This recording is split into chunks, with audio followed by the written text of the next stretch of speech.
Graduated from Rowan University in the spring of 2022 with a sports communication and media degree. I got to actually call minor league baseball and G League basketball games while I was in school. And then I graduated, and as soon as I graduated, I went to NFL Films in Mount Laurel, New Jersey. And as much as I loved that experience, I miss putting on the headsets. I decided, you know what, talk is cheap. I have a laptop that's in my house, and so 21 months later, here we are, still on YouTube, calling games and building an incredible, loving community on here with the people that I call my Philly freaks with a capital P and a capital H. We go live for every single Phillies, Sixers, and Eagles game, and we do it like old school radio play-by-play style. I'm Jason Joseph, and this is Play-by-Play with JJ. I showed a swung on, barreled out to right field. Bye-bye baseball. That baby is long gone. What's going on, everybody? Hopefully you're all doing well and having yourselves a very fantastic day. My name is Jason Joseph. This, of course, is Play-by-Play with JJ. If you are new to my channel, don't forget to like, don't forget to subscribe, and turn on the notification bell icons too, and that way you will know when we do go live for Phillies baseball, Sixers basketball, Eagles football. We also do other Major League Baseball content on here as well.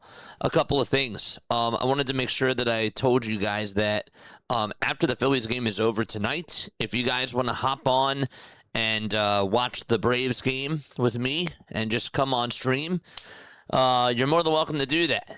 I am going to go live for the Braves game tonight. I was going to do a couple other things, but you know what? I think it'd be really cool to just sort of sit back and just watch the Braves game and obviously see how everything goes today with the Philadelphia Phillies if they seem like that they're going to get this game in.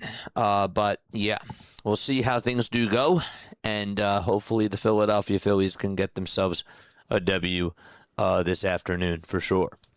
So I want to hear what you guys have to say about this game. All right, Alan Rangel is going to be pitching for the Philadelphia Phillies. Tim Mesa is really going to be pitching in the first inning, and they're going to put in Alan for a little bit later in the game, and he'll get the bulk of the start. So just wanted to obviously put that out there too. Christian Scott is also going to be on the hill for the New York Mets, and he is returning. He was on the IL, so this will be his first outing since the 11th of June. And we'll see how he does. Phillies hopefully can hit off of him today. The weather obviously not necessarily so friendly over out in Queens, but hopefully the Phillies can put up runs and just make it really tough for Christian Scott and the New York Mets today. I thought that last night the Phillies really didn't do the best job at getting a hold of the New York Mets when it just came to how things started off yesterday. It really seemed like that Zach Thornton was just having his way. He started off and he was throwing a lot of cutters and a lot of four-seamers and wasn't really mixing in the breaking pitches, which I was a little bit confused about. And you saw the leadoff double from Trey Turner, and then you saw Kyle Schwarber get on with a single, and then Bryce Harper, of course, had the RBI single, and we're thinking, man, like this is going to be another like one of those days where the Phillies just pick up right where they left off. And it really ended up not being the case. Besides those 3 hits in the first, he only gave up 2 more hits, and he struck out 7, and he settled on in very, very well. Now, obviously, sort of shocked that Andy Green, who took over as the interim manager for the New York Mets, didn't necessarily leave him out there longer. But anyhow, the Phillies only got they were only able to tack on 1 run against him, and that was pretty much it. So I'm hoping that that's not going to be the case today against Christian Scott. But we'll see how the Phillies offense does do. They got Trey Turner leading it off today. Not really a surprise there. Schwarber's batting second. Harper's batting third. Sosa is playing over at third base today. So Alec Bohm does have the night off. And JT also has the night off as well. Instead, it's going to be Rafael Marchand who is going to be catching today. Not necessarily surprised about that either. I would have liked to see JT catch today, but I am, again, not surprised that he's not doing that. But obviously, it's going to be a different type of a game that's called. Derek Hill is also not playing. Gabriel Rincones is out in right field, and Justin Crawford is playing out in center field today. So therefore, Brandon Marsh is out in left. So those are the key things that I wanted to make sure that I mentioned.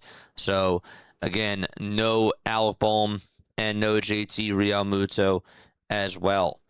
Something interesting that I saw today, Tim Kelly posted not too long ago. He said that he asked Don Mattingly today if there was a specific arm slot he didn't like seeing from opposing pitchers, and he basically described Randy Johnson, which is really crazy.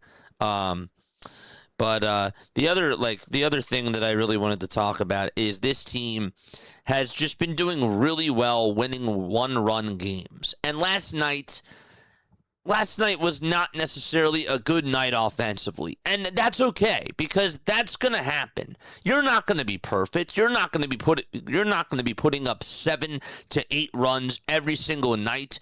And obviously you're not going to be hitting a go-ahead home run in the 9th inning 3 games in a row. That just doesn't happen. As a matter of fact, that's never happened before until the Philadelphia Phillies did it. So, but there is something to be said about how they've been doing in one-run games this year.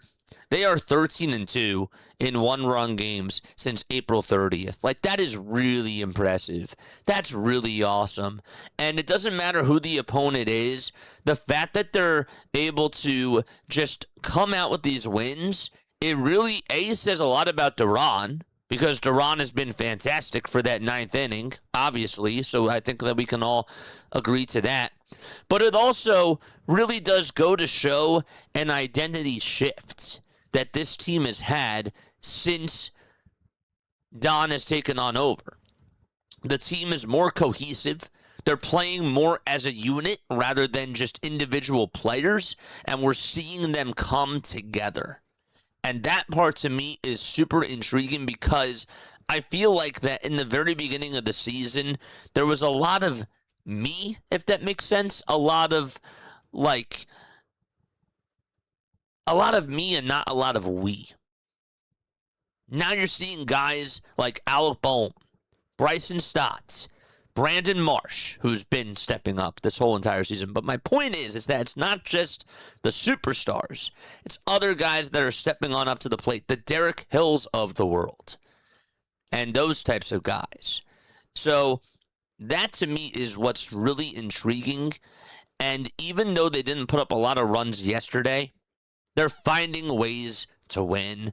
And that is really important, because when you're playing against teams like the Brewers, when you're playing against teams like the Atlanta Braves, when they're healthy, and the Dodgers, you're going to have to find ways to win in these one-run games, and sometimes it's going to get ugly. The Phillies in the Dodgers series last year really did not win ugly. The Dodgers did in a lot of those games. So that to me is what's really important, and I take a lot of stock into that. I really do. Also, by the way, the franchise record for most one-run wins in a single season is 37, and that was set in 1968, which also I find to be very intriguing as well. Last night, I read you guys this really interesting stat. When the Phillies score first, they are 34-10, and when they lead after 7 innings, they are 34-1. The only game that they lost was the game that Duran blew against the Toronto Blue Jays.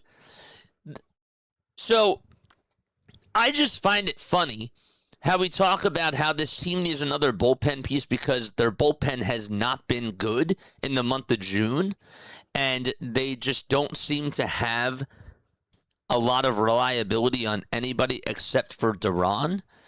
I like Orion Kerkering. I don't necessarily think that he is an eighth inning guy, but again, I've been proven wrong. I've been proven wrong plenty of times. Brad Keller obviously went on the IL, and he has not been good at all whatsoever. Alvarado's been super inconsistent.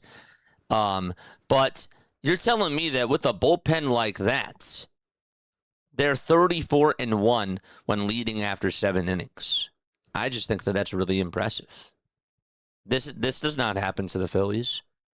A lot of times, and we can probably count seamless amount of seasons where we got guys like Brandon Workman that would just come on in and just blow the game. And you just could not necessarily trust their bullpen throughout the entire season.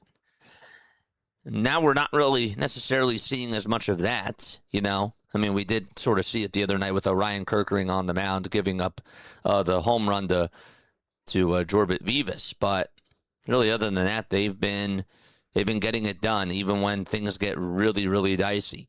So, I don't know. I feel a little bit differently about this team now compared to how I felt after they played against the Dodgers.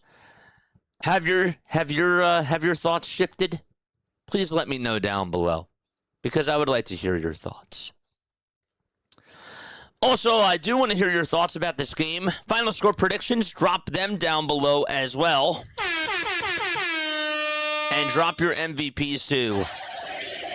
Who are your most valuable players for this game?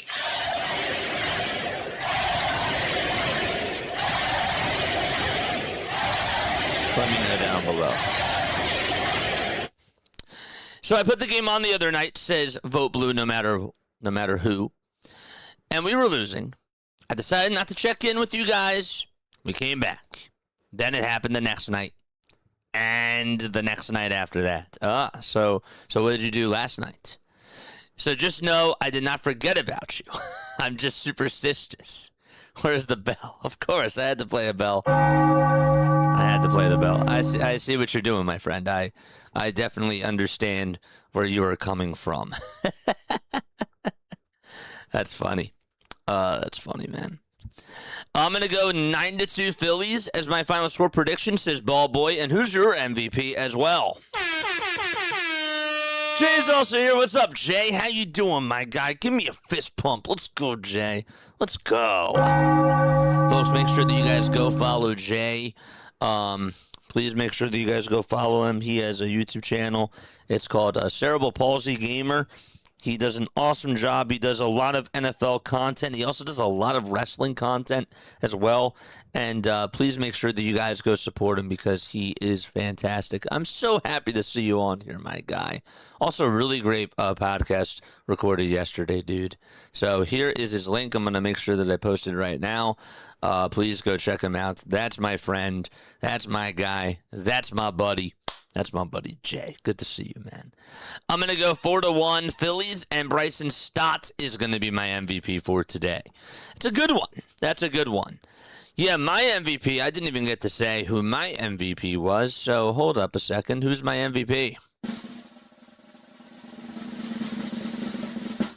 I'm going to go also with Bryson Stott as my MVP. Yes, I said it. I'm going to go Bryson Stott as my MVP for today, too. Yeah. I think Stott's going to get a couple of hits today.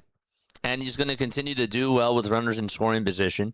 And he's going to drive in some runs. Chat, the biggest surprise that I've had so far this year, and there have been plenty of surprises, okay? Christopher Sanchez, with the way that he's been overall pitching, that's been a surprise. That's been a big surprise because for him to go 50 2/3 of an inning and not allow a run, did anybody really have that in their bingo cards? No. So that, to me, is why I say that Christopher Sanchez has been a surprise. Not saying that he didn't pitch well last year, because he obviously did, and he came second in the NL Cy Young Award voting. But he's taken it another step, where now he is the ace of this team. So that's been a surprise. Brandon Marsh obviously has been a big surprise, too. to me, in my opinion. I did not expect him to be leading the team and hitting and just being the best hitter on this team. We'll call it what it is. The best hitter on this team. There have been a lot of surprises. But I think that my biggest surprise that I've seen this year that I didn't necessarily expect is how well Alec Boehm and Bryson Stott have been hitting with runners in scoring position. I am shocked about that. And that's been a very, very good surprise to me so far this year. Just to back it up, chats. Bryson Stott this season, with hitting with runners in scoring position, he has 23 hits in 61 at-bats. He has scored 25 runs. He has also had 34 RBIs. And he's hitting .377 with a 1.22 OPS. That's really good. That's so good.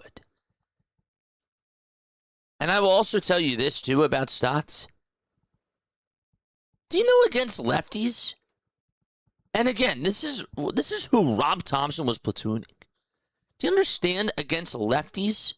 He's hitting .291, 16 hits in 55 at-bats, and he was platooning along with Brandon Marsh.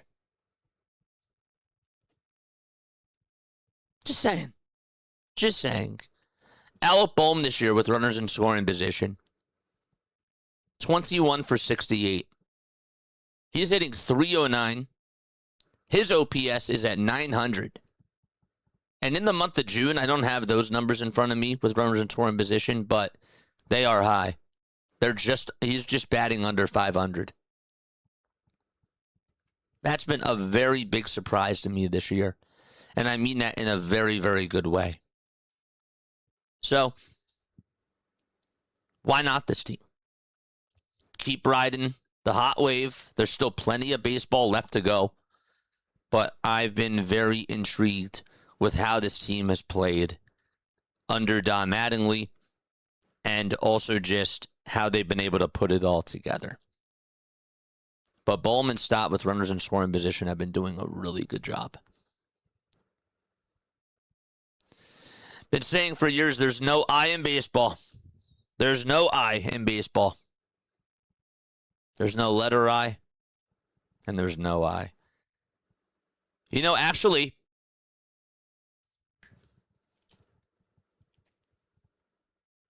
there is no I in baseball, but there is an all.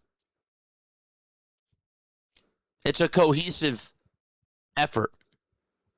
It requires all. It requires everybody to do their job. Last night, I said that Derek Hill was my MVP, but I also could have said Mattingly. I could have said Zach Wheeler, for sure. I could have said Bryce Harper. I could have even said Trey Turner was an MVP, or even just the bullpen. They are all doing their job. There's no I, but there is an all. Just saying. There is. Jack says, I'm going to go 9-4 Phillies tonight. Who's your MVP, Jack? I'm with Lou, but my MVP is going to be Boehm. Okay, so you got, what was Lou's final score prediction? I didn't see that. Did not see Lou.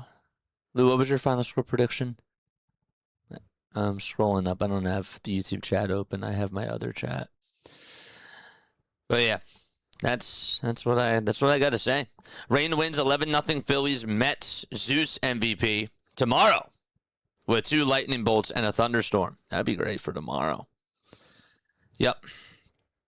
So I've just been very impressed with how this team has been playing.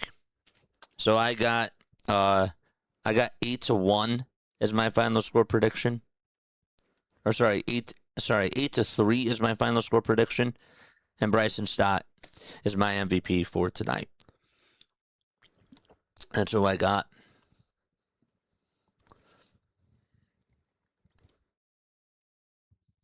That is who I got. They've been crazy. They've been doing a very good job. Paul Cassell has said that when Derek Hill caught that ball, this fly ball was 39. Oh, sorry. This had to do with Brandon Marsh calling off Derek Hill. There was that one play where Derek Hill lost the ball in the lights.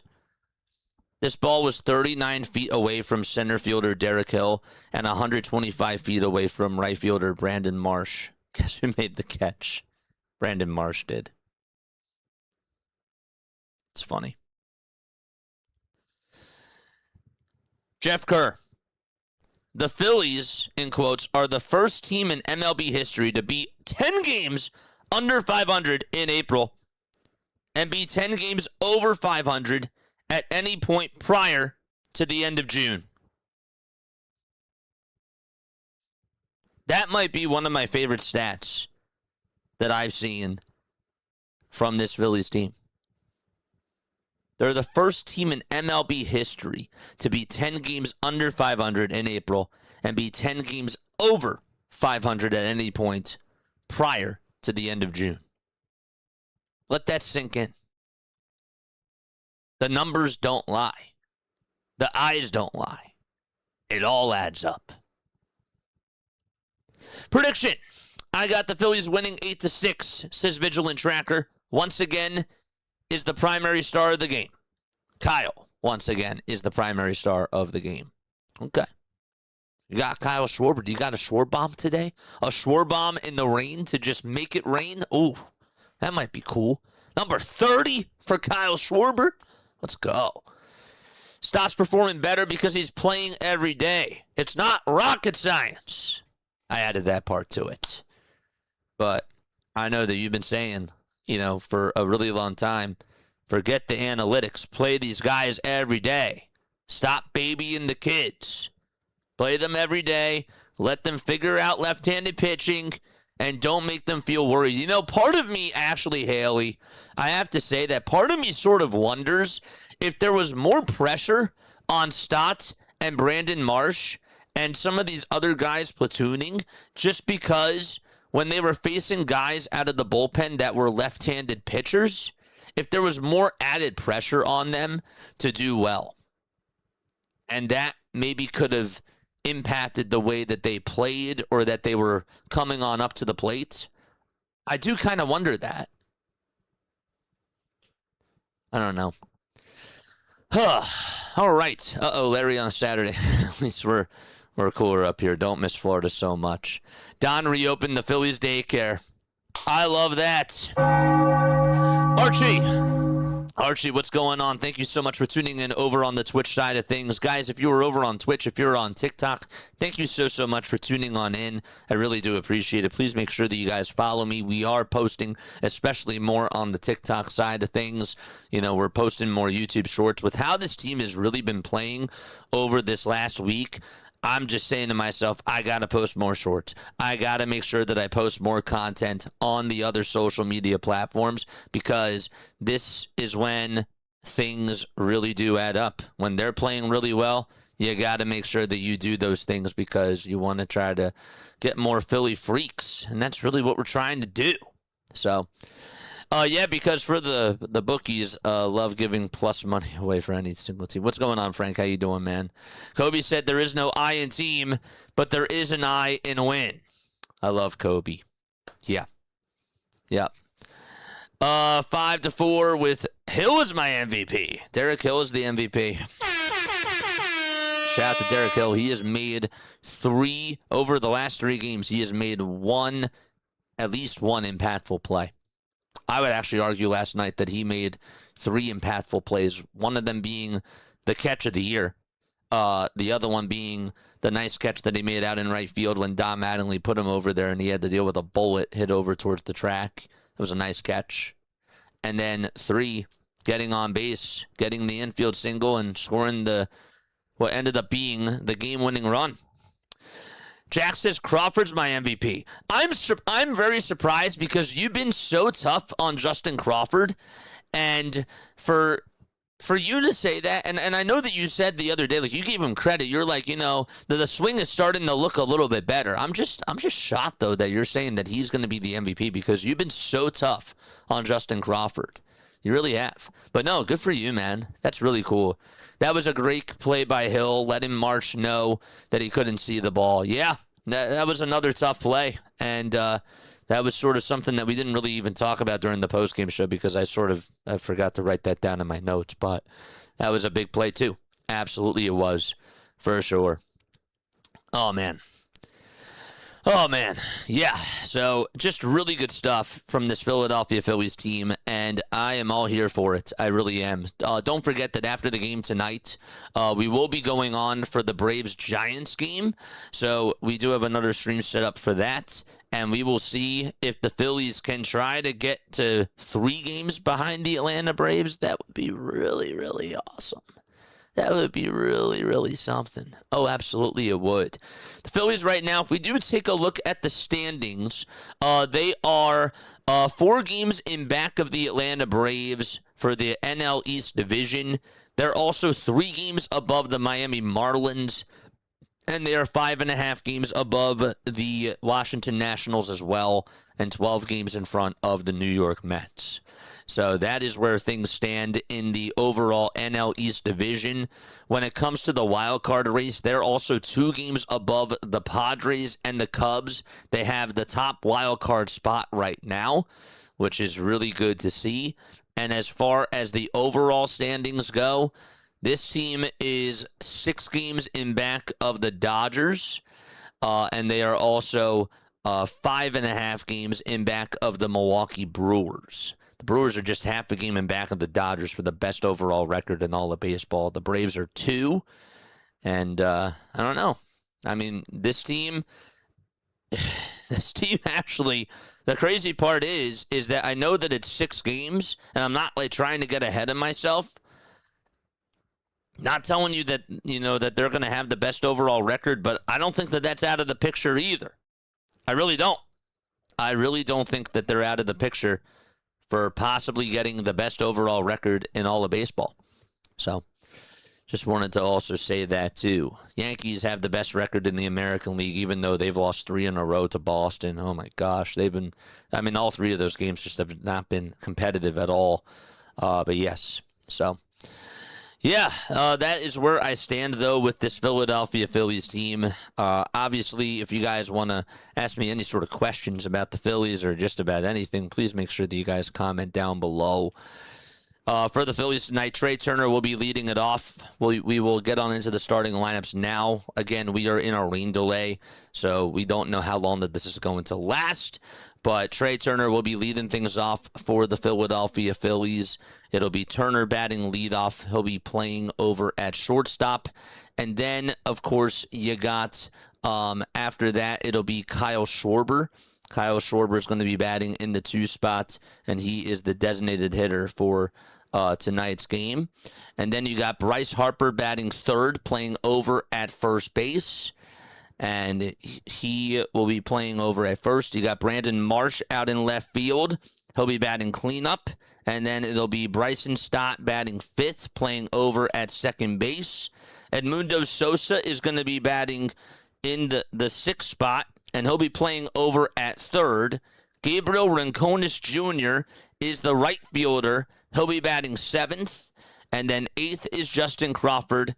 He is playing in center field.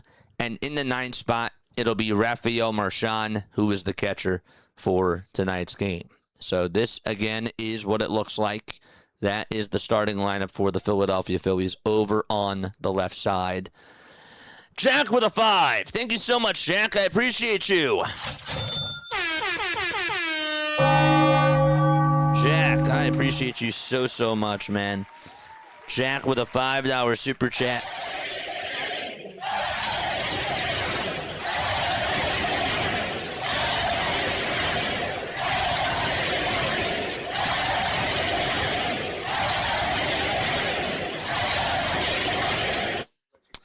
Crawford has made some changes in the stance, which I advocated for. Yes, you did.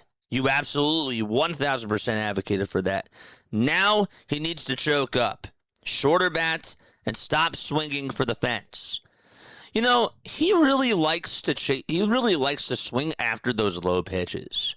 And I'm sort of starting to wonder how come, and this might just be my eyes. I don't really know if the analytics back this up, but a lot of times when I'm watching him, teams aren't necessarily throwing him as many high pitches. So, I don't know, like he really likes to fling the bat after those low ones, and he likes to sort of dig those pitches out of the dirt, and he'll take advantage of hangers. But I'm just starting to sort of wonder why teams aren't necessarily trying to go a little bit more up and in when it comes to pitching to him. But no, I agree. I agree with you. Choking up on the bat would definitely help him out. I don't know if that's like what they're going to do. I sort of doubt it. But a shorter bat, they might definitely consider that. But no, I think that those are really great points. I really do. He has made some changes, though, in his stance. You can definitely see that he's opened up a little bit more. And you were 1,000% a big advocate for that. So, what else did I want to say? Yes, the New York Mets starting lineup for tonight. So the Mets will have Carson Bench batting leadoff, playing out in right field. Juan Soto is batting second. He'll be playing out in left. And then you got Bo Bichette batting third, playing over at third base. Francisco Lindor is going to be in the cleanup spot, and he'll be playing over at short. Then you got Jared Young over at first base. He'll be batting fifth. Mark Vientos will be batting in the sixth spot. He is the DH. A.J. Ewing is out in center field, and he'll be batting seventh. Brett Beatty is playing at third base once again. He'll be batting in the 8th hole. And Francisco Alvarez, who did not start in last night's game, he will be catching tonight for the New York Mets, and he will be the caboose. He'll be batting in the 9 spot. So again, for the Mets, they got Benj, Soto, Bichette, Lindor, Young, Vientos, Ewing, Beatty, and Alvarez, all in the starting lineup for them. The Mets are 34-48. The Phillies actually broke a 10-game losing streak out at Citi Field last night, which felt really good, of course. But the Mets this year at home are 18-23. They are 5 games under 500 just at home at Citi Field this year. The Phillies, on the other hand, they are 46-36, and they have a 23-17 record away from Citizens Bank Park, and they will be facing Christian Scott tonight. Christian Scott this year does have a 2-0 record, a 3.10 ERA, and also 47 strikeouts as well. I'm really curious to see how long Andy Green leaves him out there for tonight, because this guy is returning, and he hasn't played since he had that terrible outing against the St. Louis Cardinals, where there were like 9 home runs in total that were hit in that game. That was a very high-scoring first 3 innings. So we'll see how he does tonight, and hopefully the Phillies can just play their game, stay disciplined, not chase after pitches, and just make him work. Make him work. He was on the IL due to right hip impingement. That's what they called it. And he actually did not even have to be required a minor league rehab assignment, which is really interesting. And so he was just able to come off the IL, and he'll be pitching tonight. But how long does he pitch? We'll see. We'll see what Andy Green has in mind when it comes to that. The Phillies, again, are going to open things up with Tim Meza, and then Alan Rangel is going to be pitching. So Meza is going to pitch the first couple of innings, or at least the first inning. Last time that he did pitch, he did go 1 inning against the Washington Nationals, and he did get 2 guys to ground out. Also did have a fly ball out as well. A 3.06 ERA for Tim Meza so far on the season. 35 strikeouts as well, and a .99 whip. A 0.99 whip for him on the season in 35 1/3 of an inning. He's only walked 7 batters, and his strikeout to walk ratio is at a 5, which is the highest that's been since the early part of 2024. So that is what's going on for tonight's game. And then we get to see Alan pitch, which I'm really excited about. Alan did really well in his last game. Want to make sure that I obviously mention that. I am curious to also see how long he does go as well, because he looked very competitive out there, chat. He looked very competitive, and he was getting ahead in counts. He also made batters feel very much so off balance, which was really good to see. The fact that they've been having this hole and Andrew Painter just did not live up to those expectations, it's just really fascinating to me how he's just been able to come on in and just be able to pitch. So he did good against the Nationals, only gave up a solo home run. He struck out 4, got himself 6 ground ball outs, 10 fly ball outs as well, and he got ahead into counts. And the moment did not look phased to him. He sort of kind of reminded me a little bit, just from watching him out there, he kind of reminded me, just in that outing, of Ranger in a sense where he was just not like, he was just a workaholic. He was just throwing strikes, and he was just a pitching machine, you know? Like, that's sort of like what I got from him in that last outing. I'm not here to tell you that he is Ranger Suarez 2.0. No, like, don't get it twisted, but just from the way that he was competing out there on the hill, firing strikes and not even needing a pitch clock or anything, just a motor. Just an absolute motor. And a workhorse as well. So, Lions are calling for a Mets win today. Philly plus money and majority of the bets. Give me the Mets today. Nice. Very, very nice. Once again, Jack, thank you so much for the 5. I really do appreciate it. Should we stay with 3 catchers? And do you think we go after pitching or another bat at the deadline? Again, when it comes to Dave Dombrowski, I think that he's going to look after a pitcher. I really do think that he's going to try to explore a trade with Boston. It seems like that has sort of been the report that has been out there. It would not shock me if he tried to go after a guy like Aroldis Chapman. Maybe even a bat like Wilson Contreras, a right-handed bat. The problem is that I just don't know where they would put Wilson Contreras. I really don't. And if is Bryce Harper really going to move back out to the outfield? No. But I'm just saying that it wouldn't shock me if he made a trade with the Boston Red Sox. But they're definitely going to try to go after another pitcher, whether it's a starter or another bullpen guy, and then maybe try to go after another platoon right-handed bat. You know, they're going to. I'll put it to you this way: they're not going to stay put at the deadline. If Dave Dombrowski stays put at the deadline, that would really shock me. That would really, really shock me. I do not think he's going to stay put. But do you guys think he is? Because I really don't. I don't think that he's going to do that. Halftime, what's going on, man? How are you doing? Good to see you on here. Again, prayers to you, man. Sending you love, sending you hugs and good vibes along your way. I hope all is well. We'll have to catch up soon. So just wanted to let you know that I've been thinking about you, and just wanted to let you know that we all love you, man. Just an off-topic question. Do you think pitchers who throw 100 miles per hour or more are the future standards in Major League Baseball?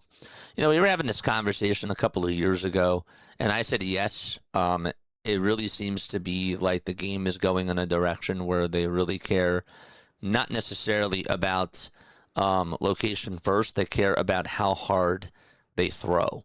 And so a lot of guys you see that are coming up in high school, that's what they care about. They care about exit velocity.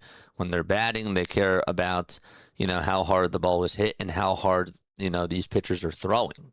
That's really sort of been the way that scouting departments have been sort of transitioning, because that's really where the game is headed, because that is what makes it money, So it's already standard. They're on every team. And they've all had Tommy John surgery. Yep. Tommy John surgery for sure. Okay, it is 4:32 p.m. Eastern Time. Let's see if we got any sort of update on when the game is going to be starting. No, they have not posted anything, at least on the Mets website, as to what time the game is going to be starting. I can double check on somebody else's Twitter account, but I don't see anything. Yeah, I do not see anything. So, another hour and a half, says Larry. It could be. It absolutely could be, for sure. Get Chapman for the 8th inning to set up Duran for the 9th. So then I guess the question that I have for you, chat, is this. Would you rather have them, if you were to pick one of the three right now, would you go for Chapman, Scubell, or Buxton? If you were to have any of the three, Chapman, Scubell, or Buxton, who are you taking? About 3 weeks ago, I said Tarek, but I would take Chapman because I think that getting Chapman would require less of a haul than getting Tarek. Maybe I'm wrong, but I would really like Scubell. But I just think, out of all three of like the players that I would really, really want, I would want to get Scubell, but I would totally be fine with Chapman. I think that Chapman would be the guy that would be less costly. But whatever that you can do to make this team win a chip, that's what I would do. Haley says Scubell. Jack says Buxton. Leonard says Buxton. Cool. I don't want to roll this. I'd rather have Buxton or Trout. Interesting. Eagle says Scubell. Larry says Scubell. So you wouldn't take another closer.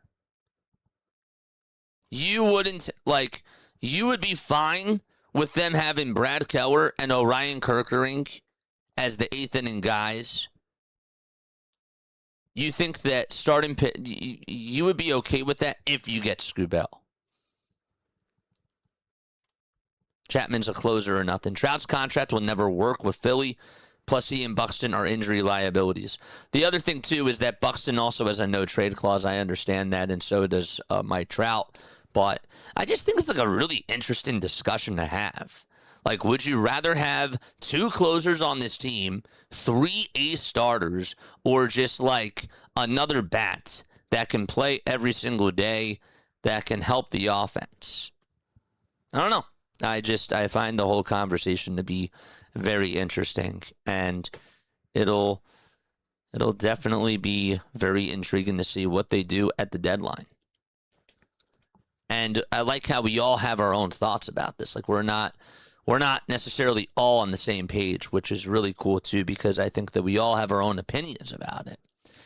Unfortunately, I can't trust Kerkering or Keller at this moment. Yeah, I can't either. But I also wonder too, was putting Brad Keller on the IL, was that just a way for him to just sort of like sit down, or like was there something that was actually bothering him?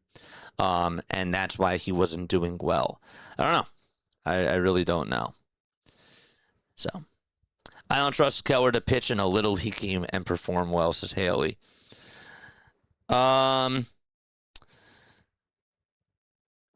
There's the whole Tommy Pham thing.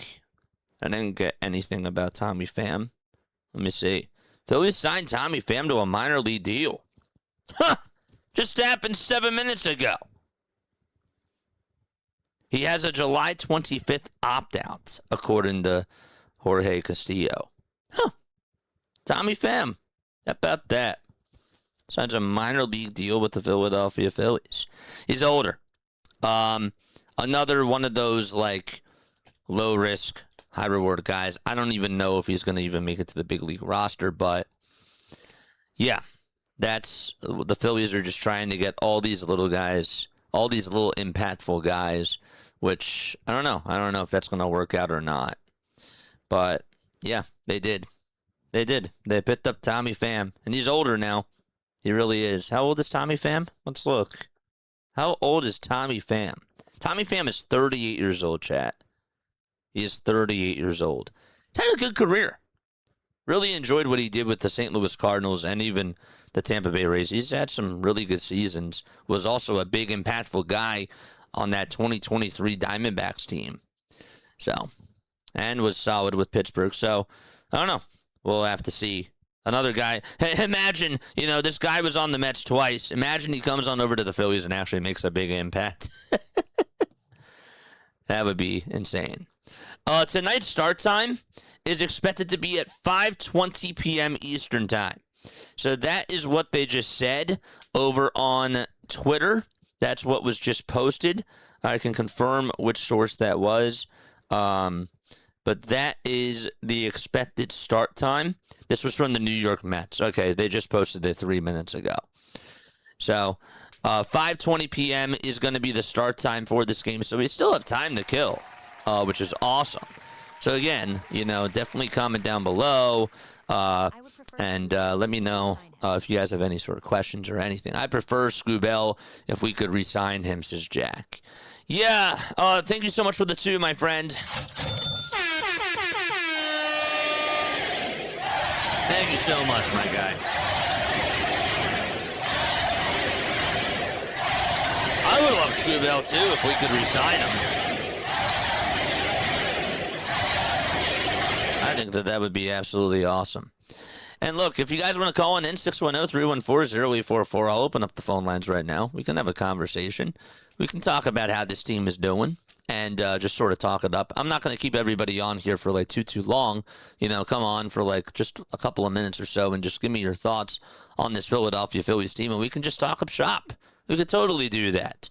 So, yeah, about 40-ish minutes or so. We definitely have some time to kill. Call on in, 610-314-0844. I want to hear what your thoughts are on this Philadelphia Phillies team. And, get your voices out there. Totally get your voices out there. This is why I love to do this. So, 5:20 is the approximate start time for this Philadelphia Phillies game. And we will see how they do tonight. Again, it'll be Alan Rangel going up against Christian Scott for the New York Mets. Andy Green is the interim manager for the New York Mets. And Don Mattingly, do we even call, I guess we have to still call him interim manager for the Philadelphia Phillies.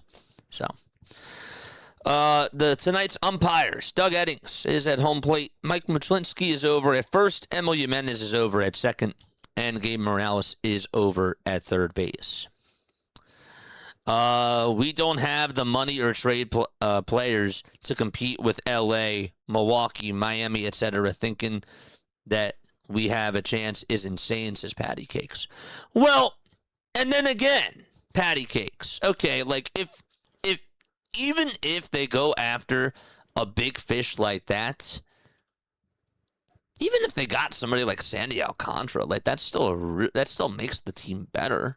It still does. Do we think that Tarek is going to go to the Dodgers? I don't know. I trade Crawford for Scoobell, says Philly Sports on top. Yeah, no, they're not going to.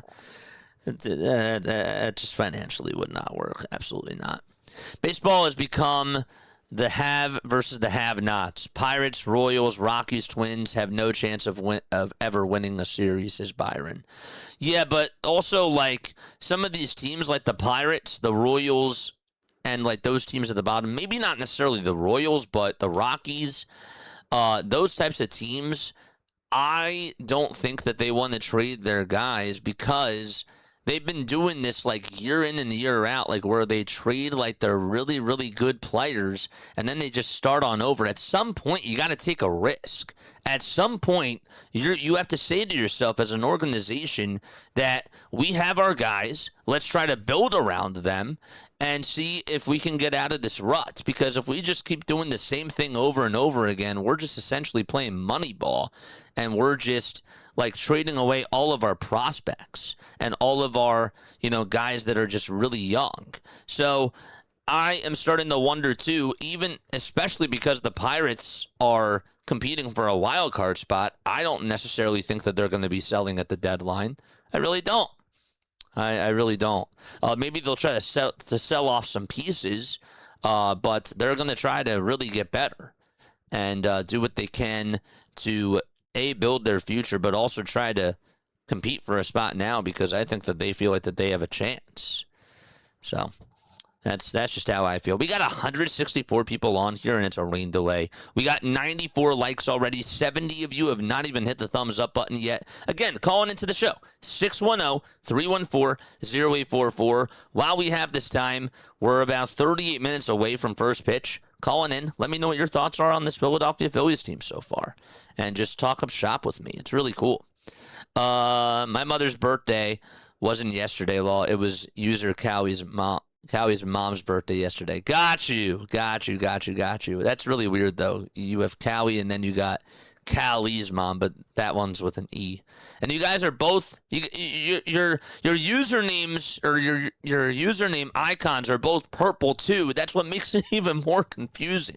One of you is gonna have to change it. Just kidding. No, you don't have to do that. But yeah, I mean, you can understand though, from my sort of perspective, that can get a little bit confusing there. Trade Rojas for Shohei while we're at it, says Larry. Oh, absolutely. They would totally do that. They would totally do that. Again, 610-314-0844. That is how you dial on into the postgame show. I don't trust Keller to pitch a Little League game and perform well, says Harry. No, sorry, Haley. Oh, my gosh. Man, it's really been that type of a day. Sorry. I apologize. I'm not even looking at the YouTube chat. I have this different chat that's up here. And when you're looking into so many different directions, I apologize. That was terrible. I'm sorry, Haley. I feel so bad. I'm sorry. Man, not related at all. I can go back to the other name. No, you're totally fine. You're totally fine. I was just messing with you. Totally messing with you. Other scores around Major League Baseball right now as we take a look at other scores around the league. Okay, so you got the Texas Rangers taking on the Toronto Blue Jays. It's a 6-0 Texas Rangers lead. Alstrom is pitching, and he is now in facing Ernie Clement. Dylan Cease went 4 2/3. He gave up 4 earned runs and 5 walks, but he struck out 10. What a wild stat line that is. 4 2/3, 10 strikeouts, 4 earned runs, and 5 walks. It's a terrible stat line. Cal Quantrill did pitch today. He also went 4 innings, and he gave up 2 hits, and he struck out 5. Also only gave up 1 walk. A lot of good offense in that game from Jake Berger. 2 RBI singles from him. Roberto Ozuna also had himself a 2-run single. And Diaz had himself a 2-run double as well out over to right field. And that's what's going on so far in that game. The Red Sox beat the New York Yankees. They take the series, and they're looking to try to go for a 4-game sweep tomorrow. Bennett ended up getting the win. The Yankees only had 3 hits today, and Gerrit Cole did end up getting the loss. He's now 2-3 with a 4.06 ERA. And Aroldis Chapman got his 16th win of the season. Masataka Yoshida hit a leadoff home run against Gerrit Cole, and the Red Sox just took over that game from the start. So that's what's been going on, or that's what went on over there this afternoon.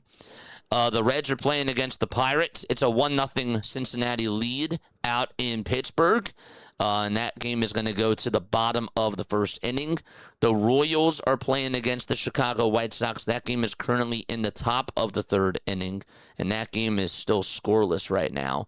The Astros did win against the Tigers today. The final score of that game was 8-6.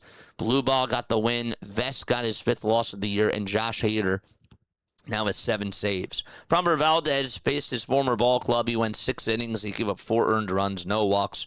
Did strike out 2. Also did allow a home run as well to Cam Smith. So, and then Tang ended up pitching for the Houston Astros. He went 3 2/3. He allowed 4 earned runs, also walked 1, struck out 1, and surrendered 8 hits in the day as well. Jeremy Pena had himself an RBI single to tie the game up in the top of the 8th inning, and then Isaac Paredes had the game-winning 2-run double in the top of the 8th inning right after Pena got on with the RBI single. So they got a lot of offensive contributions today. Kerry Carpenter homered in the game too. Spencer Torkelson had himself an RBI double. Pena actually had 2 RBI singles, and Christian Walker also had an RBI single as well, and Lee homered for the Detroit Tigers. He had a really good swing. That was Heo-Yu Lee, who got his 3rd home run of the season. Later tonight, it'll be Diamondbacks versus Rays at 6:10 p.m. Eastern Time. Nationals play against the Orioles at 7:05.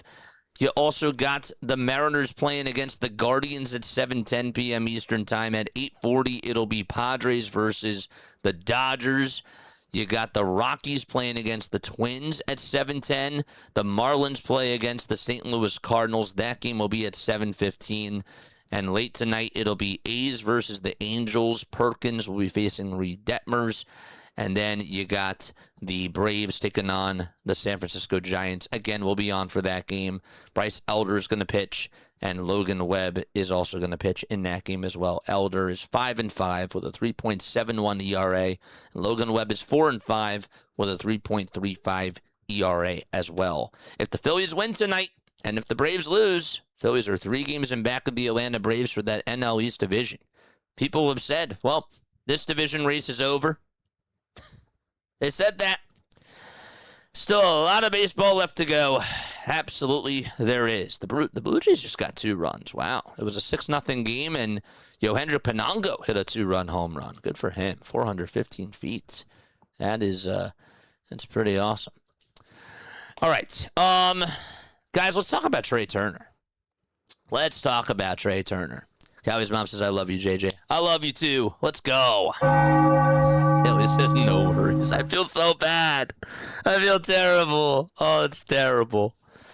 Unbelievable. When's the game starting? When the tarp is off the field. But also, they did announce that it's going to start at 5:20 p.m. Eastern Time, chat. If somebody does ask in the chat, and if I don't answer, please make sure you guys do that. I did see that Lou answered that. Game apparently is supposed to start at 5:20 p.m. Eastern Time. Okay, so this Trey Turner experience right now, with what's been going on over the last week, letter grades for how Trey Turner has been over just the last week. I'm not talking about the overall experience, because I think he's been doing better, but there's still room for improvement. But if you were to give Trey Turner just a letter grade for over the last week, what would that letter grade be?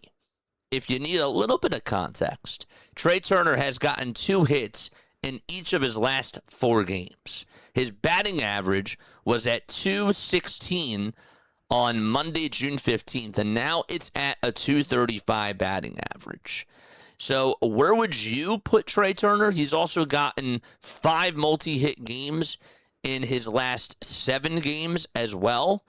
And he has also gotten a hit in 7 of his last 8. So where are you with Trey Turner? Callie says, I'm at a B+ with Trey. Okay, a B+. Anybody else with a letter grade? Trey is the elephant in the room, says Benny.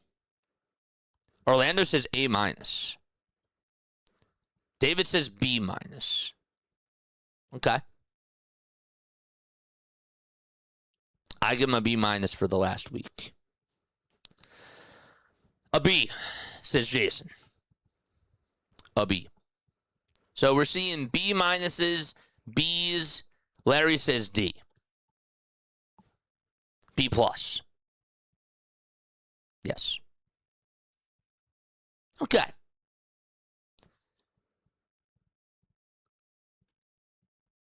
Okay. Commands aren't working. The stream element's on. Yeah, it's just not working. That's too bad. That's too bad. I don't know why. B fielding needs an improvement, says Donald.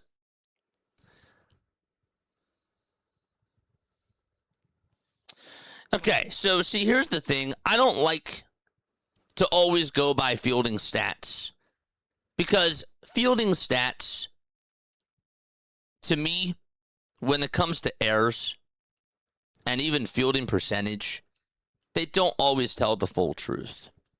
Because what would have been an error even just 5 years ago is not necessarily an error nowadays.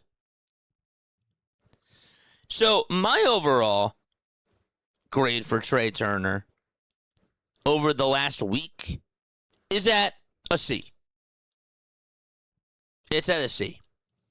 And that is taken into account his defense, but his better hitting.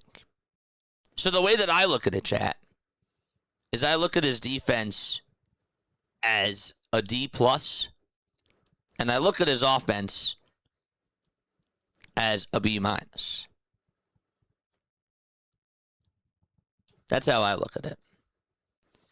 He did have that single, which ended up extending the inning in the 9th and got on there. I give him credit for that. Down to his final strike. Took advantage of a pitch and ended up getting a single. And then Brandon Marsh tied the game, of course. Right? That was a nice swing.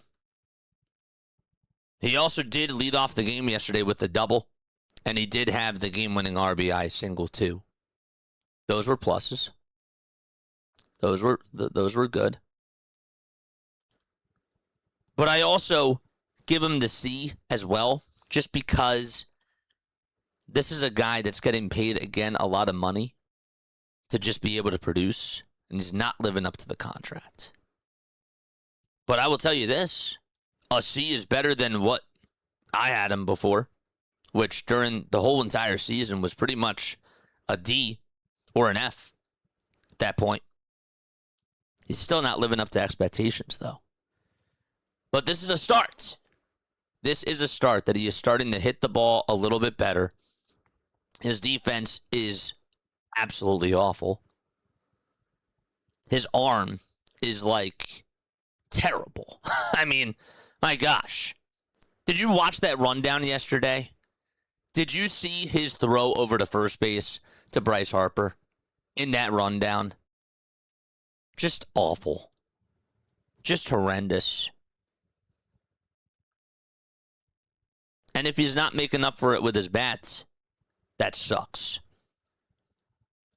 It's terrible. But I would give him a C. I would give him a C.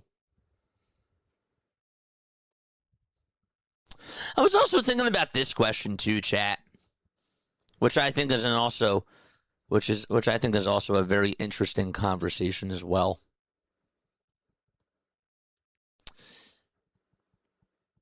On a scale of 1, we'll stick to the letter grade metrics here. If we take a look at the starting rotation as a whole, how would we grade the starting rotation for what they've done this year? And again, this includes Taijuan Walker, this includes Andrew Painter, and this includes Aaron Nola, too. It's not just Sanchez. It's not just Wheeler. And it's not just Jesus Luzardo. How would we grade the starting pitching as a unit from this year?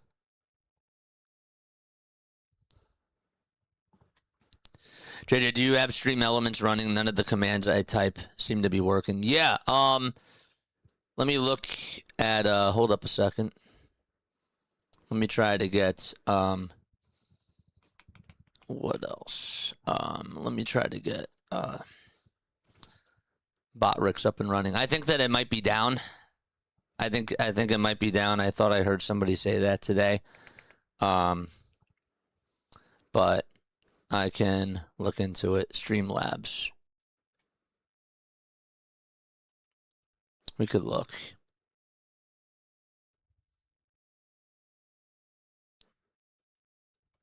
We could definitely look.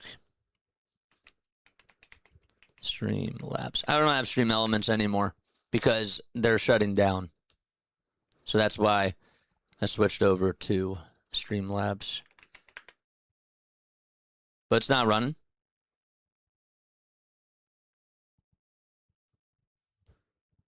I give the starting rotation a B-.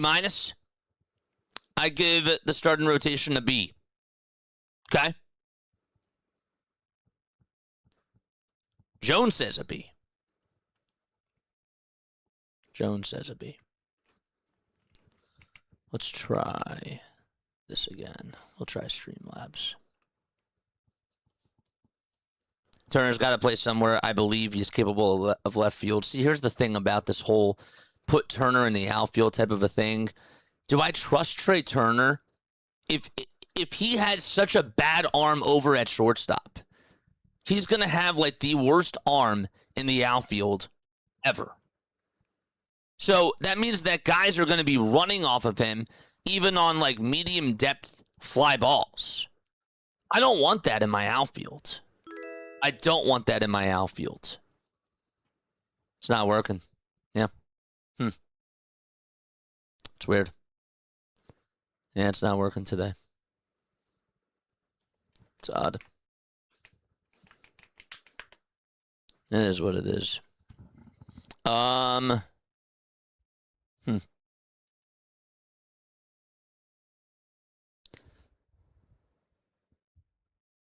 Yeah, I don't know. But see, that's the thing, is that I don't necessarily trust him in the outfield.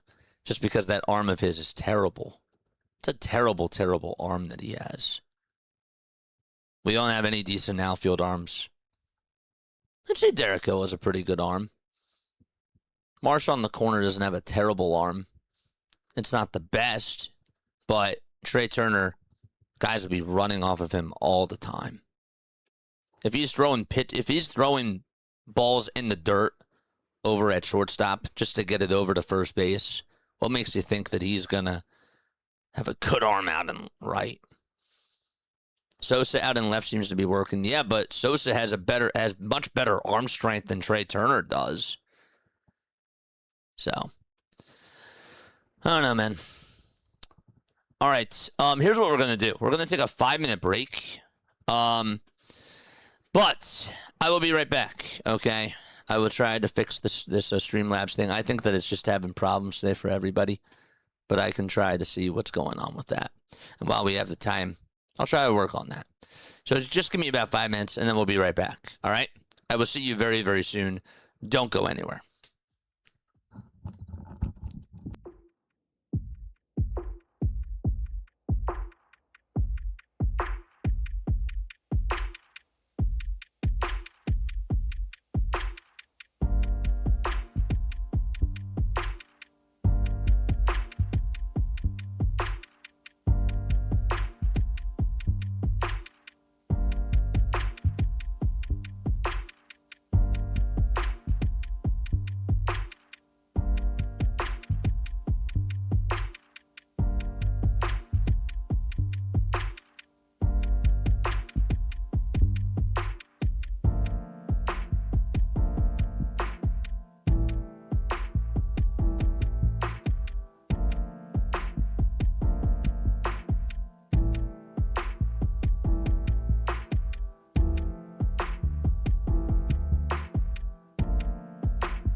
Alrighty. Oh boy. What's going on, chat? Hopefully you're all doing well and having yourselves a very fantastic day. Once again, my name is Jason Joseph, and this, of course, is Play-by-Play with JJ. Sorry about that. Yeah, so Streamlabs is having some issues with YouTube today. I've seen that other people on Reddit have been complaining about it as well.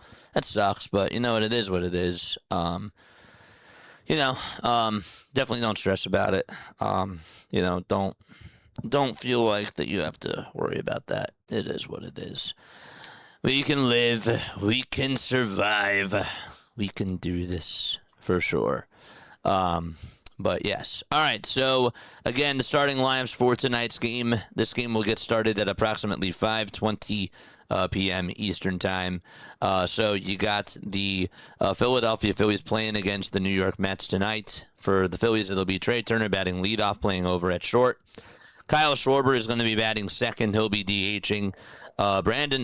Bryce Harper is going to be batting third, and he'll be playing over at first base. And then it'll be Brandon Marsh out in left field batting cleanup today. Bryson Stott is playing over at second base. He'll be batting fifth. Sixth is going to be Edmundo Sosa, and he will be playing over at third. And then it'll be, after that, Gabriel Rincones Jr. out in right field. He'll be batting seventh. Eighth is going to be Justin Crawford playing out in center field. And last but not least, you got Rafael Marchand, who's going to be batting in the 9 hole. Nice. Okay. But yes, that is what is going on today. Last thing I could probably try to check is this working? Yes, it is. Okay. Just wanted to make sure.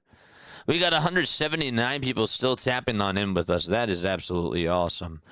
Just a reminder, so what we do during the beginning of a series now is we try to get other guests and other content creators to come on and just do some more collabs with people. So our next collab that we're going to be doing is going to be with Dr. Delay. We'll be recording a pre-series preview on Monday, and that'll just be a part of the play-by-play stream. Everything is going to be simultaneous. So we did it with District Nation last week when the Phillies played against the Nationals, and then we did it with Pure Adrenaline Sports when they started off this series against the New York Mets. So our very next one is going to be with Dr. Delay.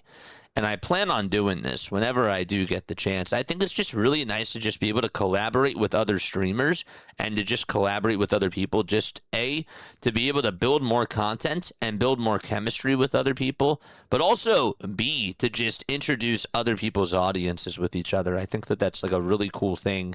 And I like mixing communities and being able to support each other. I think that that's like a really important thing, and I'm trying to implement that a little bit more. So I just wanted to let you guys know about that. I have not made the schedule at all whatsoever for next week, but there definitely is going to be a good amount of content for sure.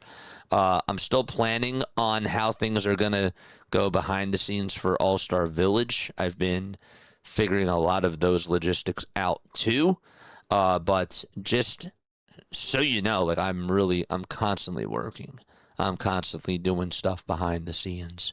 And I want to be able to just do this for you guys because I think that you guys deserve to have really good content out there.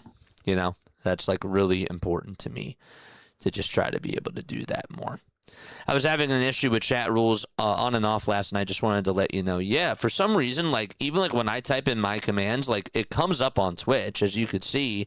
Like here, I'll type in chat rules right now, just so that way you can see it, and it'll highlight it over on the Twitch side. See right there, but it's not showing up over on YouTube. Odd, strange. So. But yeah, that is what's going on tonight and throughout the rest of next week. So that should be a lot of fun. You guys have any like 4th of July plans that you guys are doing? If so, you're more than welcome to share them down below. I am going to go see fireworks. Or have you just not thought that far ahead in advance? Carson Bench is going to be leading it off for the New York Mets. He'll be playing out in right field. Juan Soto is out in left field. He'll be batting second. Then third, it's going to be Bo Bichette He'll be playing over at third base. Francisco Lindor is going to be the shortstop for tonight's game, and he'll be batting in the cleanup spot. Jared Young is going to be playing over at first base, and he will be batting fifth tonight for the New York Mets. Sixth is going to be Mark Vientos, who is DHing, and then it'll be A.J. Ewing in center field, batting seventh. Brett Baty is the third baseman. He'll be batting eighth. And last but not least, in the ninth spot, you got Francisco Alvarez catching behind the plate tonight, and he, of course, is the caboose. Is this working? There we go. It appears that we have signed Tommy Pham to a minor league deal. Opt-out is July 25th. Yep. Your pregame show was awesome before the Nationals game. Yeah, dude, that was fun. That was fun. We had some technical difficulties yesterday, but obviously that's how you live and that's how you learn. So I know what I did wrong, but we'll make sure that we brush things up for the next time. Don, what are you doing starting Rincones and Crawford? Hasn't Hill earned a shot to prove he's deserved an everyday starter role, says Just Crazy Camper? It's an interesting point. I don't disagree with that. I think that that's a valid point. But also, I don't know. I see like where you're coming from, but I also look at it from the other side of things too. Don't these other guys also like deserve a shot? Like, if Crawford is going to be your everyday center fielder, shouldn't he get a chance to at least be able to hit right-handed pitching or just get more at-bats? Because if you leave him on the burner for like too long, like, he's not getting reps. I don't know. I was just, you know what, man? I was just that guy that was just trying to play devil's advocate, and I think I did a terrible job at that. I got to give myself a little bit of toughness right there. I think that was bad. I do. I think that was terrible. What are you doing, JJ? Come on. You're better than that. The Marshawn Doza line is on battery. Marshawn Doza line. It's funny.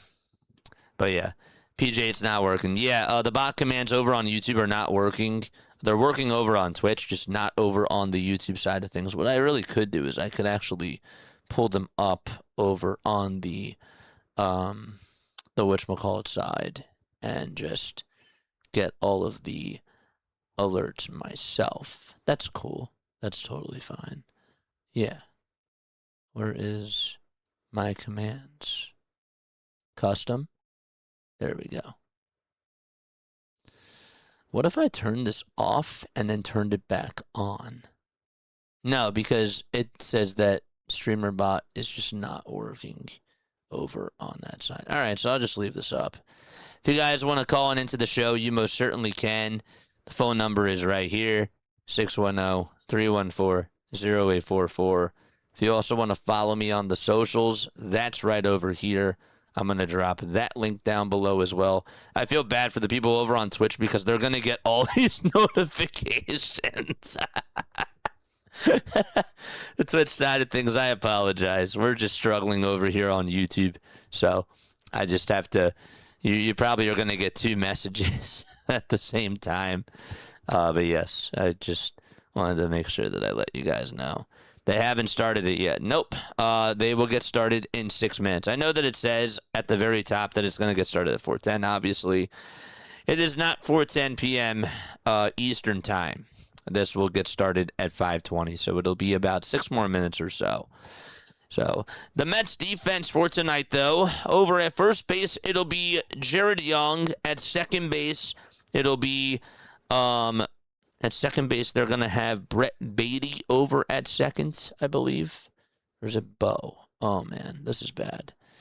At second base for the New York Mets, it's going to be Brett Baty, okay. And then at third, you got Bo Bichette. I don't know why I wrote that down wrong. I apologize. Second base, it's going to be Baty. At third, it's Bichette.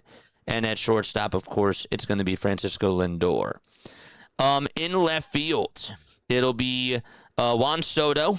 And then you got out in center field, A.J. Ewing. And Carson Benj is going to be playing out in right field tonight for the New York Mets. And the DH, of course, is going to be Mark Vientos as well. The weather for tonight's game, obviously, it was raining, and that's why we got off to a rain delay. According to AccuWeather, it says that it is 71 degrees out in New York. The wind is blowing just northwest at 1 mile per hour. The gusts are only at 3 miles per hour. It is very humid out over in New York today, 91% humidity. And that is the weather for tonight's game, which was supposed to start at 4:10, and now it'll start at 5:20. The pitching matchup again, it's Christian Scott versus Alan Rangel. But Tim Mesa is going to be pitching the first inning for the Philadelphia Phillies. Tomorrow's game, that'll conclude at 1:40 p.m. Eastern Time. Jesus Luzardo is going to be on the bump. I don't think that the Mets have announced who is going to be pitching. If they did, please let me know down below because I would really like to know. But Zeus is going to be pitching for the Philadelphia Phillies tomorrow, and we'll obviously see how he does. But first, let's just get a win tonight. Let's do what we can and just try to make sure that we can just put this team in a position to just win the series. That's all I want. Scott, thank you so much for the sub over on YouTube. Just a crazy camper says, you're right about Crawford. I think he needs to pick it up soon, though, or he's going to get sent down. He has been part of the magic we've seen recently in Washington, so I hope that he keeps the upward trend, says Just a Crazy Camper. Yeah, but also, like, I understand, like, both sides of the argument, right? Like, that Derek Hill has been playing really well. Just like when Edmundo Sosa is hot, they seem to just platoon him. I don't really also understand why. But if Derek Hill has a hot bat, even if Justin Crawford is your guy that you want to succeed and have him play every day, sometimes you just got to do like what's best for the team. A lot of us were complaining that even last year, chat, or sorry, 2 years ago, when Trey Turner got off to that really hot start over at shortstop and looked like he was an all-star out there, and he was just hitting the ball very well. Edmundo Sosa came on in, and he was just playing so well over at short, and he was doing great. So that when Trey Turner came back, it left you with the problem. You got to try to put Sosa in the lineup, right? Because Trey Turner, even though he had a really good start to the season, why would you want to take out what's been working? Now, obviously, that's a little bit different because of the contracts, and I understand that. I totally get that, but I understand the argument because I think that the argument is very valid. I really do. So when you say that Derek Hill should be playing, I kind of agree with that. But I can also, again, understand why Crawford is playing, because if they see him as the everyday center fielder, he has to get reps. He has to get reps. We were just talking about how Bryson Stott and Brandon Marsh, when they were platooned last year, and even like all those years before that under Rob Thompson, they did so bad. Now look at Bryson Stott. He's batting .290 against left-handed pitching. Marsh is hitting left-handed pitching so well. Not saying that Justin Crawford can't do that, but give him a chance. Give him a chance. That's all I'm saying. All right, so we are about to get started. We are about to get underway. Trey Turner is ready to step on into the batter's box. Phillies are in their gray tops, gray bottoms. Old man Ferguson, it's been a little bit of time since I've seen you. I hope you're doing well, my friend. Good to see you on here. Mets are in their gray and black pinstripes today with NYC painted across the chest, and they also have a New York Mets patch over on the right side of the shoulders. Christian Scott is pitching. This is his first game since June 11th. 9 starts, a 2-0 record, 40 2/3 of an inning, a 3.10 ERA, 19 walks, and also 47 strikeouts as well. And he is going to be on the hill. And again, the lineup for the Phillies, it's Turner, Schwarber, Harper, Marsh, Stott, Sosa, Rincones Jr., Crawford, and Marchand. Scott has a four-seamer, a sweeper, a cutter, a splitter, a sinker, and a slider that he throws. His main 3 pitches, though, are the four-seamer, the sweeper, and the cutter. He throws that four-seamer a lot. Batters are hitting .239 against his four-seamer.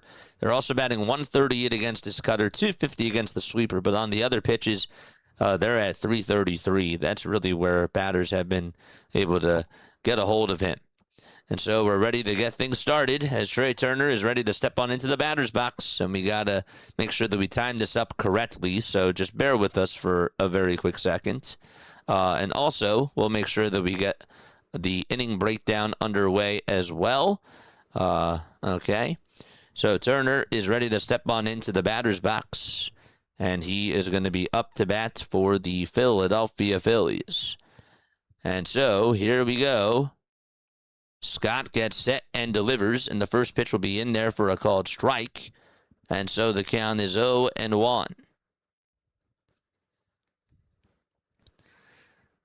Here's the 0-1 pitch. That'll be a swing and a miss. And now the count is 0-2 to Trey Turner. The ball's 2 strikes, and here's the 0-2 pitch, swing and a miss, and Trey Turner is down on strikes. And so good morning, good afternoon to Trey Turner to start off the top of the first inning. Soto's out in left, Ewing is out in center, and then you got Benj out in right field. Bichette is playing over at third. Lindor's at short, Beatty's at second, Young's over at first, and then it's going to be Alvarez catching, and Christian Scott is on the bump. And here we go, first pitch to Kyle Schwarber, and that's going to be in there for a called strike. The count is 0-1. Don't forget to like, don't forget to subscribe to the channel as well. We go on for Phillies baseball, Sixers basketball, Eagles football. We also do other Major League Baseball games as well. We'll be on for the Braves game later tonight. Braves will be playing against the Giants. Make sure that you guys come on in. 0-1 pitch. That'll be outside for a ball. And so it's 1 ball, 1 strike. I do try to sync this up the best that I can. It's obviously not perfect. So if you're like, well, you're a little bit behind or a little bit late, just want you to know that I'm doing my best. 1-1. That misses down and inside for ball 2. More final score predictions, let us know down below.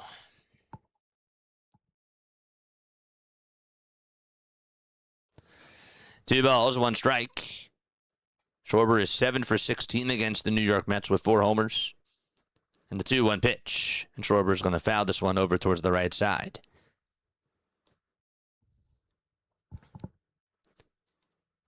So it's 2-2 to Kyle Schwarber.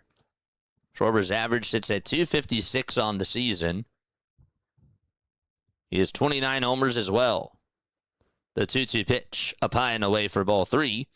The 4-seamer came at 98 miles per hour.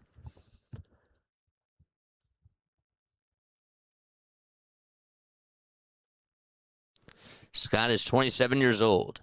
3-2 pitch, that's going to be outside for ball 4, and Kyle Schwarber does get on with a 1-out walk, and he's over at first. Strikeout and a walk to start things off. Here's Bryce Harper, batting .275, has 18 home runs and 48 RBIs. Charge! So he is going to be facing Christian Scott. Harper has his green and white batting gloves on. 1 away, top of the first. And the first pitch to Bryce Harper, swing and a miss on a fastball right down Broad Street at 96 miles per hour. Let's go, baby. 0-1 is the count. The 0-1 pitch. And that is up high and outside for a ball.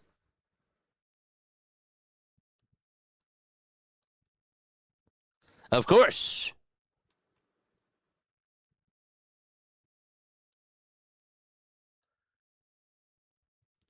One and 1 is the count to Harper. And here's the pitch. And Harper is going to tap that foul towards the right side.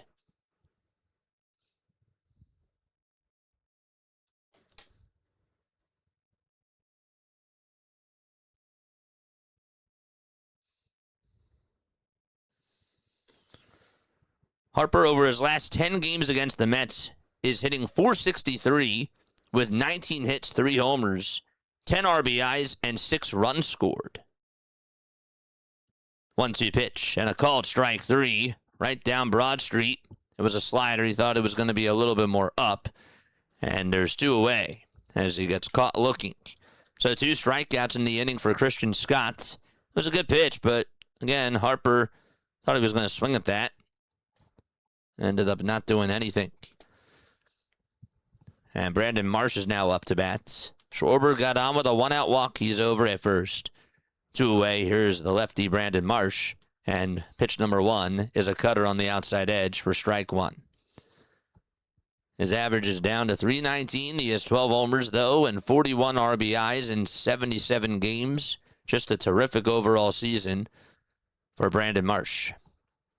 The ball is 1 strike. The 0-1 to Marsh. That's going to be lined out to right field for a base hit, and that is going to go right in front of the track here. Schwarber going to go on over to third base. The throw's cut off over at second, and Marsh gets on with a 2-out single.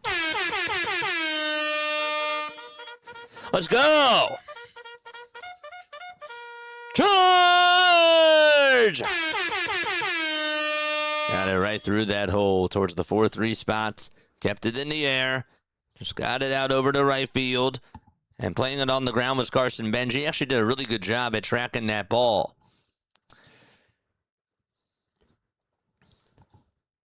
Up the middle is wide open. And here's Bryson Stott. Scott versus Stott. .239 average for Bryson. And 7 homers as well. Scott's pitch to Stott, and this is going to be lined out over towards left center field. Soto is there, though, and he will make the catch in the alleyway. Just took about 3 steps towards his left and caught it for out number 3. No runs, 2 men left, and we go to the bottom of the first, out in Queens. Scoreless game, and the Mets are going to come on up to the plate. Okay, and their starting lineup for tonight. It'll be Benj batting leadoff, Soto batting second, Bichette batting third, Lindor fourth, Young fifth, Vientos sixth, Ewing seventh, Beatty eighth, and Alvarez in the 9 spots. He is the caboose. So Benj is out in right field, Soto is in left, Bichette's over at third, Lindor is at short, Young is at first, Vientos is DHing, Ewing is in center, and Beatty's at second, and Alvarez is catching. And the guy that's going to be pitching for the bottom of the first inning for Philadelphia, that'll be Tim Mayza. Mayza does have a 3.06 earned run average and 35 strikeouts on the season, along with a .99 whip. In the month of June, he's gone 8 innings. He has only given up 1 run on 8 hits, and he has struck out 9 batters. He is now 34 years old. Mayza started off his career, of course, with the Toronto Blue Jays from 2017 all the way until 2024. Then he went over to the New York Yankees and then spent half a season with the Pittsburgh Pirates and then came on over to Philadelphia last year. Played with them for 8 games last year. And as a Philly, he's actually played 39 games, and he has gone a total of 42 2/3 of an inning. And has had 43 strikeouts as well. Has only given up 11 walks. He's been really good so far, I would say. But they've used him in non-high leverage spots. So we'll see how he does today. And then, of course, after that, it'll be Alan Rangel, who's going to be pitching for the Philadelphia Phillies.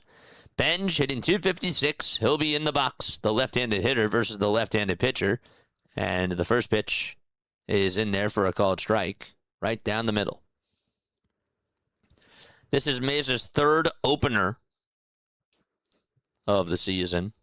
He's 2-2. That's his record. The 0-1 pitch. That's outside for a ball.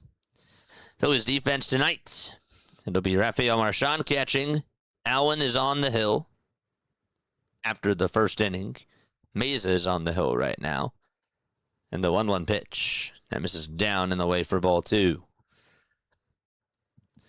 Over at first base, it's Bryce Harper. At second base, it's Bryson Stott. At third, it's Edmundo Sosa. So Bohm has the night off. Turner's at short. The 2-1 delivery. And that's on the outside corner for a called strike 2. At 95. Went to the sinker there. In the outfield, from right to left, Rincones, Crawford, and Marsh. And DHing is the Schwarberian. The 2-2 pitch, line drive, base hit out to left field. Carson Benj is 7 for 17 against Philadelphia this year. He's just a really good hitter. Got a pitch down the middle and went the opposite way with it. And up next is going to be Juan Soto. So a leadoff single here in the bottom of the first. And Soto is going to step on into the batter's box. Bam Man is here. What's going on, Bam? Good to see you on here, my guy. The pitch. That is just a bit outside. I thought maybe Mesa was going to get the call there, but no, he did not. The count is 1-0 to Juan Soto. Soto waves the bats, and the 1-0 pitch, and a fastball down the middle at 94, taken for strike one. Folks, we are 32 subscribers away from getting to the 11,200 marker. All you got to do is just follow us over on YouTube. That's it. The 1-1, and that's in there for strike two. Subscribing is free. It's basically the follow button. That's all it is. Don't be fooled. 1 ball, 2 strikes. Bottom of the first. Mesa gets set and fires. And the slider is low and away for ball 2.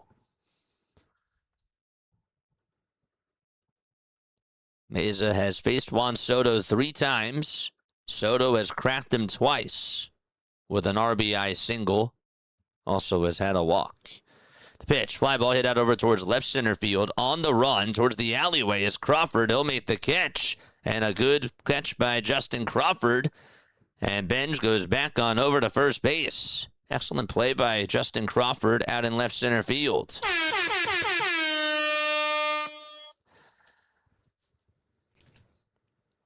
Sometimes as a center fielder, what I've heard from people is that, you really got to, of course, be able to understand like where the wind is blowing things, and I thought that he read that really perfectly.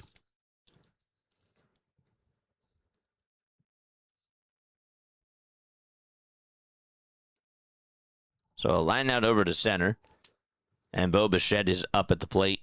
His first pitch is a called strike. Mesa fires again, and the slider is in the dirt for ball 1. Bo has had a very good month of June. Did not start off the season strong, but he's hitting .340 with 5 homers and 17 RBIs just in this month alone. Here's the 1-1 pitch, and he fouls off a sinker. The count is now 1-2.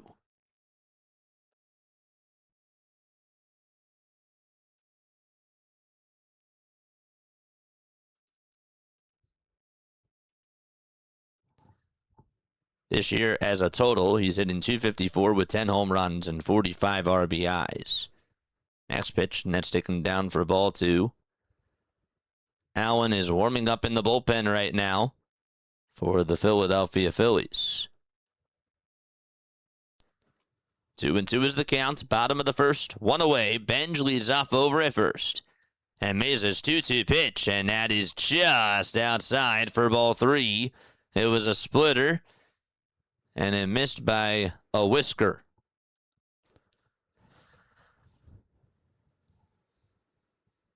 Bo is 988 career hits.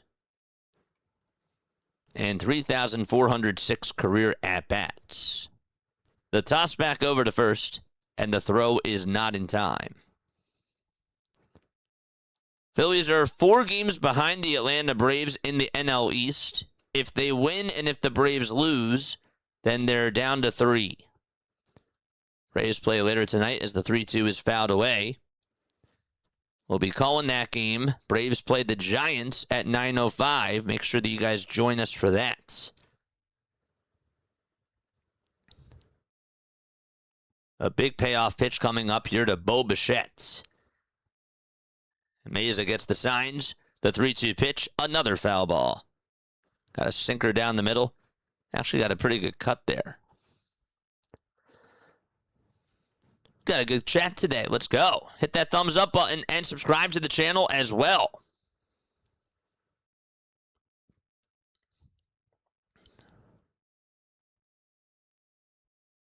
The 3-2 pitch. That's a line drive cut over at shortstop by Trey Turner. Right off the end of the bat, and there's 2 away. The exit velocity on that swing was at 109 miles per hour, they say, over on NBC Sports Philly. So 2 lineouts, and there's 2 away. Benj is still over at first. Hey, you know what? Even though it's hard contact, we'll take it. Absolutely. The pitch to Francisco Lindor, and that'll be taken down. Actually, it'll be called a strike on the lower part of the zone.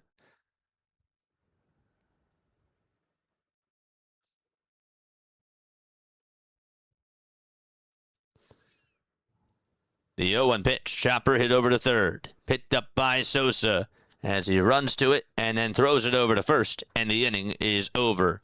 No runs, but a leadoff single by Carson Benj, and we are going to go to the top of the second inning. Folks, I'm going to make sure that I drop my social media link tree down below. If you guys have not subscribed or have followed me over on Instagram, on TikTok, on all the other social media platforms, please make sure that you guys go do that. I would love to see you guys follow me on the platforms. All right, you guys know what time it is. It's time for some shout-outs. Where are we tuning on in from tonight? Let me know down below. How we feeling, chat? How are we feeling tonight? It's good to see you guys all on here. Where are we tapping in from? Let us know. Rhino tuning on in from Colorado. What's up, Rhino? How you doing, man? Really good to see you on here, my friend. Oh, boy. Yes, sir. Who else? We got Florida in the chat. Larry is here. Absolutely. We got Pennsylvania. Joe is here. Let's go. Sparks, Nevada, says Elder Utes. Hobart, Tasmania, says Boots. What's going on, my friend? Very good to see you. Shane from Ohio. William from Palm Harbor, Florida. High five to Shane. High five to William. Let's go. We got Langhorne, PA, says Cool J. Shout out to Langhorne. Gone from Ohio. Hello, Gone. You're back from Ohio. Yes, sir. All right, here we go. We also got Franklin, Tennessee. Love to hear it. Norfolk, Virginia, as always, says Sonic the Eagles. And then we got Southern Delaware, says Elaine. We'll do some more in a little bit. Here's Edmundo Sosa, first pitch. That'll be taken for a called strike. Bill's Cocktail says, I'm tuning on in from Schwanksville, Pennsylvania. Let's do this. Absolutely. Pitch to Sosa, line drive, and that's caught and snow-coned right by Francisco Lindor. You can say what you want, but when it comes to catching balls over towards the shortstop area and even on the backhand, he can definitely flash the leather at times. And so he takes away a base hit from Edmundo Sosa. Hard contact. And it's just going right at players. What does snow cone mean, JJ? It means that if the ball is caught at the very tip of the glove, it looks like a snow cone.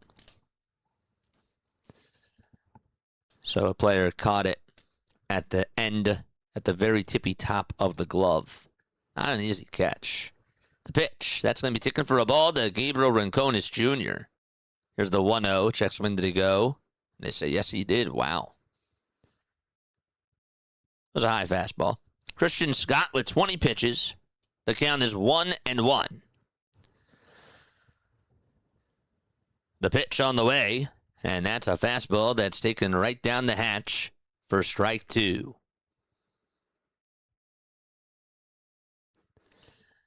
If you guys want to leave me a voicemail message, you most certainly can. 610-314-0844 is how you call on in to the postgame show or text. You can also text the hotline too. Next pitch, foul ball. And so the count is now 1-2. Also, if you guys want to check out Diamond Zone, this is what Diamond Zone looks like. We did a stream We haven't done one in a couple of weeks or so, but Diamond Zone is basically like NFL Red Zone, but it's for baseball fans. 1-2 pitch. That's going to be taken outside for ball 2.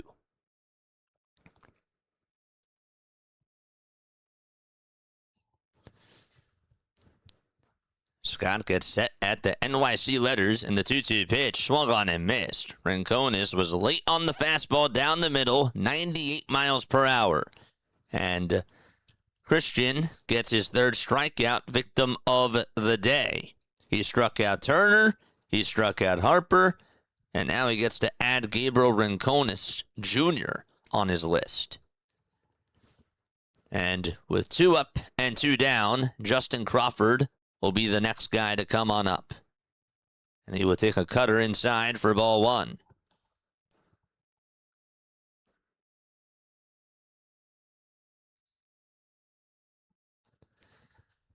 One ball, no strikes to Justin Crawford. The 1-0 pitch. And he looks at the cutter again down the middle for strike 1. It is 5:41 p.m. Eastern Time. The 1-1 pitch. Another swing and a miss. And it's now 1-2. So far, we have 178 of you who have hit the thumbs up button. We got 354 people watching. Make sure that you guys hit that thumbs up button and subscribe. The 1-2 pitch to Crawford. Inside for ball 2. And if you did subscribe to the channel, shout yourself out down below. I'm feeling a low-scoring game today, says Lou. I got 8-3 Phillies. But we'll see.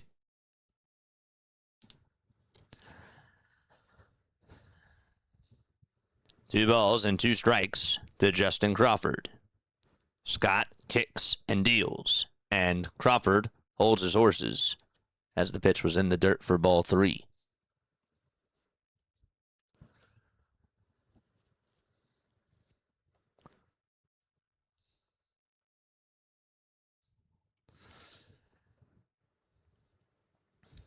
Three balls, 2 strikes to Justin Crawford.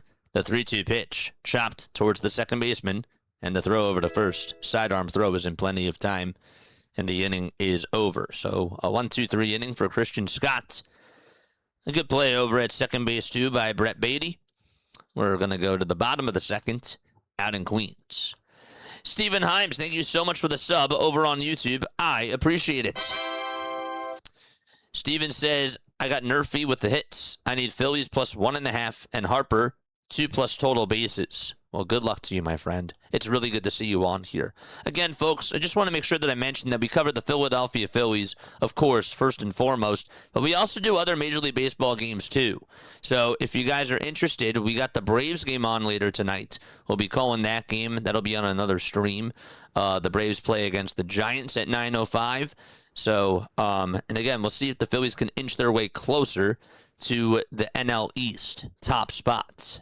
If the Phillies win and if the Braves lose, then the Phillies are going to be 3 games in back of the Atlanta Braves for the National League East. The Braves do play against the San Francisco Giants.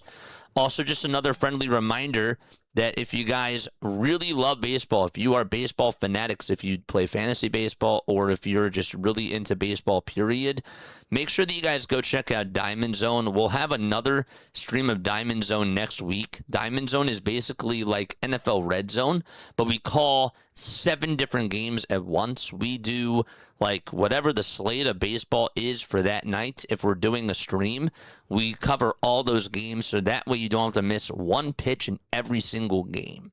And it's a really, really cool thing. So if you're like, wow, Machado's up with the bases loaded, what's going on over there? I got you covered. But also, meanwhile, in the Mets versus the Braves game, here comes Francisco Lindor up in the bottom of the 9th inning with a tied ball game. We got you all covered. It's so cool. And that's what Diamond Zone is all about. So make sure that you guys go check that out too. The link to that is posted down below. Okay, so here we go to the bottom of the second. Mesa is going to pitch again. Guess that Randiel is going to be pitching in the 3rd inning. The pitch is going to be down for a ball. So it's 1 ball and no strikes to Jared Young. The 1-0 pitch. Slider right down the middle for a called strike. That was a good pitch.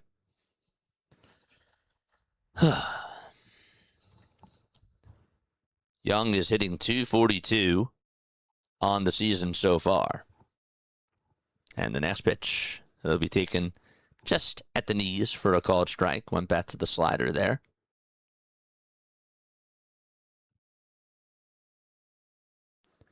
Jared Young over his last 7 days is 4 for his last 14. Half of his hits have been homers. 1-2 pitch, and he lays off the slider. So that's a little bit outside and low.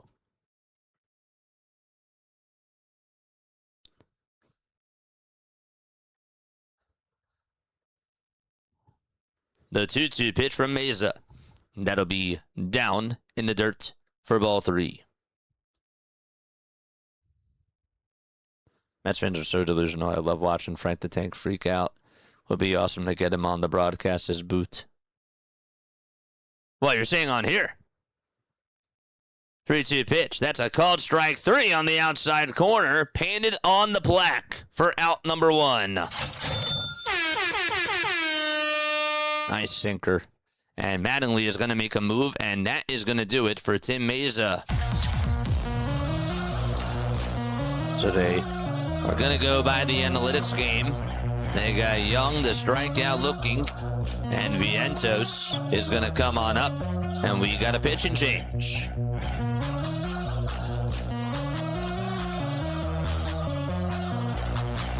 I don't think that Frank would be a good fit on here because I try to keep it PG. I don't know. It would be cool. It would be cool. It's funny.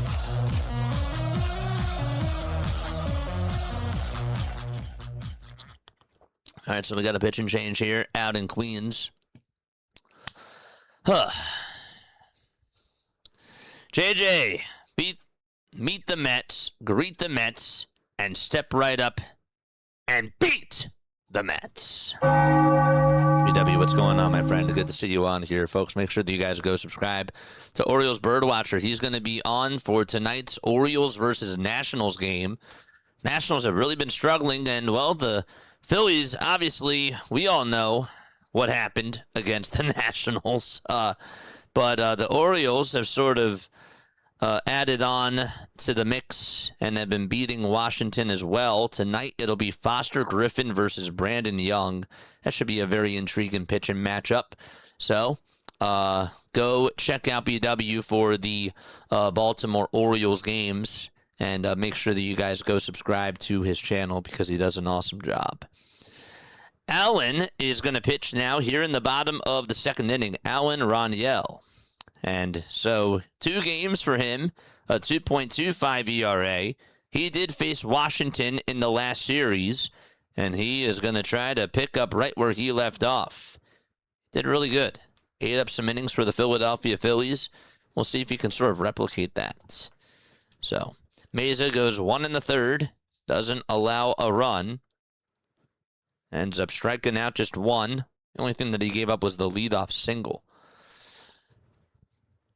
Now it's Mark Vientos, who's going to come on up in the pitch. Swing and a miss on the pitch that was in the dirt right there. Once again, Steven and Scott, thank you so much for the sub. If you did subscribe to the channel, and I didn't call your name, shout yourself out, and I will give you a shout out. Next pitch, foul ball. And it's now 0-2 to Mark Vientos. He's been really struggling this year for the New York Mets. He's 7 for his last 39. The 0-2 pitch. Check swing, did he go? It was inside and low, but they say, yes, he did. Mike Muchlinski says, you're out. And that is back-to-back strikeouts for Mesa and Rangel. And A.J. Ewing is up next. Yeah, he definitely went. He did. I thought maybe at first I was like, I don't know. But looking at the replay, oh, I was wrong. Totally wrong. A.J. Ewing is up, a .264 average, 3 homers, and 15 runs batted in on the season so far. And Allen's first pitch that he throws there is a tapper hit over to third. Sosa picks it up, throws it over to first, and it's not in time. Harper also had to come on in to catch that baseball. And so it's going to be an infield single. It was a really good try by Edmundo. He tried to get over to that baseball as quickly as he possibly could. He was playing back, and Ewing was just able to make some soft contact there and ends up getting on with an infield single. And now it's Brett Beatty who is up next.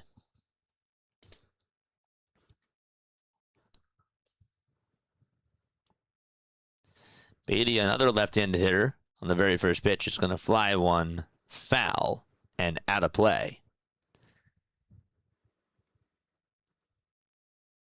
This Mets lineup has been just scuffling all season long. Beatty is hitting .214. He has 3 long balls, 26 RBIs, and 26 runs scored as well. The toss back over to first by Allen is not in time. And the count is 0-1 still to Brett Beatty. Allen gets the signs from Rafael Marchand, and the 0-1 pitch is way outside for a ball.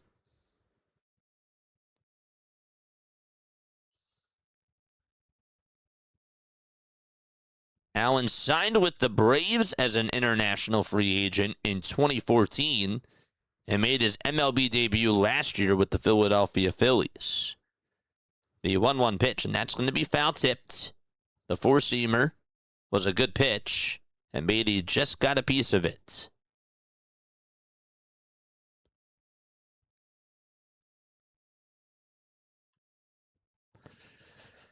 Brett the best. That's funny. 1 ball, 2 strikes. Rangel gets set at the Phillies' letters and tosses it back over to first again, and Ewing gets back in plenty of time without even a swipe. Sort of shook off Rafael Marchand twice there, it looked like. And now time's going to be called by Brett Beatty, and he's going to kick his feet on the dirt, and he is going to step out of the box for just a very quick second and draw his stance again, and the at-bat will continue. Rangel gets set and fires again, and this is grounded over to first. Dive and stop by Harper. Gets up, takes it to the bag, and there's out number 3. No runs, 1 man left, and we go to the 3rd inning. We are scoreless out in Queens. And Marchand, Turner, and Schwarber are up next for Philadelphia when they return for the top of the 3rd. It's a good play by Bryce Harper. Yes, it was. All right.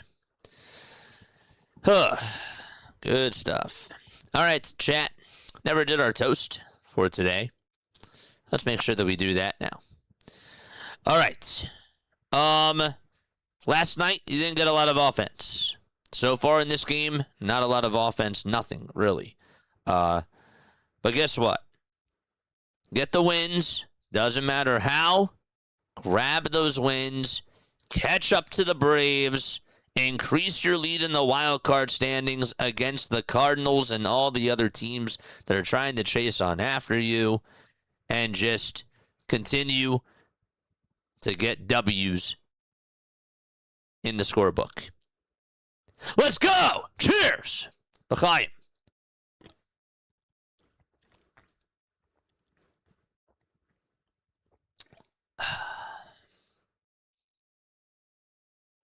Let's get back to baseball.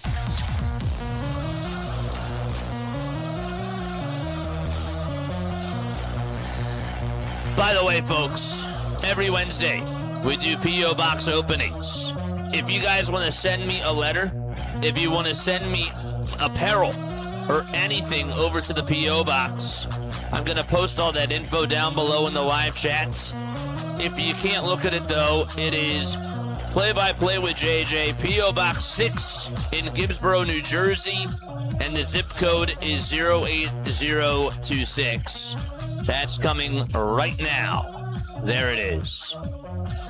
Have a great stream, my friend. Cheers to you. Good to see you on here, my guy. Very, very good to see you on here.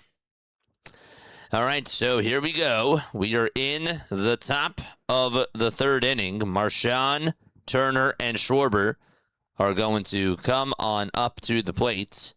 The pitch, and that is outside for ball one.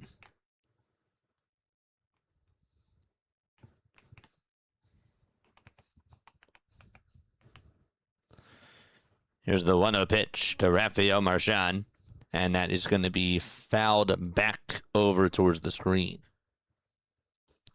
to make it 1 ball and 1 strike.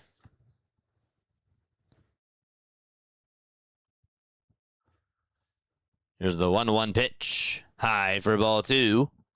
Cutter missed above the zone, and it's 2-1. Please remember to hit the thumbs up button and subscribe to the channel as well. We got 399 lovely people watching.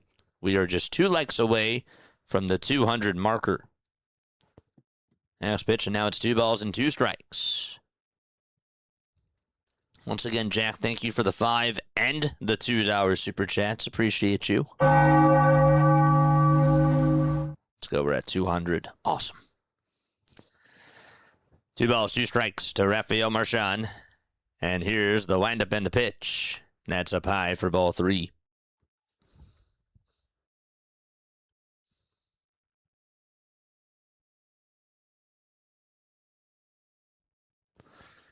Three-two on the way, and there's a high fly ball hit out over to deep right field. That's going to go back towards the track, but it's going to be caught in front of the Duncan sign out near the wall by Carson Bench for out number 1. Marchand took it for a ride, but it was caught right on the track by Carson for out number 1. And it was a mistake, too. So Trey Turner is going to come on up. D-Boy, thank you so much for the sub. I appreciate it. Here's the pitch to Turner. And check swing, did he go? I don't know if he showed swing there. They didn't show the first base umpire's reaction, but NBC Sports says it's a 1-0 count.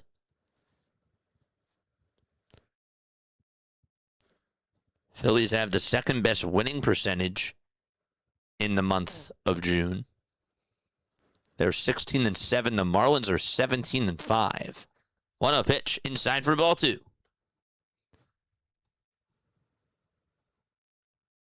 Billy's here. What's up, Billy? Hello from Trenton, New Jersey. Deliver mail, Robbinsville, watching. Thank you so much, my friend. Good to see you on here. Again, folks, my name is Jason Joseph. If you guys want to reach out to me for any sort of business inquiries or just want to talk to me off the air, you most certainly can at jasonjosephonair@gmail.com. The 2-1 pitch, and that's outside for a ball. So Turner did look at a pitch that was in the zone for a called strike, and this time he takes ball 3.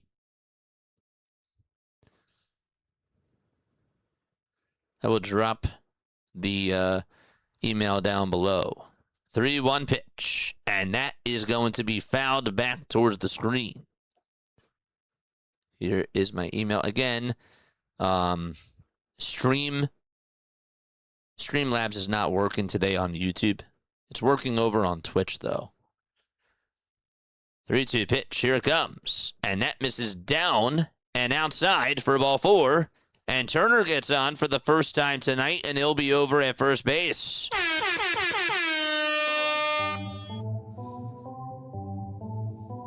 Thank you, Mods. I appreciate you.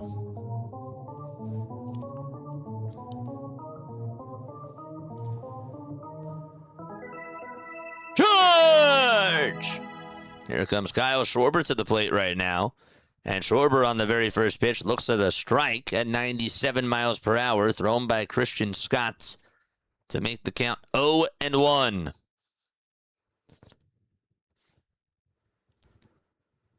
No balls and 1 strike. 3 seconds left on the pitch clock. Hardcore's here. What's up, Hardcore? The 0-1 pitch to Kyle Schwarber, and he takes a half swing there on a pitch that looked like it was on the inside corner. So now it's no balls and 2 strikes. JJ, I'm making a documentary of my life, and I want you to be the narrator. Dude, I would love to do that. Really. I've always wanted to get into, like, voice acting. That's so cool if you do that. Hit me up. 0-2 pitch and a swing and a miss. And there is out number 2 here in the top of the third inning as Kyle Schwarber goes down for the first time tonight. I almost did, Chad. I almost played the cha-ching. Almost did. Here comes Bryce Harper with white and green batting gloves. 2 gone, top of the third. Harper did strike out looking his last time up against Christian Scott. And the first pitch to Harper, and he looks at a fastball right down Broad Street. It'll be called strike 1. How is life, my good sir? I'm traveling right now for work. Keep the good news and the great calls going for the Phillies. Let's go, says Tim. What's up, Tim? Toss back over to first, and Turner dives back in there safely. Count is still 0-1. Shout out to Tim. Just pop, my guy. 0-1 to Bryce Harper. Runner over at first. And here's the pitch on the way to Bryce. Swing and a miss. The toss back over to first, and Turner dives back in there safely. Alvarez threw that from his knees over to first base. No balls and 2 strikes. 8 seconds are left on the pitch clock. Up next is Brandon Marsh, the 0-2. And that misses wide for ball 1.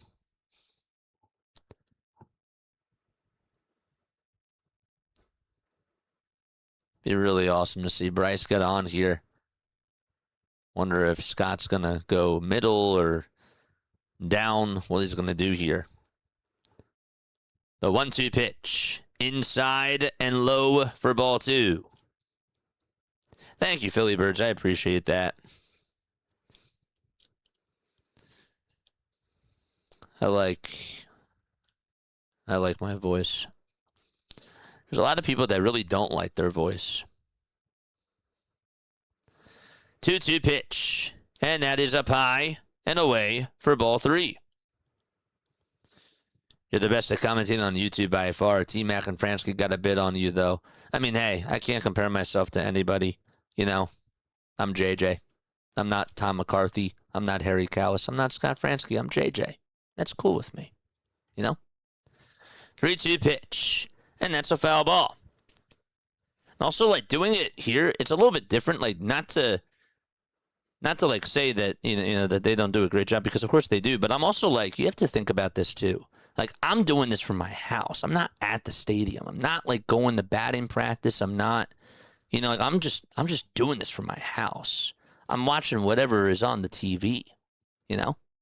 3-2 pitch, and Harper's going to fly one out over towards deep left center field. That's going to go back towards the track, and it's going to be hit off the top of the rail, and that will be ruled a home run out to left center field, and Harper gets another one, his 19th of the season.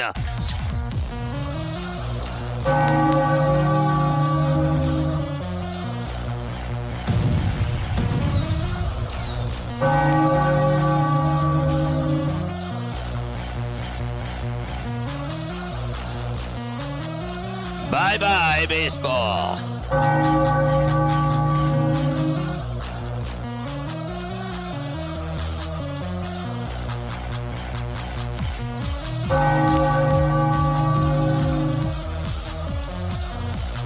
It's a good swing.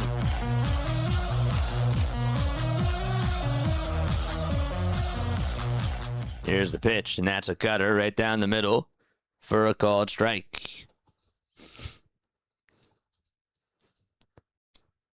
No balls and 1 strike to Brandon Marsh. The 0-1 pitch and a swing and a miss.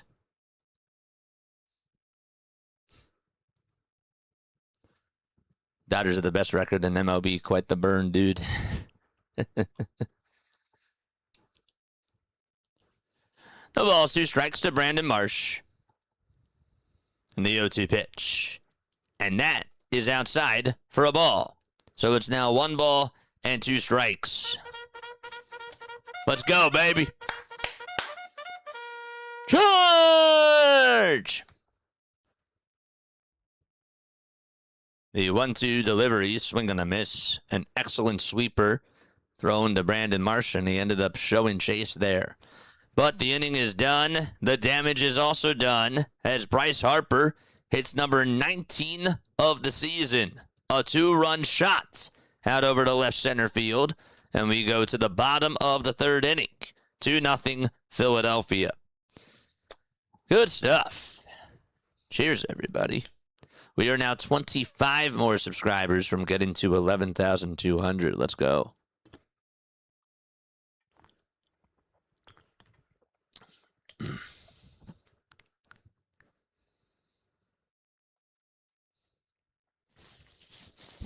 That was bad. Sorry about that, chat. That's one thing I don't like about that mug. But I love the mug. It's cool. That's his 382nd career homer of his career. He just tied Ryan Howard for 74th on the all-time home run list. Let's go, Bryce. Or Justin Jefferson, or J.J. McCarthy. They have another J.J. too, don't they? It's true. J.J. Jason Joseph, not to be confused with J.J. Jim Jackson. Jim Jackson's great too. I've never gotten to meet Jim Jackson. He is one of the only broadcasters that I haven't gotten to meet from the Philadelphia market. But I have met... I also have not met Tim Saunders, but I've met everybody else. Zoo, Kate, Tom McGinnis, Tom McCarthy, Scott Fransky, and Merrill. They're all great people, by the way. And I look up to all of them, you know. 2-0 as we go to the bottom of the third inning. And then it'll be Alvarez, who is going to lead things off. He'll be catching. And then Carson Benj will be afterwards. And Juan Soto is going to be batting third. Alvarez has his pink elbow guard and his pink sleeve and pink batting gloves. And the first pitch that Allen throws will be taken for ball one. 1 ball, no strikes. Raniel gets set and fires. And the pitch is on the outside edge for a called strike. To make it 1 ball and 1 strike. J.J. Johnson. 1-1 pitch. And Alvarez takes a weird swing at a pitch that was towards the top tier of the zone. And not only was he late, but it was just an awkward-looking swing. Not level at all. And the 1-2 pitch, that's going to be just fouled by Alvarez. It was foul tipped, and Marchand just could not hang on to that. It's 1 ball and 2 strikes. The 1-2 delivery. Alvarez will pop this one up. It's hit out over towards shallow right field. Rincones comes running on in, and he will make the grab for out number 1. That was the only guy that hadn't bat for the New York Mets.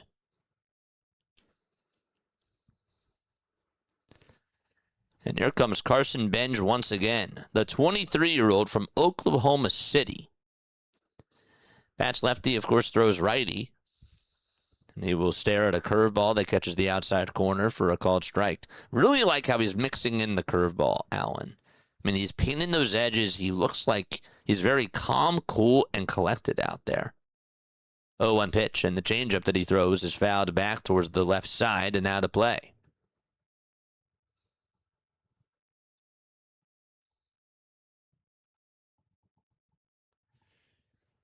Two 2-0 Phillies on a 2-run opposite field homer by Bryce Harper. That was his 19th of the season. And the 0-2 pitch is a four-seamer that's fouled back towards the screen. Benj has had 17 at-bats against the Philadelphia Phillies, and he is 7 for 17. Again, he's just 23 years old. He's been doing very well for the New York Mets over his last week.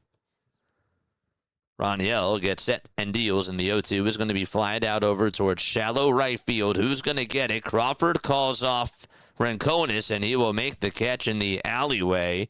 He also called off Bryson Stott there, too. And there's 2 away in the bottom of the 3rd. And the guy that's up next is Juan Soto, who has the highest on-base percentage in all of baseball at .416. It's Soto, Judge, Trout, Alvarez, and then it's Bryce Harper, who is 5th. The pitch. That'll be in there for a called strike. That's a pretty good list.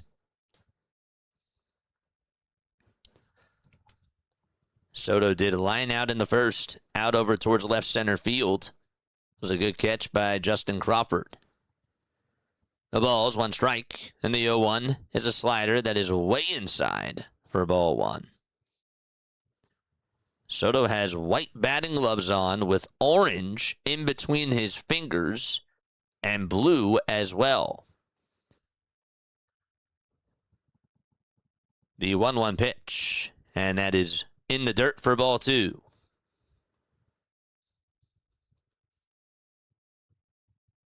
Also has a really cool looking bat. It's like a tannish barrel with a black bottom. 2-1 pitch, and the curveball is going to be called strike 2. It had a lot of movement to it. It was down, though, but Soto will challenge. Soto does have a good eye, and he is correct. Instead of it being 2-2, it'll be 3-1.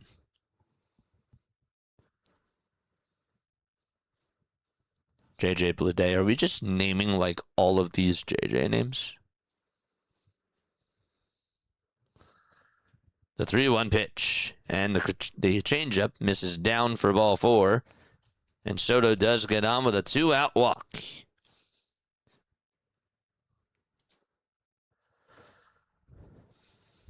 So the next man up is going to be Bo Bichette.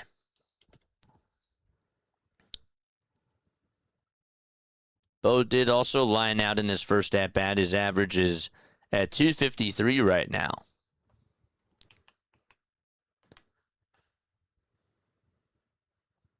The pitch. And a four-seamer at the knees for a called strike.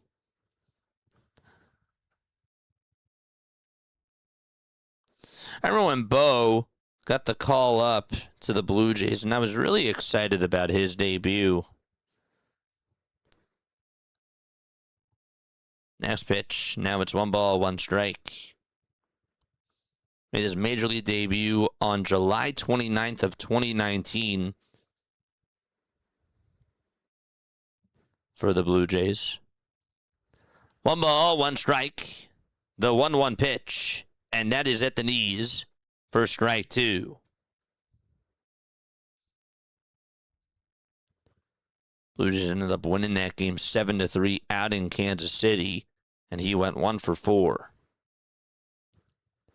The 1-2 pitch, swing and a miss. He chases after the changeup. It was in the dirt, and there is out number 3.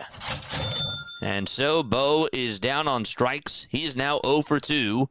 Alan Rangel, so far, so good today.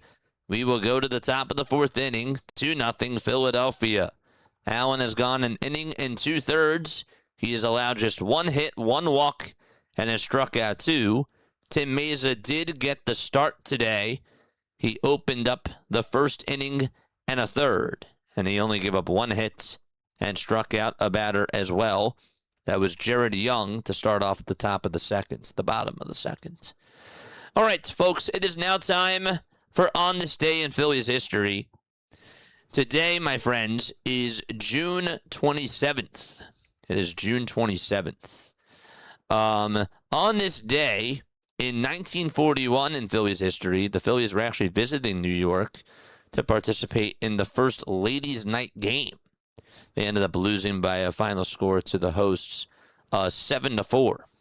So they ended up losing to the Giants. Johnny Callison hits for the cycle as the Phillies beat Pittsburgh 13-4.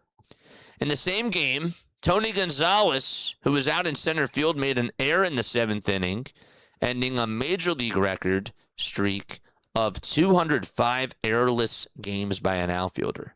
And again, this is posted by broadandpathison.com. You can go check them out. Carlton ended up striking out Elliot Maddox in the 5th inning against the Mets on this day. And that was his 1,872nd strikeout as a Philly, establishing a new team record that day. 6 years after that on this day, the Phillies pulled what was a 2-1 victory over the Cardinals. The game finished in 17 innings out in St. Louis. And the guy that drove in the winning run was Milt Thompson. Shout out to Milt Thompson. He's actually going to be at the HBCU swing-off. He's one of the bench coaches, I believe, for Jimmy Rollins' team. Somebody fact-check me on that. The pitch that's in there for a strike. He was on WIP the other day, and I'm pretty sure that that's what he said. But that's pretty cool. No balls, 1 strike to Bryson Stott and the 0-1, and that is outside for a ball. For sure. So Stott today is 0 for 1. Christian Scott will throw the 1-1 pitch, and that is swung on and missed at 95 by Bryson. We mentioned before that Christian Scott is coming off of the IL.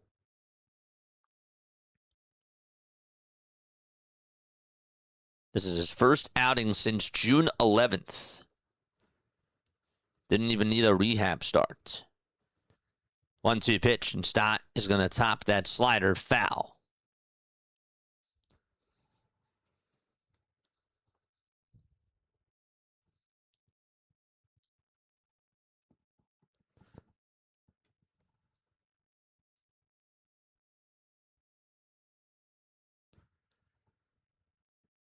One ball, 2 strikes to Bryson Stott. Scott gets set and fires, and Bryson is going to foul the next pitch over towards the third base side. Foul. 2-0 lead for the Phillies on an opposite field 2-run home run by Bryce Harper. 10 seconds left on the pitch clock. And the pitch to Stotts. Popped up, hit out over towards second base. And there is Lindor, and he will squeeze it for out number 1.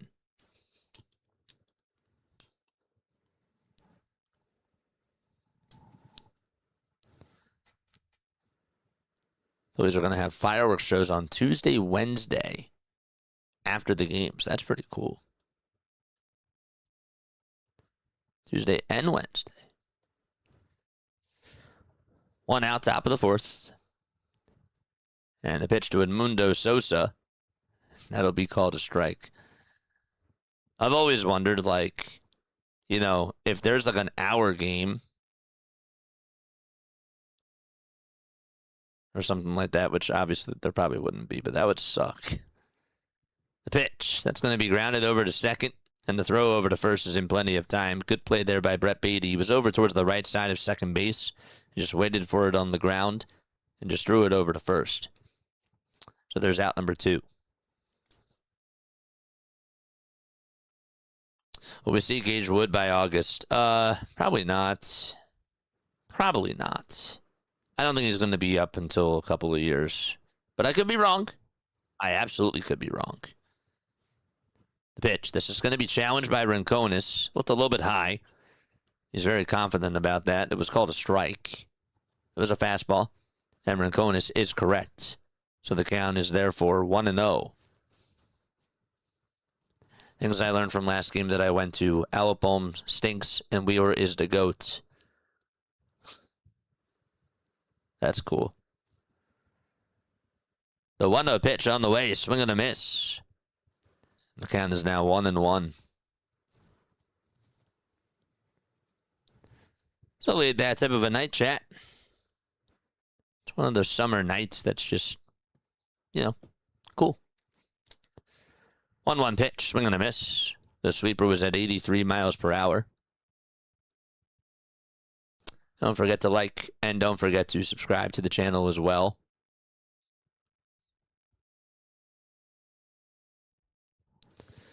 The 1-2 pitch, and that is outside for ball 2.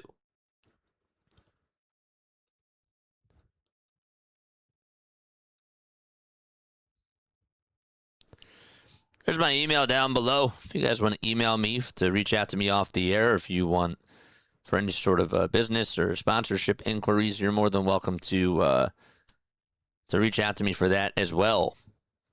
Next pitch. That's another foul ball by Rincones, and he stays alive.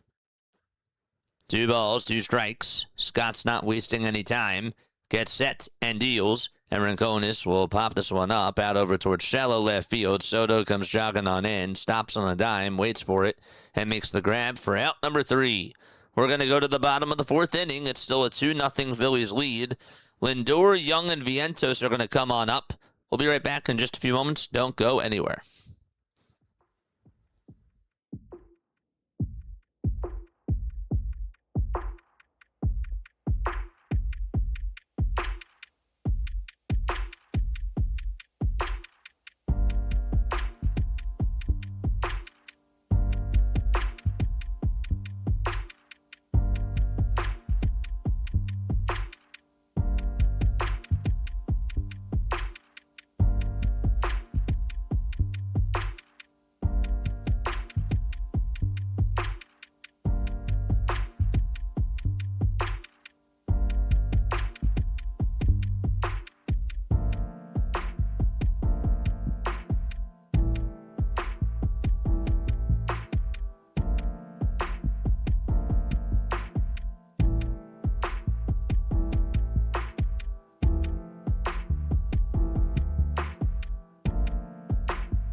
There we go, folks. All right, 20 more subscribers until we get to 11,200. Once again, just a reminder that after the game is done tonight, we will be calling the Giants versus Braves game, so make sure that you guys check us out for that. Here's Lindor coming on up to the plate. He will call for time. 26 total pitches for Alan Rangel so far. And now he's talking to the home plate umpire, Doug Eddings. Says, my bad. So for 1, he grounded out in the first. His OPS is at a 6.26. The first pitch is way up high.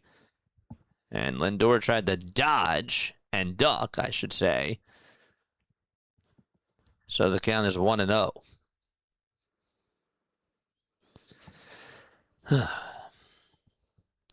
3 seconds left on the pitch clock. The 1-0 pitch. That's going to be a called strike at 93 miles per hour. Somebody did say this, that Ryan Howard also did hit a 505-foot homer on this day. That did happen, as the 1-1 is going to be fouled off too. But also, Jamie Moyer ended up getting the victory as the Phillies beat Toronto 11-2. Toronto had runs on a homer by Vernon Wells. That was the 506th career round tripper given up by Jamie Moyer, making him the all-time leader in that category. Anybody want to guess who actually held the previous record for that? The pitch, and that's a foul ball. On the same day, actually, he did reach 4,000 career innings, and he was only the 40th pitcher to do so. Pitch to Lindor, and there's a high fly ball hit out over to deep right field. On the track is Rincones, and he has room to make the catch for out number 1. Thought maybe that was going to go. Not a lot of wind tonight, though, out in New York.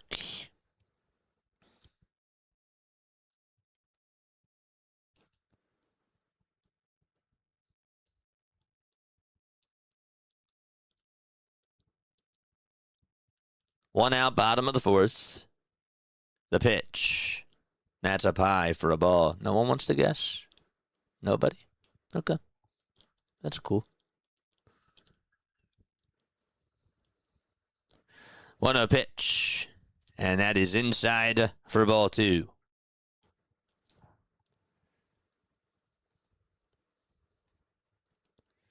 It was Robin Roberts.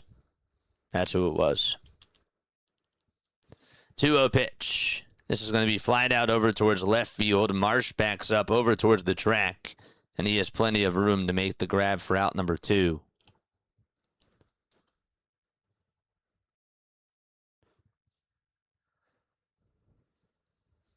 So, yeah, Jamie Moyer gave up his 506 career homer on this day, and the previous record was held by Robin Roberts. Yeah. 2 outs. Bottom of the 4th. The pitch. That's up high for a ball.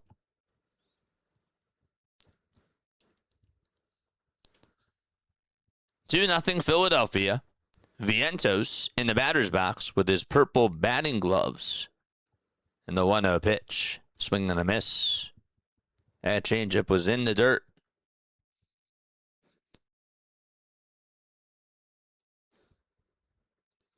We got 430 people tapping on in. 231 of you have hit the thumbs up button.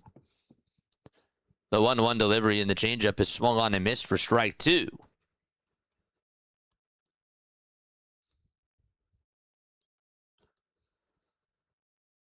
I like to save Schmidt for my trivia answers. Well, that's why I don't ask any Mike Schmidt questions. 1-2 pitch. And that's down in the way for ball 2. So the more you do that, the more I'm not going to ask any sort of Mike Schmidt questions. But no, that's cool, though. 2-2 pitch on the way. That's going to be fouled over towards the right side. Harper gives it a look, and it goes on out of play. That's right. That's right. Correct. You think Aaron Nola's on pace for that?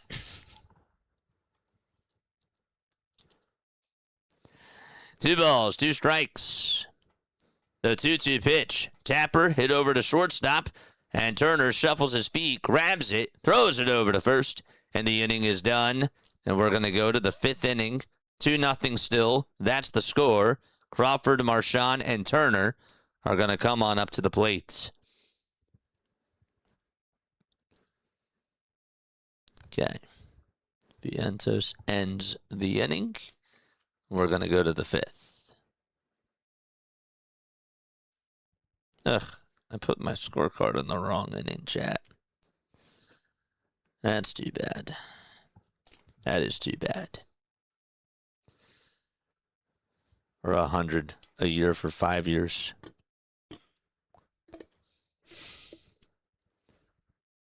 The answer is always Mike Schmidt. Nope. Not at all. Nola might reach 500 homers this season. That's funny. That's pretty cool.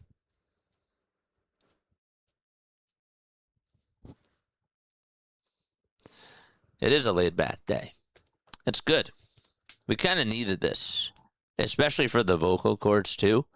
It's nice. People, like, the one thing about this is that people don't realize this, but I really do. Like, I'm not vocally trained.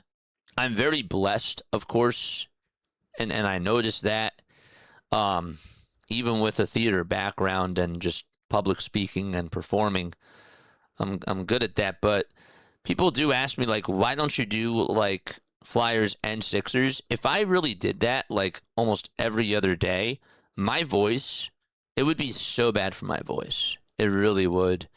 I really do try to take care of it as much as I possibly can. You know, I'm a very big advocate for that.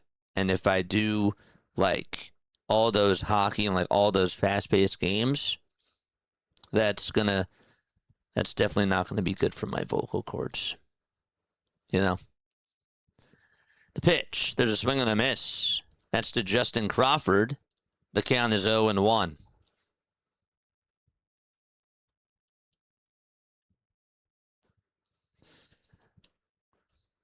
No balls, 1 strike to Justin Crawford.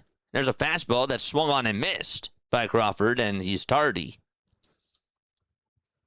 It's over on the inside corner. Christian Scott so far has 73 pitches, in case you're wondering. And the 0-2 to Crawford. That'll be fouled off towards the left side and out of play.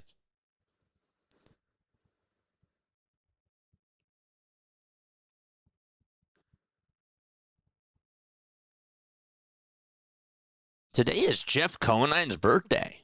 Huh. I didn't know that. Happy birthday to Jeff Conine. 0-2. That's going to be inside for a ball. Today's also Ricardo Jordan's birthday. And Johnny Estrada. Estrada was born in 76. The 1-2 delivery and a called strike 3 on the outside corner. And Crawford goes down looking, and Christian Scott gets his 6th strikeout of the ball game. That was a good pitch. Backdoor slider, wow. That was awesome.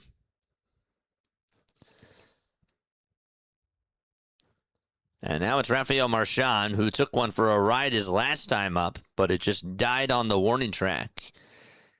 And he swings and misses at the slider to make the count 0-1.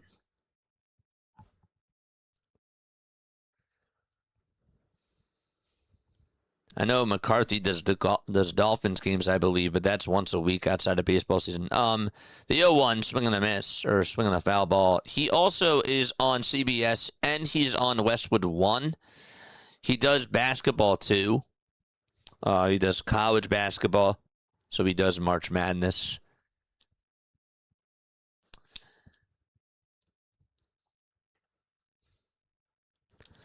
No balls, 2 strikes. 1 away, top of the 5th. Rafael Marchand is in the batter's box. Over the last 11 games, the offense has been hitting just 205 at Citi Field. That's terrible. And that includes the playoffs, too. 0-2 pitch. That's outside for a ball.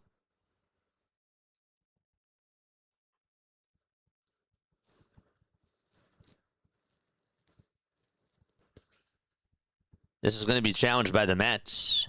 And Alvarez is unsuccessful with it. And the count will still be 1-2. And the Mets will have 1 EBS challenge left. There's Andy Green, the interim manager for the New York Mets. They fired Mendoza yesterday. 1-2, and that is fouled away. That was before the game started. So Andy Green was their bench coach, and he's been promoted as interim manager.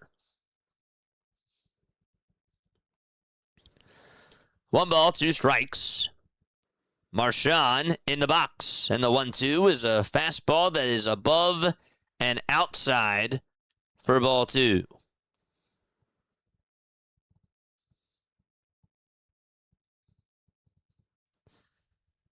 The 2-2 to Rafael Marchand. And he's going to slice one out to center field, and that'll get down for a single.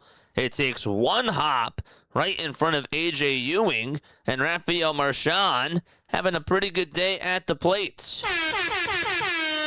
Getting on with a 1-out single, and Trey Turner's going to come on up.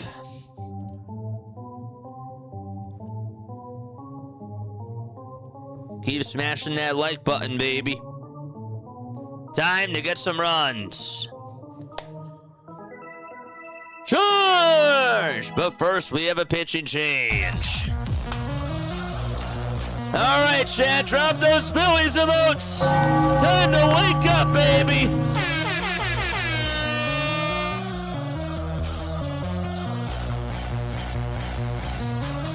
Punch those alarm clocks. Wake up.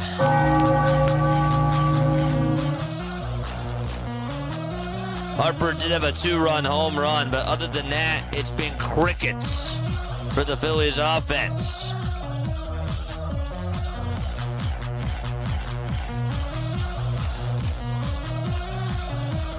Let's go. Chad is fired tonight. JJ's missing it just watching the game. Well, I mean, that's my job. I can't just be looking at chat all the time. I see that you guys are talking amongst yourselves, though. It's cool. It's great. It's awesome. Drop those Phillies emotes. Let's go, baby. Once again, folks, my name is Jason Joseph. This is Play-by-Play with JJ. Hit the thumbs up button and subscribe to the channel and turn on the bell icons, too. And that way you will know when we do go live. Oh, man. It is good to see everybody on here. It's good to see everybody in a good mood, too. The one thing that I'm trying to do now is trying to, obviously, feel like how you feel, but, you know, like when it comes to the team, but I'm trying to get people that are, you know, if the vibes are negative, I'm really trying to sort of cut down on that, you know, because I really want to bring positivity, especially when they're playing really well. I want this to be a positive chat. I want this to be a good environment for people, you know? That's what I care about. Top of the fifth, 2-0 Philadelphia. 3 hits for the Phillies. And they are still up to bat. AJ Minter is now going to be the new pitcher. 12 games, a 0 ERA and 11 innings, and he's been sensational out of the bullpen for New York. The first pitch to Turner, foul ball. Tapped it foul over towards the left side. The final line tonight for Christian Scott, as he's still responsible for the runner over at first. But he did go 4 1/3, gave up 2 earned runs, 3 hits, struck out 6, and walked just 2. Minter, the former Brave, fires the 0-1, and the pitch is low for a ball. Threw the changeup there. They put in the lefty to face Trey Turner, but obviously up next is Schwarber and Harper to follow.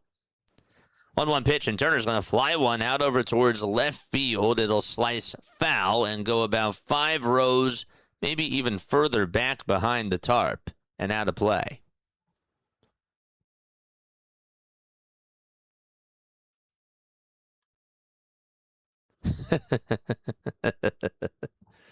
That's right. 1 ball, 2 strikes. The 1-2 pitch, and that's outside for ball 2. It's a changeup at 86.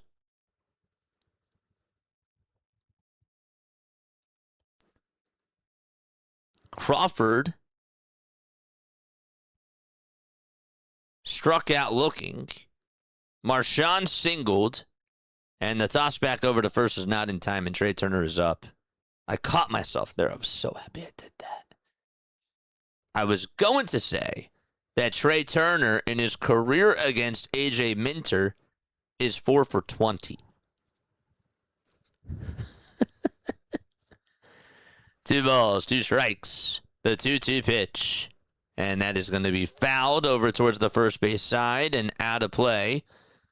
And Turner stays alive. I'll give him credit. He's fouling off pitches, working up better at bats, and he's finding ways to get on. He's playing better. Still not where we need him to be, though, but he's definitely taking steps in the right direction.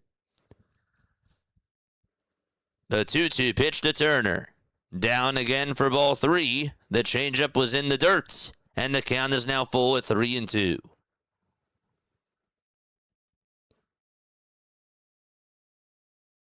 $11 innings for Minter this year. 2 runs allowed. None of them have been earned. The 3-2 pitch to Trey Turner, and he flies one out over towards center field. This will stay in the ballpark. Backing up is Ewing in front of the track, and he waits for it and makes the catch at the letters for the second out. And up next is going to be Kyle Schwarber. We'll see what he's able to do against AJ. His lifetime numbers against him, 1 for 16.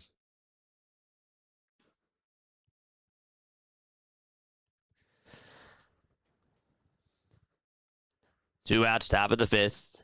Minter will get set at the letters and fire away. And it's outside for a ball.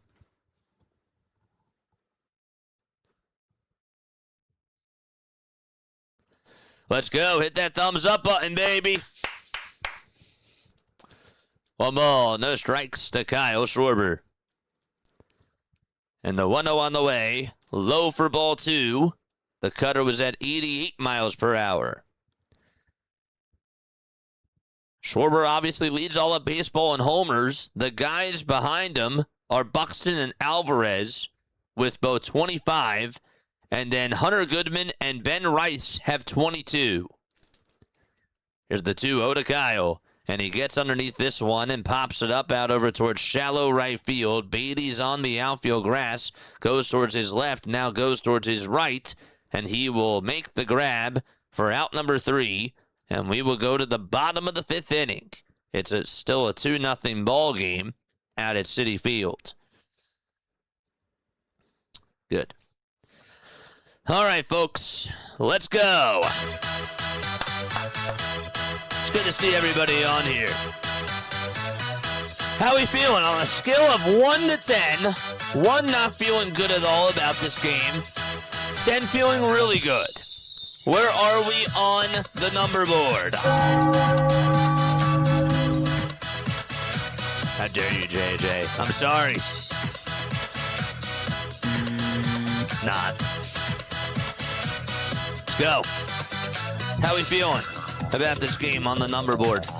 1, not feeling good at all. 10, feeling I'm ready to run through a brick wall with this team.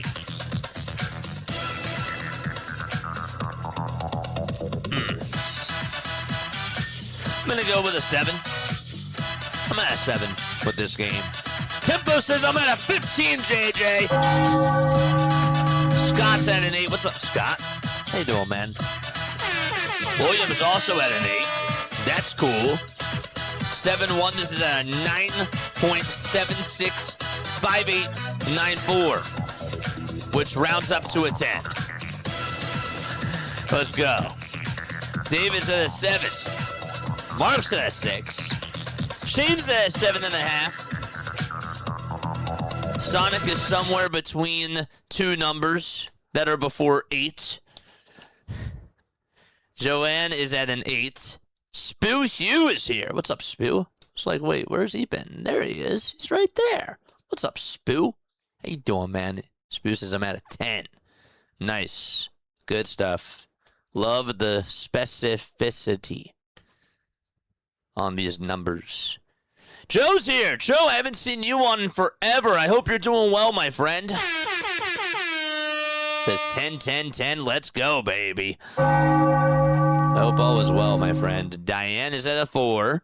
Okay, Joanne is at an 8. It's good to see you guys on here. What's going on, Diane? High five to you. Joanne, high five to you as well.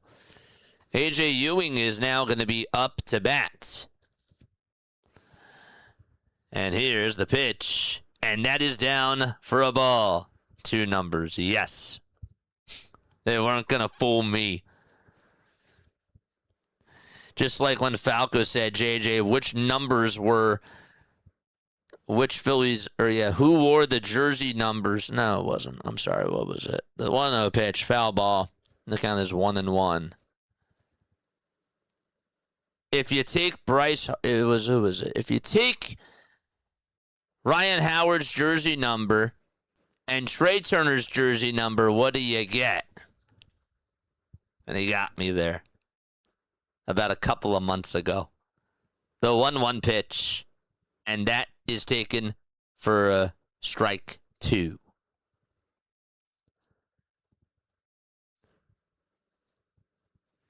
One ball, 2 strikes. Allen gets set at the Phillies letters, and the 1-2 pitch is a backdoor slider, but it misses down for ball 2.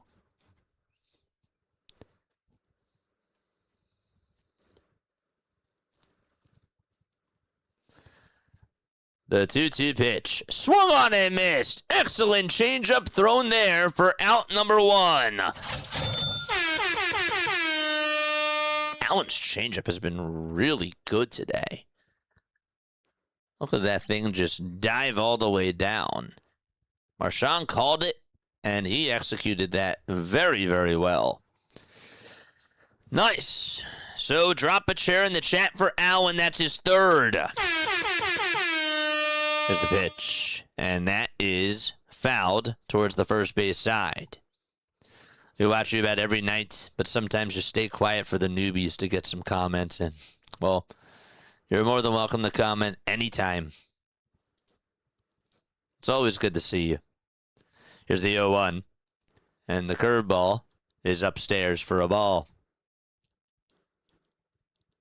He's having a really good outing, too. And again, I'll tell you this. Rafael Marchand, so far, so good with calling this game. The 1-1 pitch, here it comes, and that's going to be grounded over to first. Harper has it, says I got it, plays it on the hop, and takes it right over to the bag, and there's out number 2 in the bottom of the 5th inning for Philadelphia. And it'll be Francisco Alvarez who's going to be up next for the New York Mets. So 2 up and 2 down.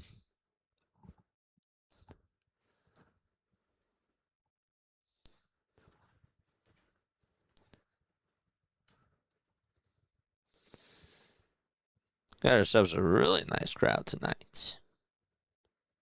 Don't forget, we're going to go on for the Braves game, too. As the pitch. That's a foul ball. Braves play at 9:05 tonight. Make sure that you mark your calendars for that. If the Phillies win, and if the Braves lose, Phillies are just 3 games in back of Atlanta. Braves play the Giants tonight. It'll be Logan Webb for San Francisco and Bryce Elder for Atlanta. Next pitch on the way. It's down for a ball, so it's 1 ball, 1 strike. Good try on the changeup there. But Alvarez did not chase. 1 ball, 1 strike, and the 1-1. This will be popped foul over towards the left side. Marchand gives it a look, and it's going to go out of play.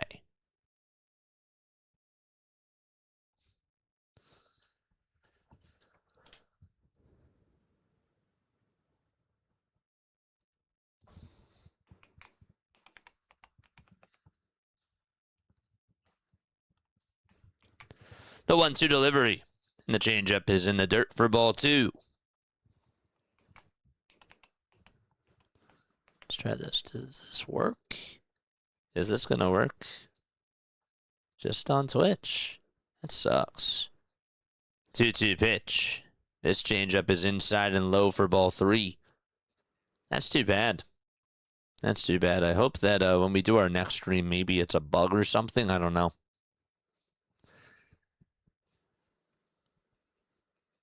3-2 pitch on the way. Swung on and missed. And just like that, we're going to go to the top of the 6th inning.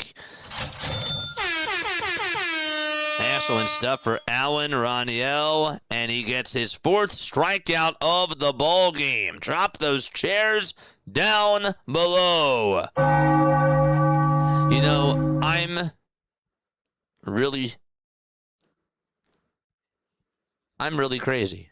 All I could have done, because I got the whatchamacallits working over on Twitch, I could literally just copy and paste the things over on Twitch over on here. I really could. Let me just do that. Oops. I guess it doesn't really matter. It doesn't really matter. There's my P.O. box. Or sorry, that's my email. My P.O. box, though. I can post that. Where's the P.O. box? Nice. There's the P.O. box. Good stuff. Copy the text. Put it over here. And voila. We did it.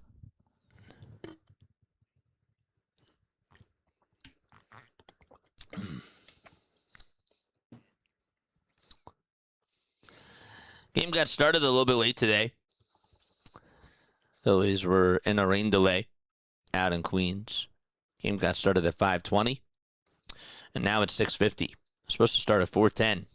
So it ended up being an hour and 10-minute delay.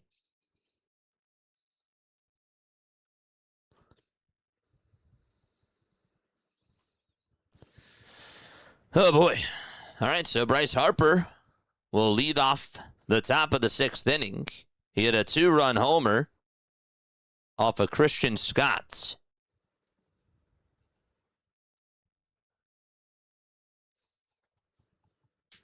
Green and white batting gloves for Bryce Harper.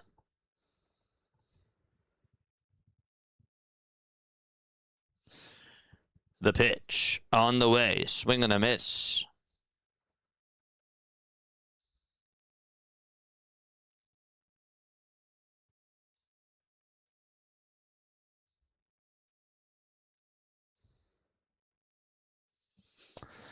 Next pitch on the way, and that is a swing and a miss.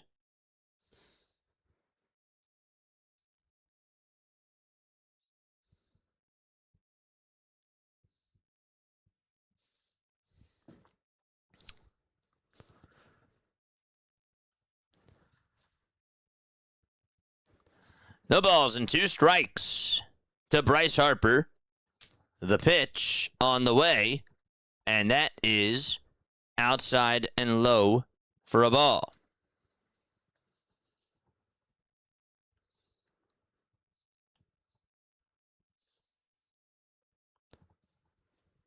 Five seconds left on the pitch clock, and here's the 1-2 pitch. That's down for ball 2.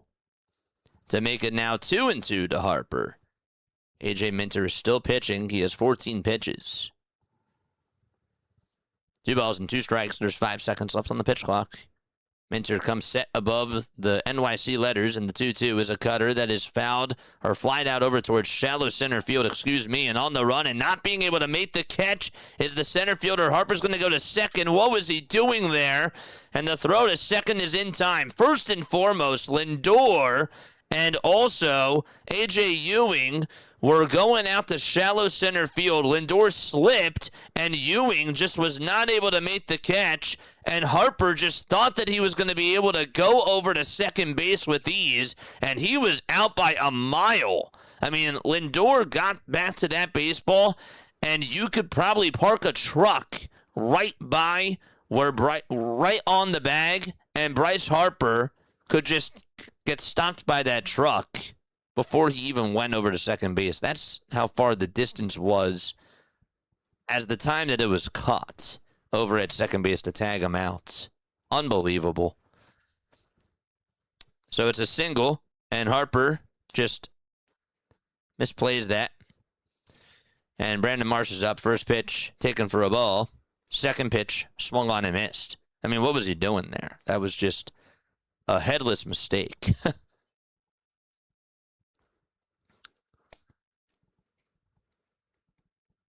1 ball, 1 strike.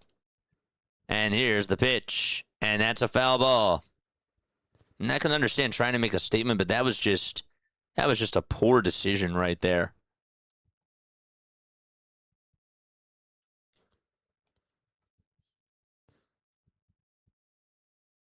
The 1-2 delivery, swing and a miss. And Brandon Marsh is down on strikes. The cutter was at 88 miles per hour.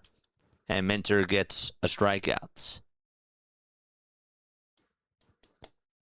Sorry, but the truck analogy was as bad as Harper's base running, JJ. I mean, the point is that you could park a bus, okay? And Bryce Harper would probably hit the bus, like he would probably hit the bus first, okay?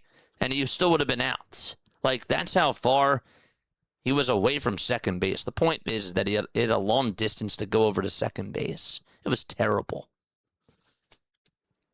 But yeah. He likes to stretch him out, and he was out by a mile. No balls, 1 strike. The 0-1. That's down for a ball.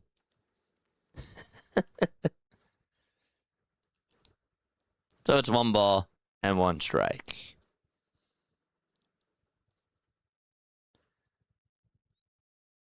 The 1-1 pitch to Stott. And this is going to be flied out over towards left center field. Soto's going to call off Ewing and make the catch. And that's going to be for out number 3. All right, so we're going to go to the bottom of the 6th. It's a 2-0 lead for Philadelphia. And they'll be back in just a few minutes. I'm going to take a very quick step off. Don't go anywhere. I will be right back in just a few moments.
Here we go. Here's the pitch. And Rangel is still there. The first pitch is going to be flied out over to deep right field. It's going to go back towards the track, but Rincones has just enough room to make the catch, and there's out number one.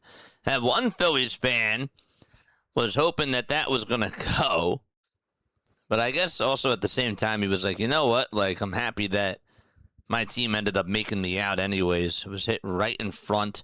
Rincones was like, there we go. Here comes Juan Soto. The first pitch is a curveball. It's going to be called ball one. Called inside, but it'll be challenged by Marchand. It's inside, not by much though. And the count is still 1-0, and the Phillies are down to one ABS challenge, and so are the New York Mets. You know, the White Sox just walked it off, and they won their 10th straight home game. The Chicago White Sox. 1-0 pitch. That'll be chopped foul over towards the right side. And it's 1 ball and 1 strike. I believe in swordfish. Swordfish is really good. I love swordfish. I like eating swordfish.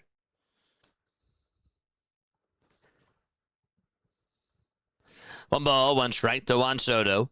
And a good slider thrown at the knees for strike 2. And it's going to be 1-2 to Juan Soto. So Benj almost homered. The 1-2 pitch on the way. Upstairs for ball 2. And that makes the count 2-2.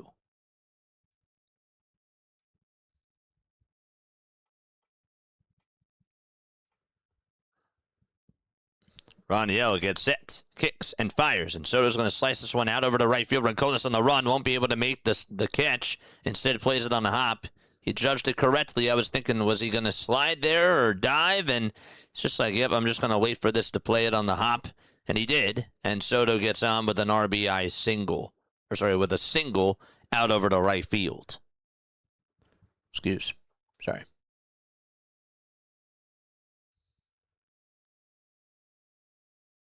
Did a good job playing it on the hop, though. Bo Bichette is up, and Bichette is going to foul off a slider at 84. Don't forget that we got trivia in the bottom of the 7th inning. Make sure that you guys are on for that. What's up, E? How you doing, my friend? The 0-1 pitch. Fouled back again towards the screen. And Bo stays alive.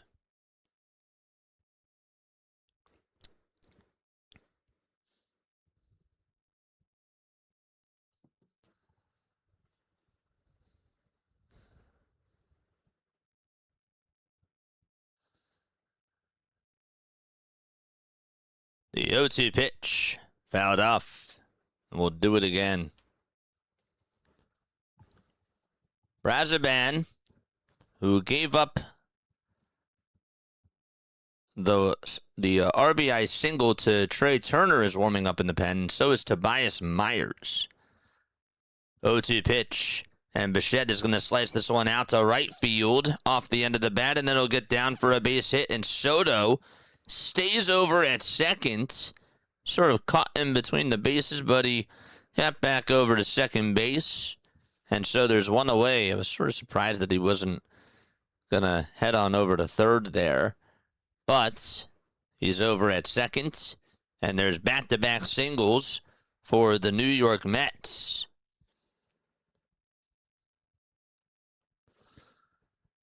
And Lindor is up next. And Caleb Cotham is going to go out there to have a conversation with Allen, just to try to get on the same page with him. And the infielders will join in on this conference as well. Soto is over at second.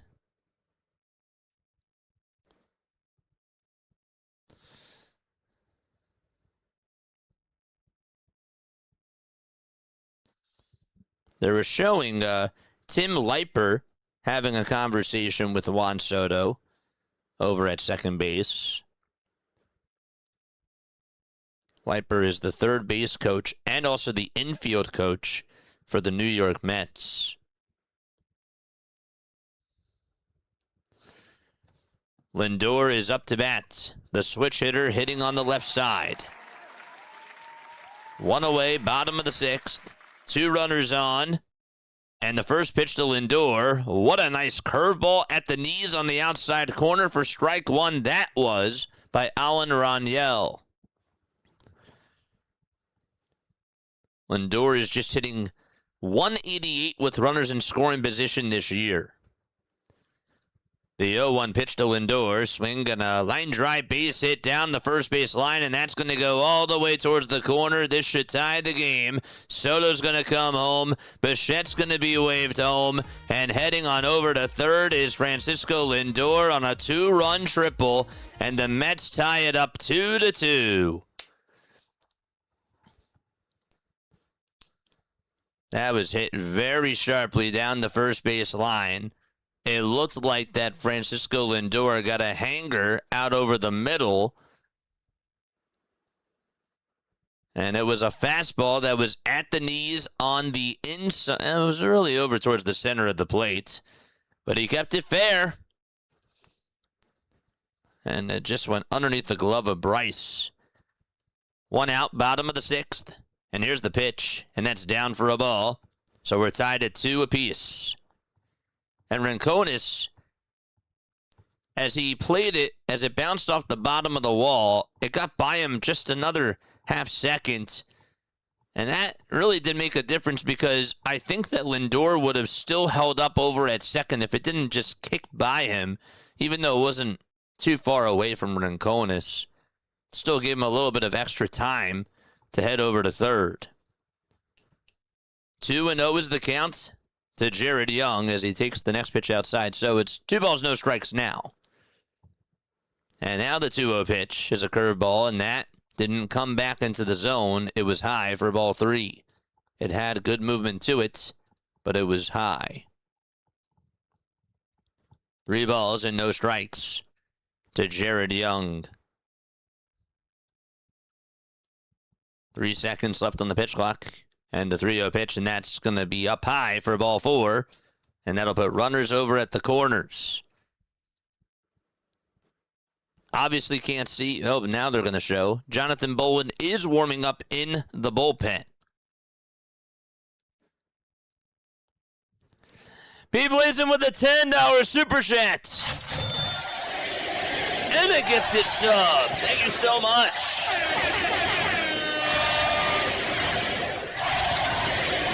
Appreciate you, buddy.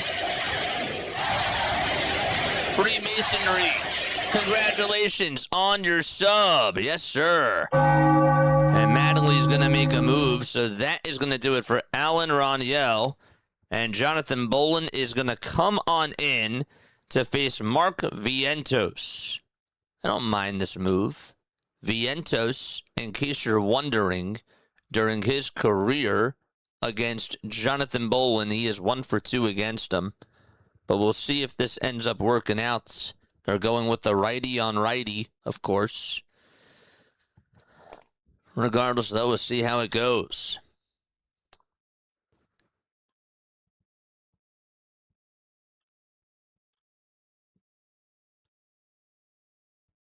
Get this picture out of here. What picture? The pitcher? Autocorrect? What, you want me to take the 3D off? I know you're not. A couple of batters late on the change. You know, to be honest with you, I didn't mind him leaving him in to face Francisco Lindor. He's going to have to try to get out of his own mess. You know, and they had the lead. I didn't mind it. You made the mess, try to clean it up. I don't know. I didn't think it was a bad thing. If this was a playoff game, then I agree it's a different type of an atmosphere. But for this type of a game, and from how the series has gone, I didn't think it was a bad thing. Didn't work out, though. It's a boring day. I've got nothing to do but got to load and take him to the zoo. It's a boring day.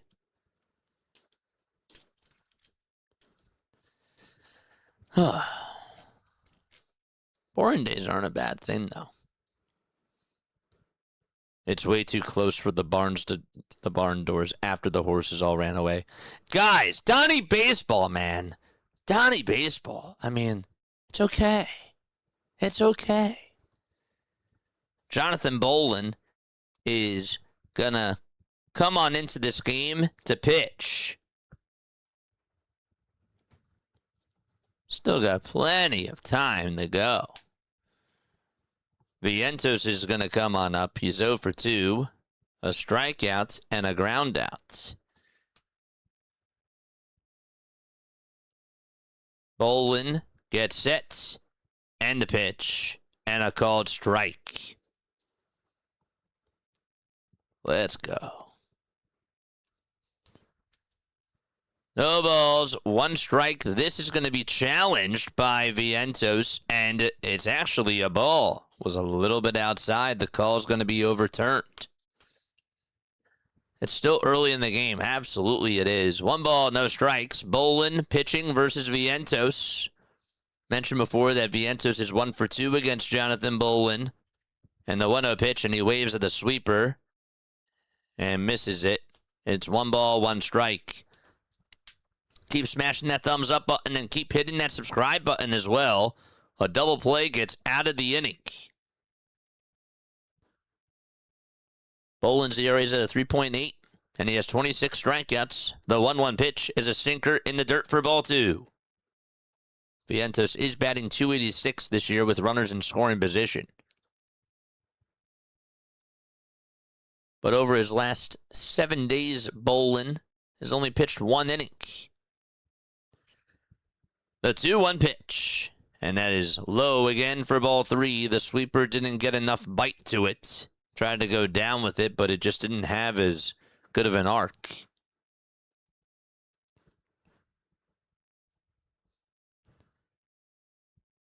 Three balls, 1 strike to Mark Vientos.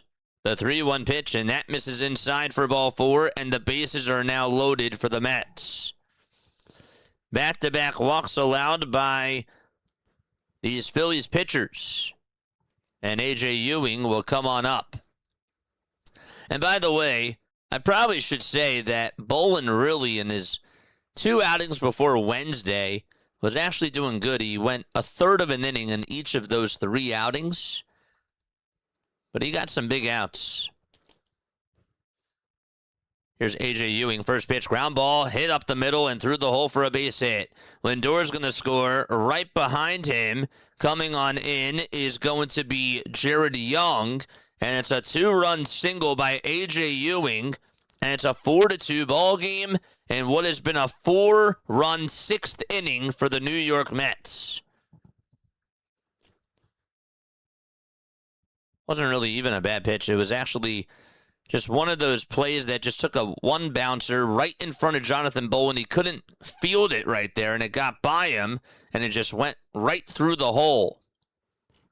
And it's a 4-2 lead for New York out in Queens. And Brett Beatty will step on into the batter's box. 1 away, bottom of the 6th. And here's the pitch. That'll be taken for a called strike at 98 miles per hour. 0-1 to Brett Beatty.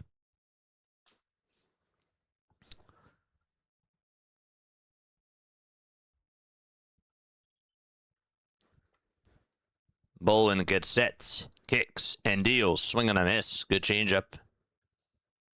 Over on the outside edge. And Beatty just swung underneath it.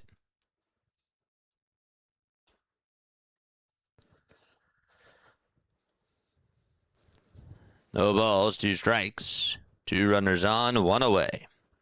Bolin fires again. Swing and a miss at 97 miles per hour. Tardy on the fastball. And Beatty is down on strikes. And there's 2 gone.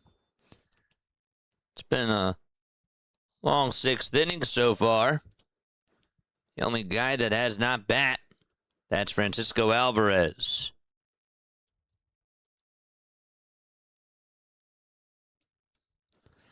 Alvarez today 0 for 2. His average is at 253 now. He waves the bat. And the first pitch, that's going to be grounded over towards shortstop, backhanded by Turner, and he throws it over to first. And it's in plenty of time for out number 3.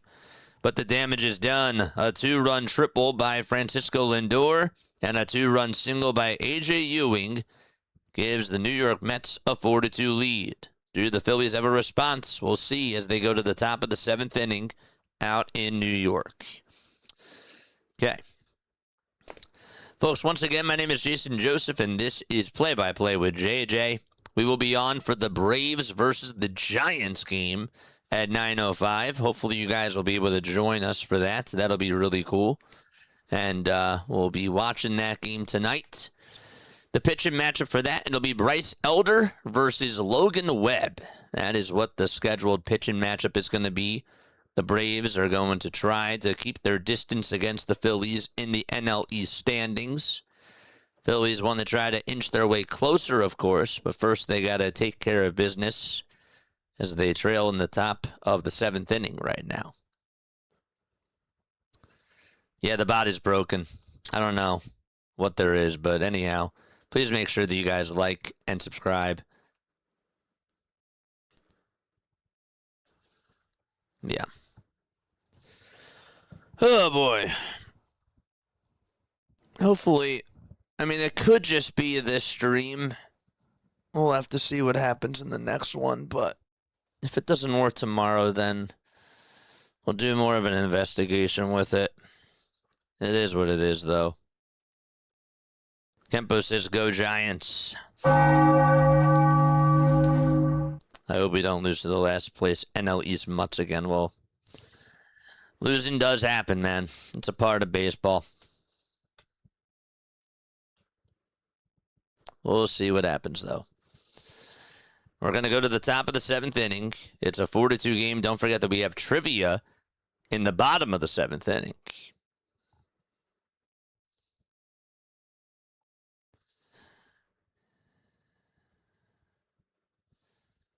Phillies did get a 2-run home run from Bryce Harper, and that's been the only scoring that they've provided tonight. Huascar Brazoban is going to pitch yet again.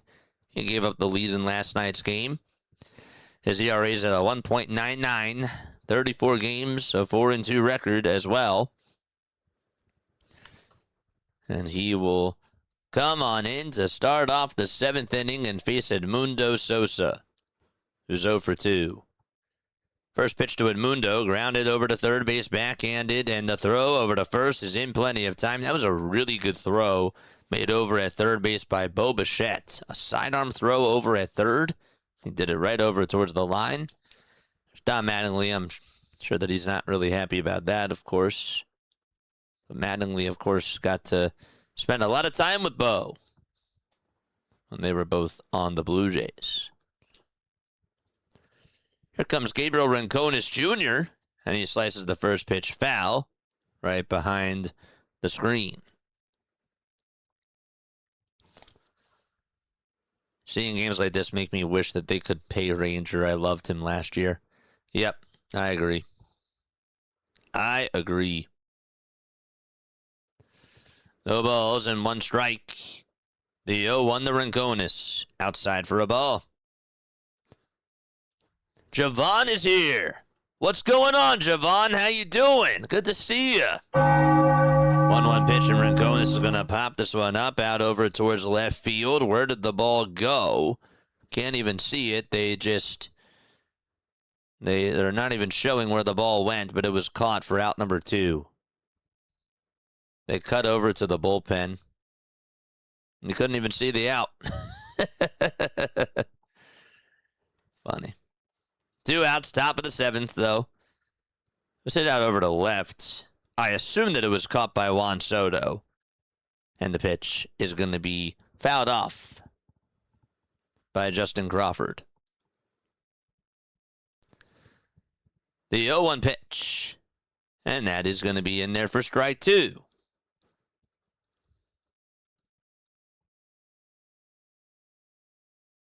What's up, Adam? How you doing, my friend? 0-2 pitch. Line drive, base it out to right field by Justin Crawford, and he gets on, and the tying run is going to come on up to the plate. All right. It'll be Rafael Marchand who's up next. Good swing by Crawford.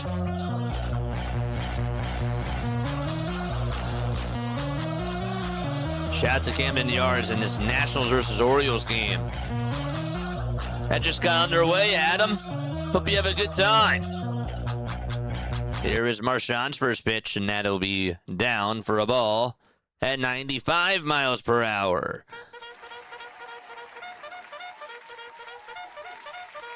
Charge! Seen enough of Rincones. 1 ball, no strikes, and the pitch. And the sinker misses again, down for ball 2. It's 2 balls and no strikes. The 2-0 to Marchand, swinging a grounder, hit over towards second, and the throw over to first is in time. Crawford was running too, and he probably would have had the bag stolen. But the inning is done, and the Phillies leave another man on base.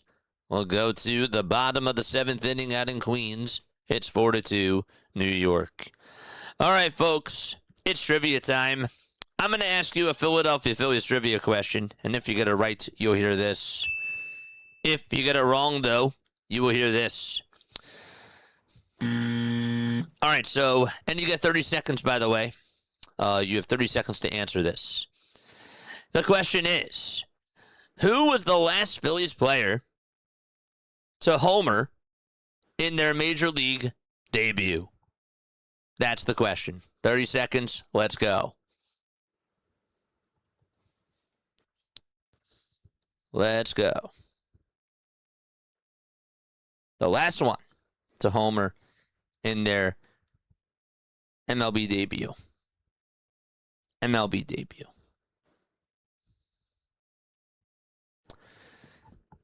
$20 seconds. Let's go. 15. Schmidt. Wes Wilson. 10. 9. 8. 7. 6. 5. 4. 3. 2. 1. Let's go. Rollins. Nope. Jalen Hurts. Nope. Was it Utley? Nope. Was it Hill? Good try. Nope. The guy did it this year, and his name was Felix Reyes. If you thought Felix Reyes did it, you are correct. He was the last guy to hit a home run in his first career at-bats. Felix Reyes, Shea got it. Yes. Good job. Good stuff. Felix Reyes. That's right, Jack got it.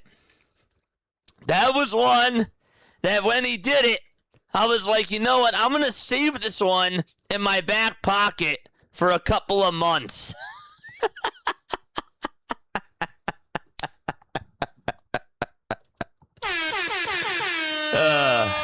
Nice.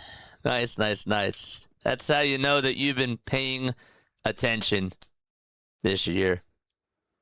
That's right. Nice. And we stink. Forgot him. That's right. I'm good. Thought it was a good day to use that. That did.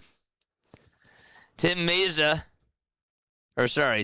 pitched in the first inning. Eric Backus is now going to pitch. Ronconis did it last, but that was not his first career at-bat. That was not his at-bat. That was not his first career at-bat.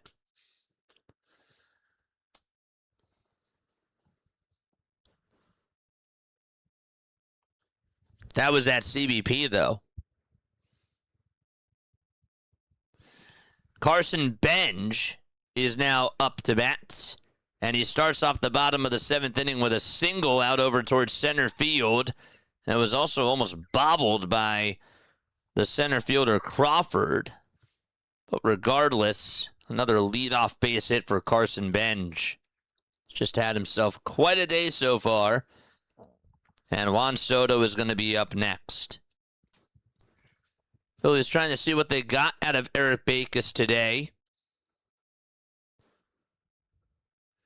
Jack with a 2. Thank you so much.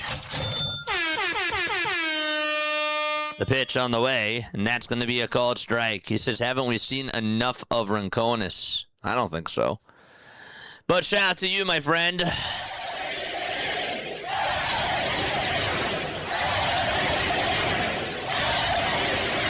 The ball is 1 strike in the 0-1, and that is down for a ball. I don't think so. I know that he hasn't had the best starts. But thanks so much for the 2, my friend. I really do appreciate that. The 1-1 pitch to Soto, and a fastball at the knees at 90 miles per hour. Where's your super chat? There it is. And so it's 1 ball and 2 strikes.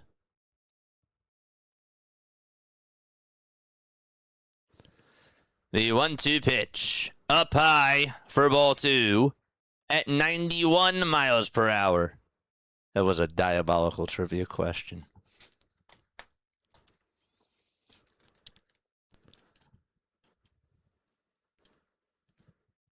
Backus gets set above the Phillies' letters in the 2-2 pitch, and that is fouled away towards the left side and out of play. We just got over 300 likes. Jack, once again, thank you so much for the super chat, my friend. Hope you're doing well. The 2-2 pitch, and Soto stays alive. Got the sweeper there and fouled it off.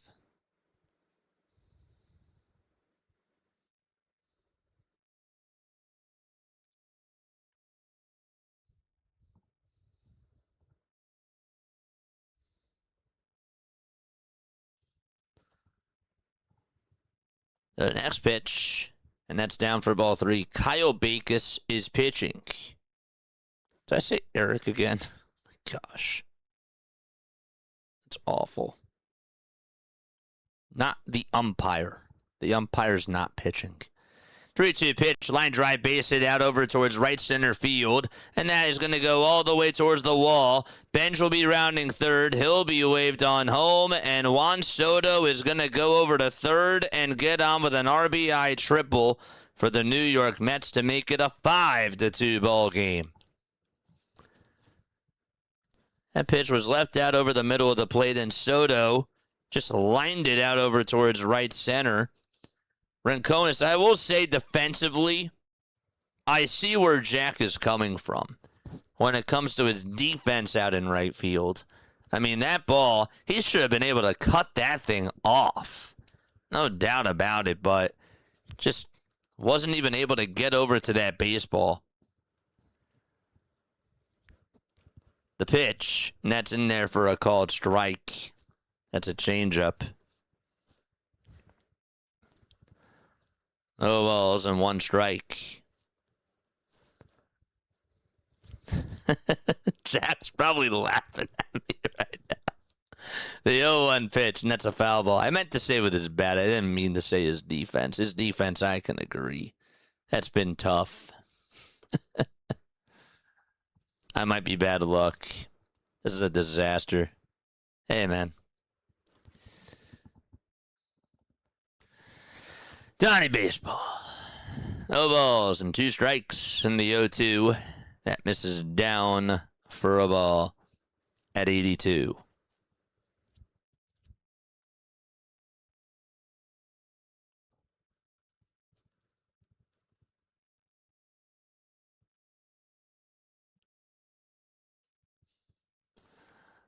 The 1-2 pitch. This is popped up out over towards the right side and out of play.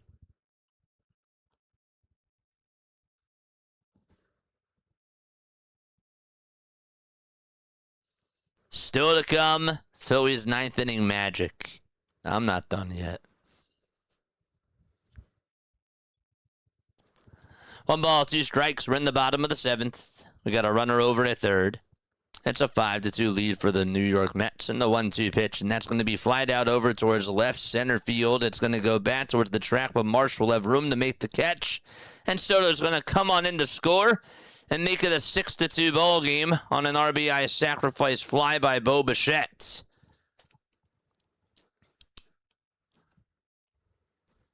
So it is a 4-run lead for the New York Mets. And they've scored all 6 of their runs over their last 2 innings.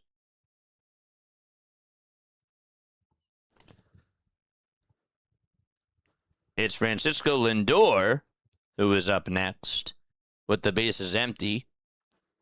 And Backus kicks and deals. The pitch was down. They tried to see if he went, and he did not.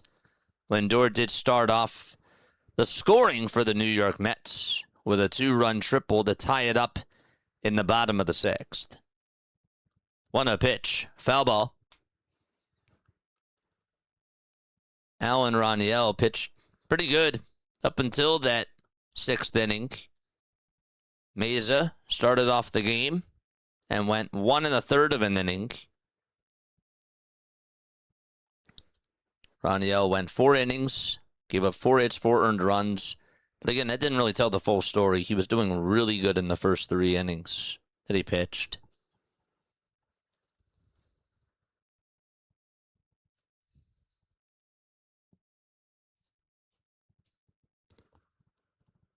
One ball, 1 strike, bottom of the 7th, and 1 away. Backus kicks and deals, and that is outside for ball 2.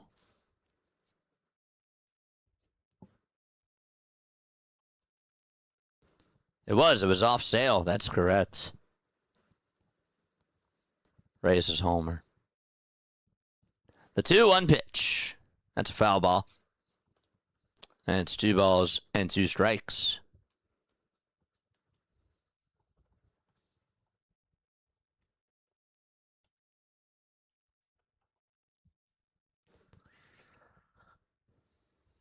The 2-2 pitch on the way. That misses down for ball 3. And so now it's 3-2 to Francisco Lindor. Kyle Backus is 28 years old.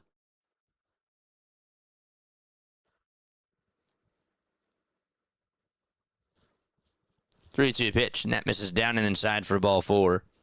And so there's another walk allowed by Backus, and Lindor gets on, and he'll be over at first.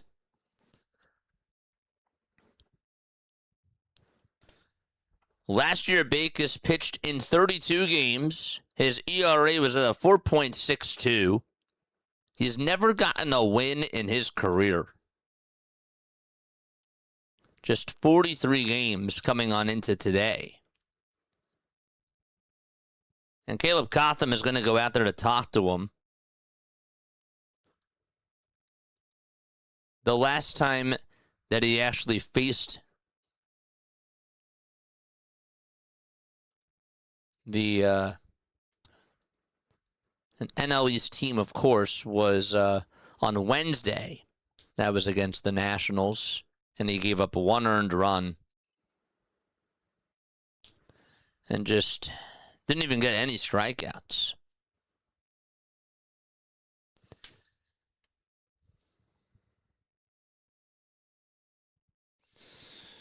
Tim Kelly just says that there's a rainbow at Citi Field, but other than that, nothing else is going the Phillies' way tonight, which is the truth.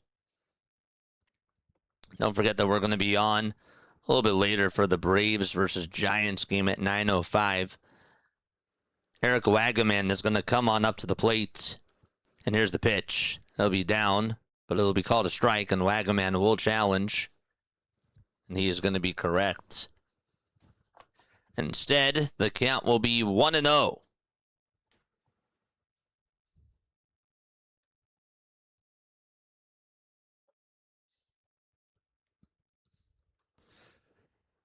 Four-run lead for the New York Mets as we are in the bottom of the 7th.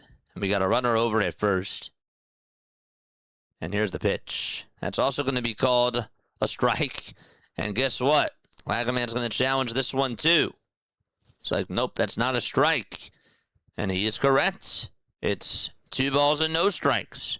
Doug Eddings with back-to-back bad calls. And not even close. That was 2.1 inches below the zone. The 2-0 pitch. Chopper hit over towards the right side. Stott has to throw it over to first, and that is in time. The way that ball sort of bounced over towards the right side of second base, Stott was not going to be able to get a double play out of it. Lindor was sprinting over towards second, and Stott ended up having to come running on in a little bit of ways for him to just be able to barehand it and make the throw over to first. Even if he didn't barehand it there, Wagaman's safe. It was not as easy as it looked, so good play there by Bryson Stott. 2 down, bottom of the 7th, excuse me. And the pitch is going to be in there for a called strike to Mark Vientos.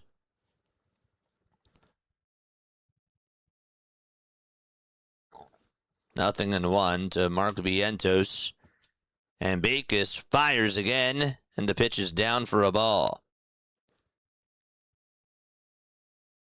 The Mets got their other 2 runs. Besides the 2-run triple by Francisco Lindor, they got a 2-run single by Ewing in the bottom of the 6th. The 1-1 pitch, fouled off. And then in the bottom of the 7th, Juan Soto had an RBI triple, and Bo Bichette had a sac fly. Myers and Weaver are warming up in the bullpen. 2 away, bottom of the 7th, 1 ball, 2 strikes, and the 1-2 delivery, swing and a miss. And Backus does get out of the inning, but the Mets do add on some more runs. They get some insurance, and the Phillies have some work to do. Top of the lineup, due up for Philadelphia as we go to the top of the 8th inning. All right, chat. Time to get something started. Time to start a fire. Time for the Phillies to start a fire. We didn't start the fire, but the Philadelphia Phillies may start a fire. We'll see how it goes. Now you're going to get Billy Joel stuck in your head. You're very, very welcome. It all comes back to music, baby. This game took a turn towards stupid, says Hardcore. It's a long season. It's a long season. Losing to the Mets is the worst. We're not done. We're not done yet. We're definitely not done. 9th inning comeback? How about an 8th inning comeback?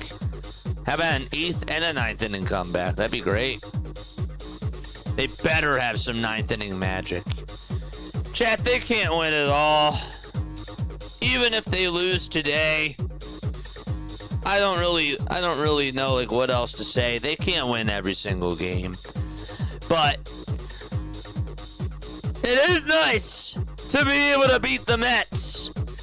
And we'll see if they can do it. That's right. Let's go. Let's go, baby. Don't forget to like, don't forget to subscribe, and turn on the notification bell icons too, folks. We're going to go to the top of the 8th inning. Phillies are down 6-2 to the New York Mets. Luke Weaver is going to pitch. He has a 2.12 ERA. This guy has not allowed a run in over a month and a half. He has just been terrific for them. 32 games, and he is going to try to keep it a 4-run lead. And here comes Turner to the plate. First pitch, swing and a miss. Got a cutter. It was a little bit outside, and Turner swung at it anyways, and the count is 0-1. No balls, 1 strike. 5 seconds left on the pitch clock. And time is going to be called by Alvarez. Don't forget to like. How we doing on those likes? We got 425 people on here. Is that correct? We're at 425. We got 314 of you who have hit the thumbs up button. Let's go. Kyle Schwarber is in the on-deck circle.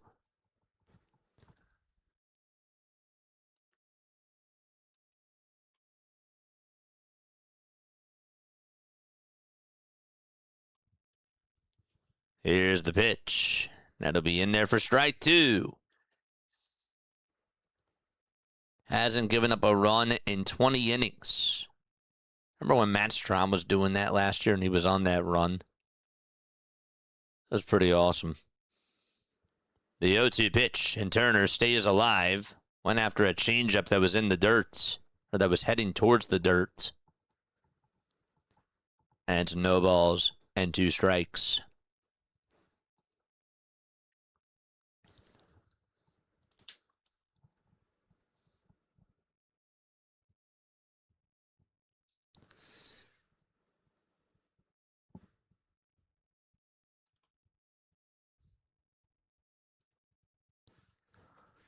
No balls and 2 strikes.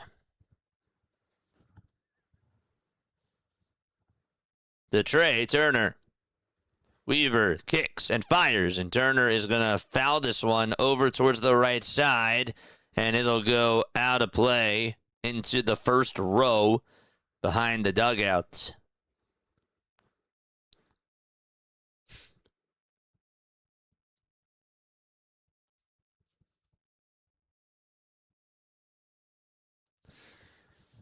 Turner's 0 for 2. He did walk back in the 3rd. He's also 7 for 10 in his career against Luke Weaver. The 0-2 pitch. And Turner fouls one off yet again. Got a piece of the changeup there.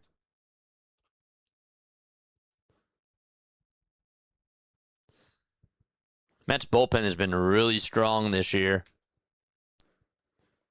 That's been like their only thing that's been really reliable.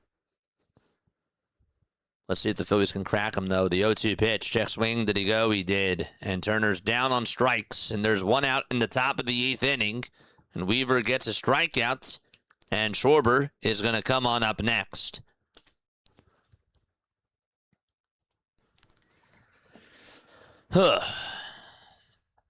Okay.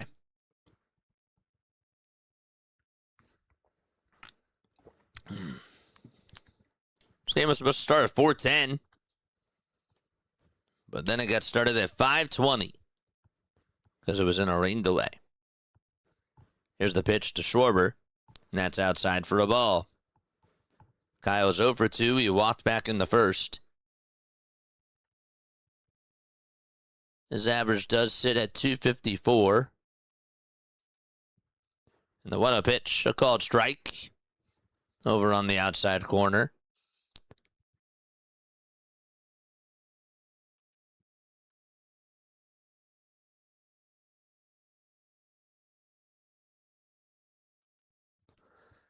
The 1-1 pitch. Schwarber swings and misses at the next one. Harper and Schwarber each have 50 walks. Harper has struck out 64 times. Schwarber has struck out 117 times, heading on into today. The 1-2 pitch to Kyle Schwarber, and that is outside and high for ball 2. Last year, Schwarber did strike out 197 times, and the year before that, same thing. 2 balls, 2 strikes to Kyle Schwarber. 1 out, and the 2-2 pitch, and Schwarber swings and misses at the cutter right down Broad Street for out number 2 in the top of the 8th inning.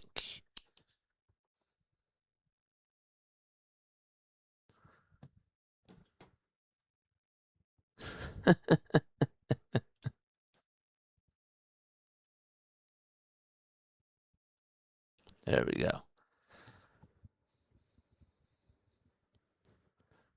2 outs, top of the 8th, and Bryce Harper is up next. 5 seconds left on the pitch clock. And the pitch to Bryce, and he fouls off a cutter. It hits off of his front foot. And he'll step on out of the box. Alvarez looks to try to tap him. Harper says that he's okay, but he says that he needs a little bit of time. He's talking things over with Doug, and Doug gives him a look, and he's like, "You okay?" And he nods his head and says, "Yes." Seth Johnson will pitch the bottom of the 8th inning as he is getting loosened up in the Phillies bullpen. 0 balls, 1 strike, 5 seconds left on the pitch clock. The next pitch to Harper, outside for a ball. It was a changeup.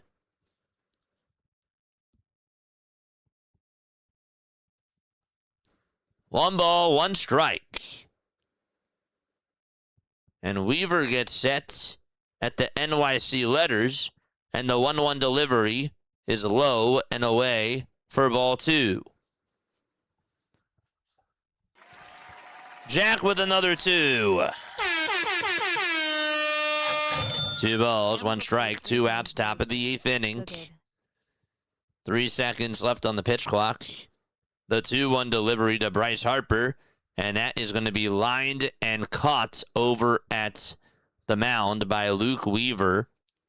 Harper sort of broke a little piece of the bat, and the inning is done. So 1, 2, 3 go the Philadelphia Phillies, and we will go to the bottom of the 8th inning. Jack with a $2 super chat. Thank you so much, my friend. Pam will replace Rinconis very soon. Book it.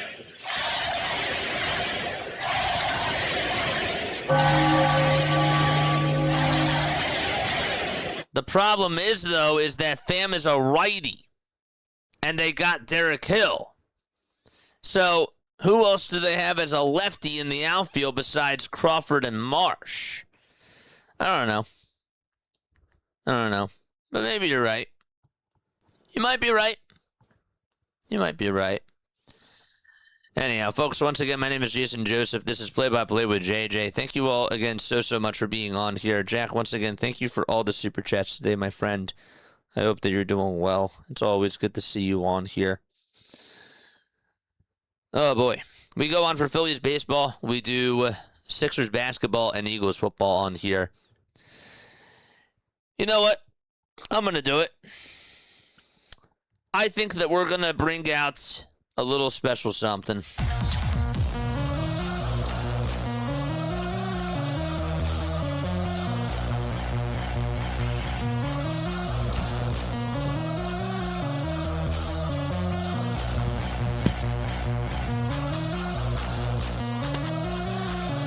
Maybe this is our good luck charm. It might be. Might be a little bit too late, though. I just don't always like to wear the hat. But you know what? Maybe it'll work. We'll see. We'll see. We shall see. By the way, folks, if you do want to email me, jasonjosephonair@gmail.com is my email. If you guys want to get in touch with me off the air, you most certainly can. Here is the link to the email down below. That's the email. It's jasonjosephonair@gmail.com. We go to the bottom of the 8th inning, and the first pitch to Johnson, from Johnson, is going to be taken for a strike by A.J. Ewing.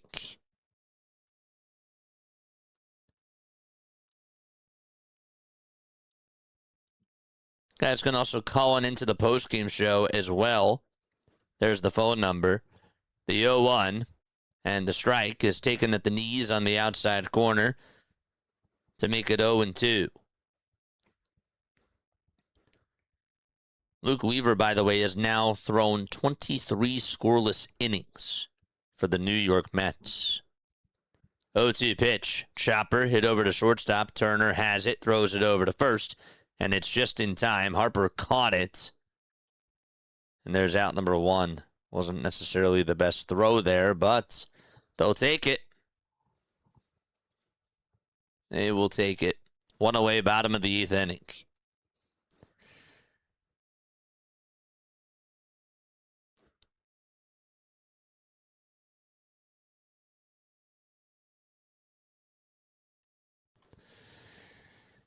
One out, bottom of the 8th.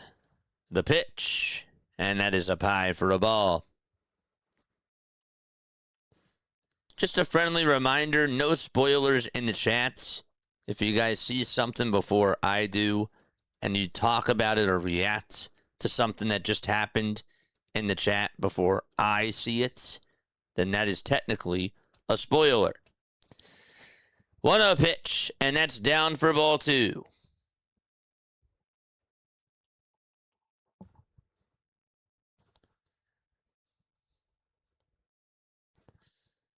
The 2-0 pitch, and that's a foul ball.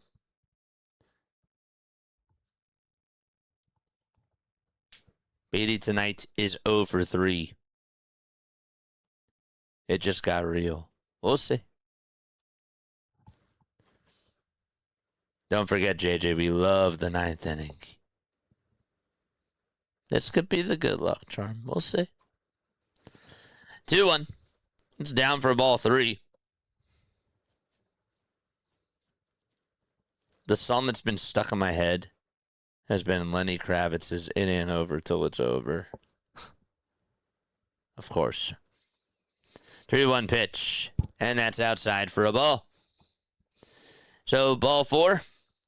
There's a 1-out walk here in the bottom of the 8th inning. Mets lead it by 4. It's a 6-2 ball game. You know, we forgot to talk about this earlier, but today was also the anniversary of when Freddie Freeman hit a 3-run home run to the broadcasters section when they were doing, when the NBC crew was doing fans in the stands, and they were out towards Ashburn Alley, I believe it was, and McCarthy, long story short, McCarthy and Stairs were on the call out in the center field stands, and McCarthy caught the ball with his glove while on the air and threw the ball back onto the field. The pitch, that's going to be in there for a strike to Alvarez. The 0-1 pitch, and that's in there for strike 2. It was a slider at 87 miles per hour.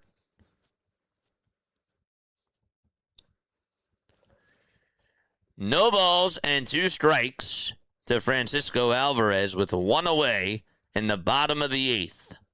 Seth Johnson is on the mound, and the 0-2 pitch. Did he go? They don't even appeal. Thought maybe he could have appealed there, but nope. Pitch was outside, and with no appeal, it's a 1-2 count.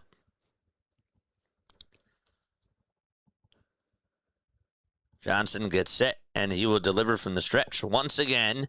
And the 1-2 pitch, swing and a miss on a sinker. And Alvarez strikes out over top of it, and there's 2 away. 2 gone. Once again, Be Blazin', Jack, thank you so much for the super chats. Also, Be Blazin', thank you for the gifted membership as well. And everybody that did sub today, Scott, Steven, DeBoy, and everybody else who's subscribed over on the YouTube side of things. And Baller, Tennessee, thank you all so much. And Jet Alaska as well, appreciate you all. The pitch, it's now going to be no balls and 1 strike to Carson Benj, who's 2 for 4. 0-1 to Carson Benj. And the pitch, that misses outside and high for a ball. No hitting and terrible pitching, and you people think that they can win a playoff series. Okay. You're just trying to rage bait people. That's all you're trying to do. Relax. The 1-1 pitch. And that's in there for strike 2. So it's 1-2.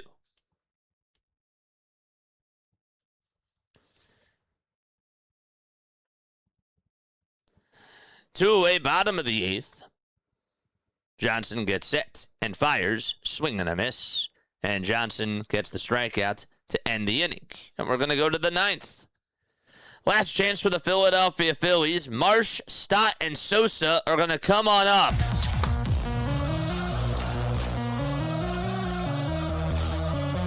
They keep doubting us. They keep doubting us. It's Donnie Baseball, baby! It is. It's Donnie Baseball.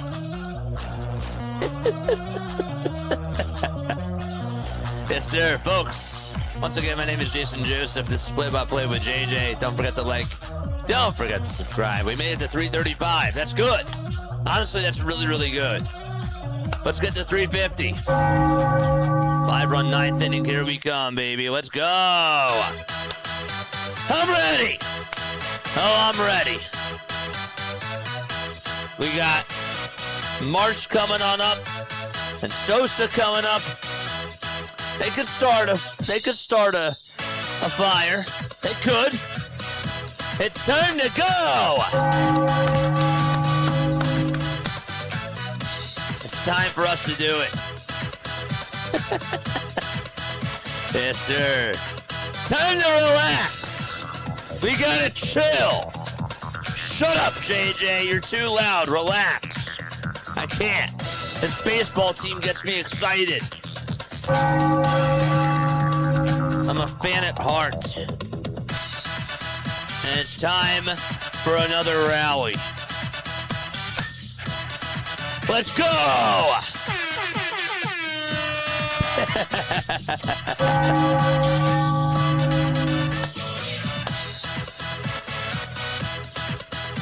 Chill out. Sit back, relax, and enjoy the ride if we get one. All right, it's time for us to go to the 9th inning, folks. Good to see you on here. 6-2 New York as we go to the top of the 9th inning. Okay, so the Philadelphia Phillies will face Devin Williams, and Devin really has not had a good season.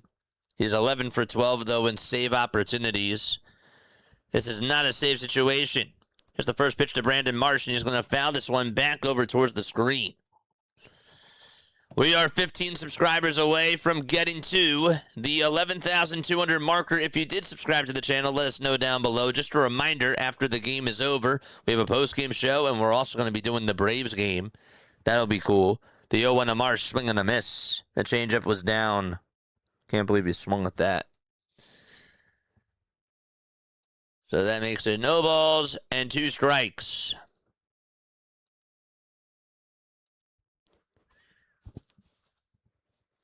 Williams kicks and fires, and Marsh will pop this one up. Where is it? It's over towards the left side of third base, and Bichette's there.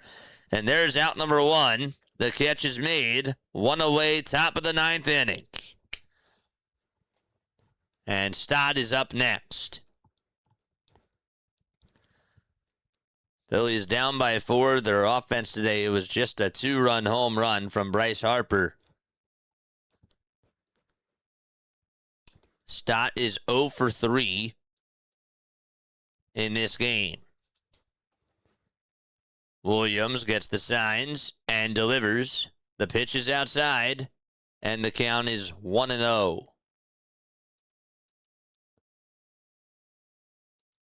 Williams has a 4.44 ERA. The 1-0 pitch. That'll be in there for a called strike. On the outside corner, went to the fastball.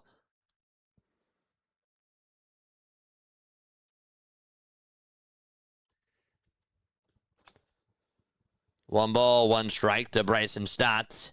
The 1-1 pitch, and that misses down for ball 2.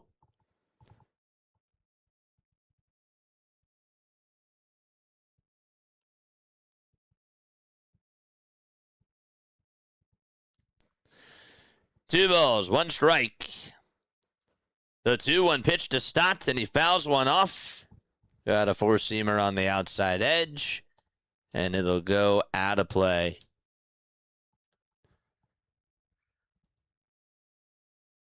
Williams this month has struck out 11 batters in 7 1/3 of an inning. So, yeah, he's been doing a lot better, but still hasn't had a good overall season. The 2-2 pitch, did he go? They say no. The count is 3-2. Devin is 31 years old. 3 balls, 2 strikes to Bryson Stott. The 3-2 pitch, and Stott takes it for ball 4. Good eye by Bryson Stott.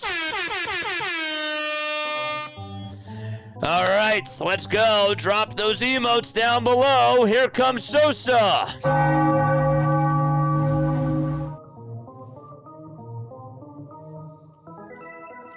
Charge! So Stott does get on with a 1-out walk, and Sosa is going to come on up to the plate. Williams kicks and deals, and the first pitch is outside and high for ball 1.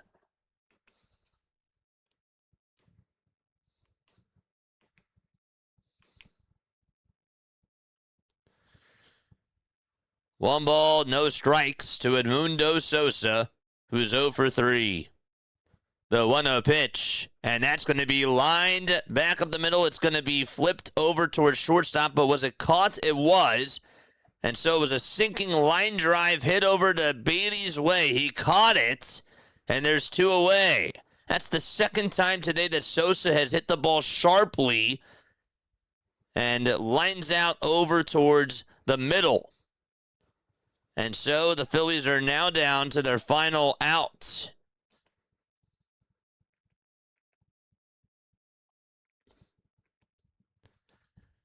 So now it's Gabriel Rincones Jr. who's up, and his first pitch will be in there for strike 1. And Stott advances over to second on the defensive indifference.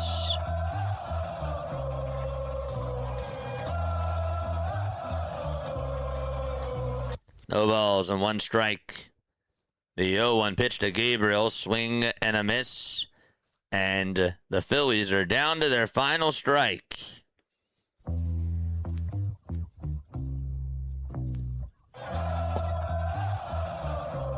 Mets fans on their feet.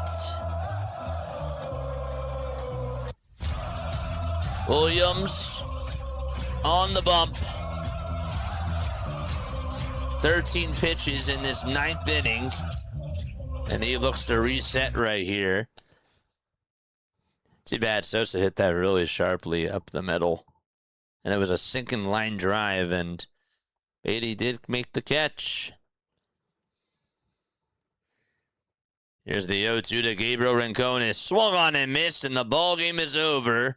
And the Mets end up beating the Philadelphia Phillies to even the series at 1 apiece. And they win by a final score of 6-2. So Rangel does get the loss. And that is his first loss of the season. For the New York Mets, the guy that ends up being the winner is A.J. Minter. So he ends up getting the W. And that is that. So Minter gets his, what's his record now? That's his first win of the season. Yeah, he's now 1-1. And so the Phillies will try to take the series tomorrow afternoon out in Queens. And they will send Jesus Luzardo out there on the bump. And that is who is going to be pitching for them. So Minter does get his first win. Rangel gets his first loss. And that is going to do it for the Philadelphia Phillies. Okay. So here's what's going to happen, okay? It is 8:02 p.m. Eastern Time. First and foremost, okay, thank you all so much for tuning on in. We will be going on for the Braves game at 9:05. We are going to do a post-game show. It's not going to be that long. I usually like to do a little bit of like a recap or just a little segment before we go to a break, but I'm just going to ask you, like, one word to describe that game. Please comment down below. I thought that this one was a dud. I thought that this one was, I don't know. I don't like to say a scheduled loss, but this was just a game where the Phillies just didn't have enough. I don't know how to describe that in one word, but it was garbage. It was a garbage game today for the Philadelphia Phillies. So, didn't get the win. It's going to happen. You're going to lose games. I still am really happy with how they've been playing lately, and I'm not really mad. I'm not really mad about how things went in this game. I wish the offense would have been better, but it's just not fully going to happen. Christian Scott, actually, I thought pitched pretty well today. Would have liked them to get a run in that first inning, but that's just not how it goes. It's not how it goes. Escape, sleeper, blame it on the rain. Yeah. Sleeper is a good one. It was down. It was a down day. Low energy. Those are two words, but down day, same thing. But yeah, no, I'm not really like overall upset. There's not really anything that I learned about in this game except that Rangel pitched pretty good. And yeah, we'll talk more on the other side. Okay, we'll peel back the layers. We'll talk more on the other side about this whole thing with Alan Rangel. Should he have pitched as long as he should have? Should Mattingly have taken them out sooner? I'll break it all down for you. It's simple. All right. We'll be back in about 5 minutes, okay? And calling into the postgame show, 610-314-0844. That is how you dial on in. So, all right. I will be right back. Don't go anywhere. I will see you very, very soon.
graduated from Rowan University in the spring of 2022 with a sports communication and media degree. I got to actually call minor league baseball and G League basketball games while I was in school. And then I graduated, and as soon as I graduated, I went to NFL Films in Mount Laurel, New Jersey. And as much as I loved that experience, I miss putting on the headsets. I decided, you know what, talk is cheap.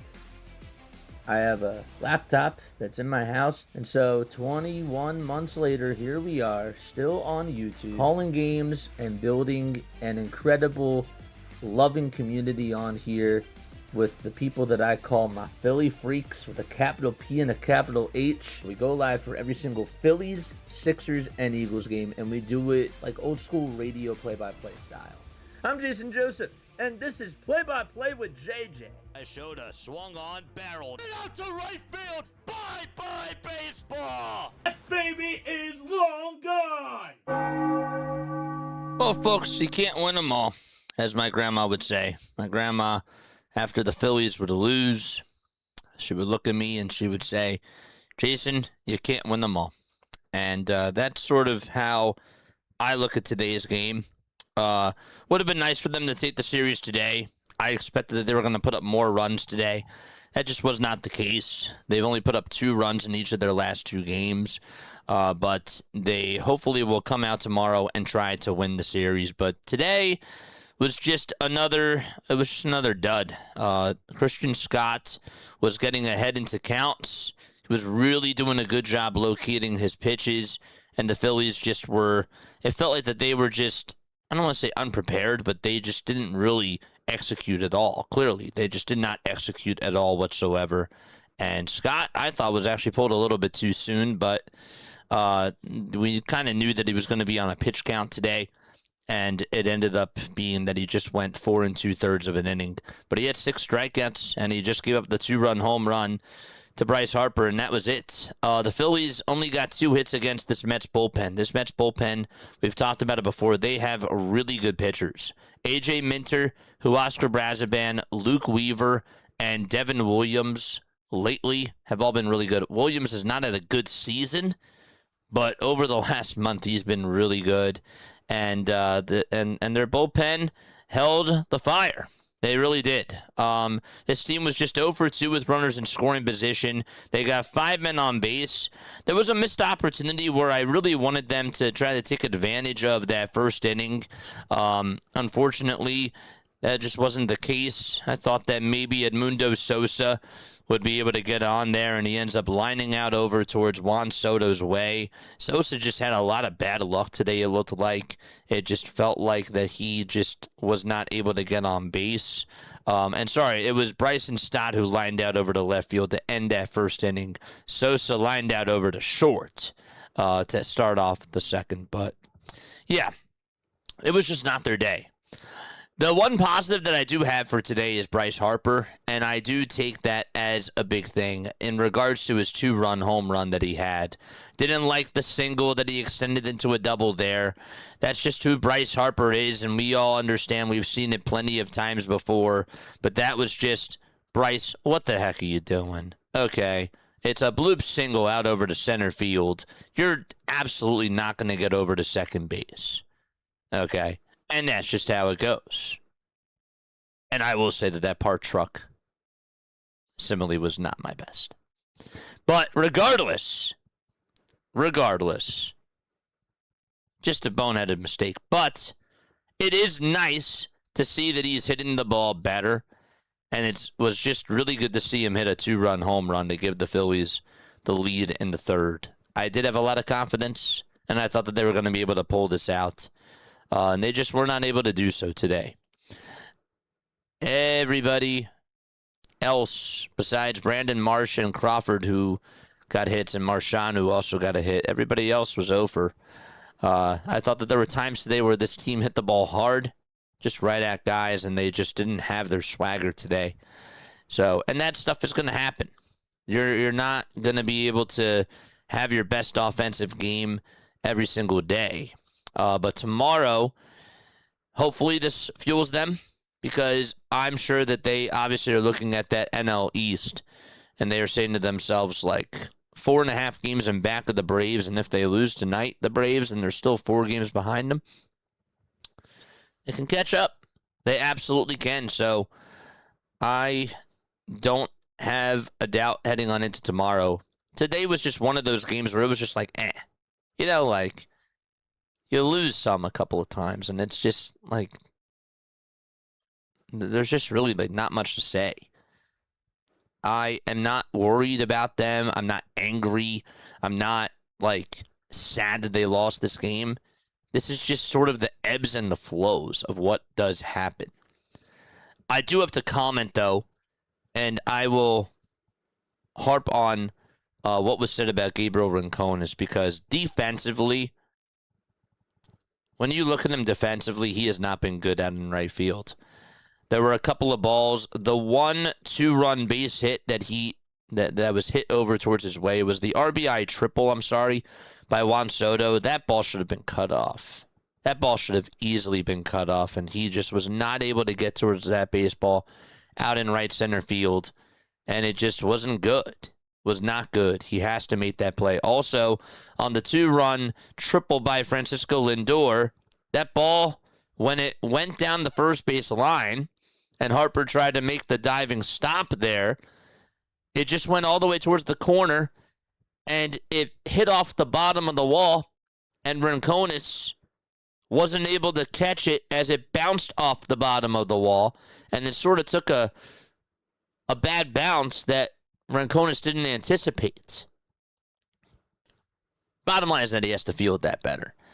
And even though it didn't get too far away from him, guess what? If there's a relay over to third base, Lindor might be out at third base at that moment in time. So every millisecond, especially when it comes to fielding for baseball, it all matters. And I was really unimpressed today with his defense. That is a concern. As far as his hitting goes, it's unfortunate that he has not been able to hit so far, and that he only just had the home run, but I would still like to see him as a part of the lineup somehow. But the outfield, it's not been a fun experience. I will say that. So that is something that I have learned just from watching him, because now we have a sample size. Now we definitely have a sample size of what Gabriel Rincones has been able to do. It's been 9 games, 30 at-bats. He's just 4 for 30 so far at the plate, and hasn't really given you a lot offensively. Did have 3 hits in the series against the Nationals, but just has not been sharp. And the Phillies hopefully will get better play from him. I still think that he's going to be a good hitter, but as far as right field goes, it's not been fun. It has not been fun at all. The Mets lineup today, their first 4 hitters today, the difference of this game is that they ended up getting 6 hits. Benj, Soto, Bichette, and Lindor did a lot of the damage. A.J. Ewing also got on with 2 base hits too, but their top of the lineup outdueled your top of the lineup. Trey Turner 0 for 3, Kyle Schwarber 0 for 3 with a walk and 2 strikeouts. Turner did walk as well. And then Harper did go 2 for 4 with the 2-run home run, but that was it. That was it. And the game pretty much was over after the 2 runs were scored in the 7th inning. So, and the Phillies just didn't have that fight to them, which was a little bit annoying. But again, you can't always rely on that. You can't always rely on coming back. Would have been nice, but you just can't win them all. You can't do that. No. Soto over his last 5 games against the Phillies, batting .353 with 2 homers, a triple, and 3 RBIs. Oof. Don't like the sound of that. What else did I want to say? I was looking at something that was over on X. What was it? There was something else. I just can't seem to find it. But yeah, how about Harper tying Ryan Howard on the all-time list? I thought that was really interesting. Look, the Bryce Harper experience here in Philadelphia, the highs have just been so high. The lows have not really been fun, but I would say that overall, that Bryce Harper has done a good job. He's done a good job overall. When he's been hot, he's been red hot, and he is so much fun to watch. And I think that it's now at the point where he is now, again, must-watch television with every single at-bat because he's really hitting the ball a lot better. But again, with great power comes great responsibility. If we're talking about him as a leader, I can understand why people have been sort of upset with that. But I do think that with how he's been playing lately and with what he's done over the last week, he's been magnificent for the Philadelphia Phillies. His average coming on into today is now up to 275. In the month of June, he's 25 for 80 with 5 homers and 14 RBIs. So I think that he's definitely been doing his job. Would just like to see other guys contribute right behind him. And so, yeah, we'll see how things do shape out tomorrow. But just another game where the Phillies offense was just cold. It was a dreary day. Really just not a lot of nice weather out at all whatsoever today. But yeah, the offense just didn't necessarily do a lot. And hopefully tomorrow they do end up waking up. Let's talk about Alan. Okay. JJ, Don Mattingly waited too long to take out Alan Rangel. That's been the big complaint that I've seen today. Here's the way that I look at it, okay? Alan got himself into that mess, okay? This bullpen, this Phillies bullpen, besides Duran, has really not been good. This guy comes on in to pitch, okay? And he's in this situation right here. This is not the playoffs. This is not like a high leverage game. And I understand that you got to get the wins whenever you can. Yes, I understand that. But you got to give the guy a chance to pitch with runners in scoring position.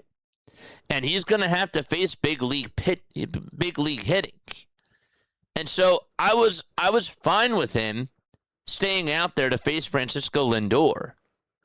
I thought it was fine. It just didn't work out. So if you're blaming Don Mattingly for leaving him in there too long, I disagree. Because he has to get a chance. And you know what? People are probably not saying that if he gets out of the inning. And obviously he didn't do it.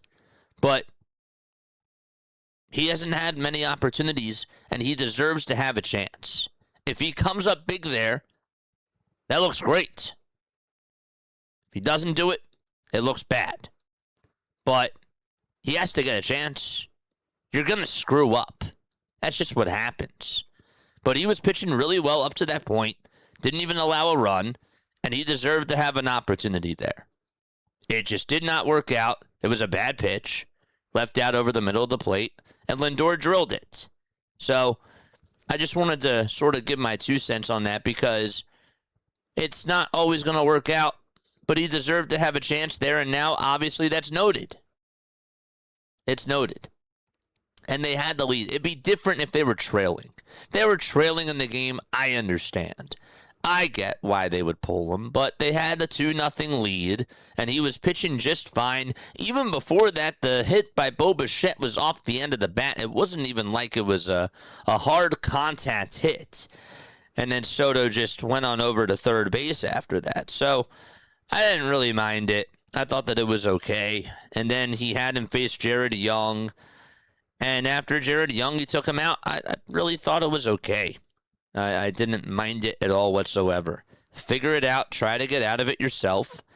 And let's just see what you got. I don't trust this bullpen. I really don't. If there was a guy in the bullpen that I trusted to just come on in, I would say okay.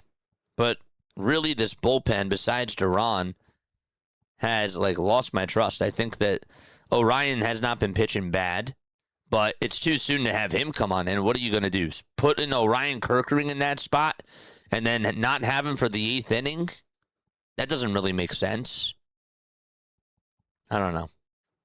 So, that's just the way that I look at it, though. But Let me know if you agree with that or disagree down below. And call on into the show. Call on into the show and let me know how you guys feel about that. Who else pitched in this game? Yeah, Seth Johnson pitched. It was good for him to, just be able to get a scoreless inning. Kyle Backus also pitched today, too. Yeah, he hasn't really looked good, but this was, I thought, an all right game for the Phillies to use him just to see, again, like what he has. And it ended up not working out. It ended up not working out, and the Mets took advantage of bad pitching, and that's why they won. That's why they won. The Phillies' offense today just didn't do enough against Christian Scott, and the Phillies' bullpen, with seeing what they have from Don Mattingly and going to Kyle Backus there, and also Jonathan Bolin, just didn't really work out. So it happens. It does happen. And they laid an egg today. So tomorrow we got Jesus Luzardo pitching. I don't think that they've announced formally who's pitching for the New York Mets. I could be wrong. On ESPN it says undecided. Doesn't mean that they haven't decided yet, but we'll see who pitches for them tomorrow. But again, calling into the show. If you guys want to call in 610-314-0844. Tell you dial on in. I'd love to hear what you guys have to say down below. All right, so here again is the box score from today.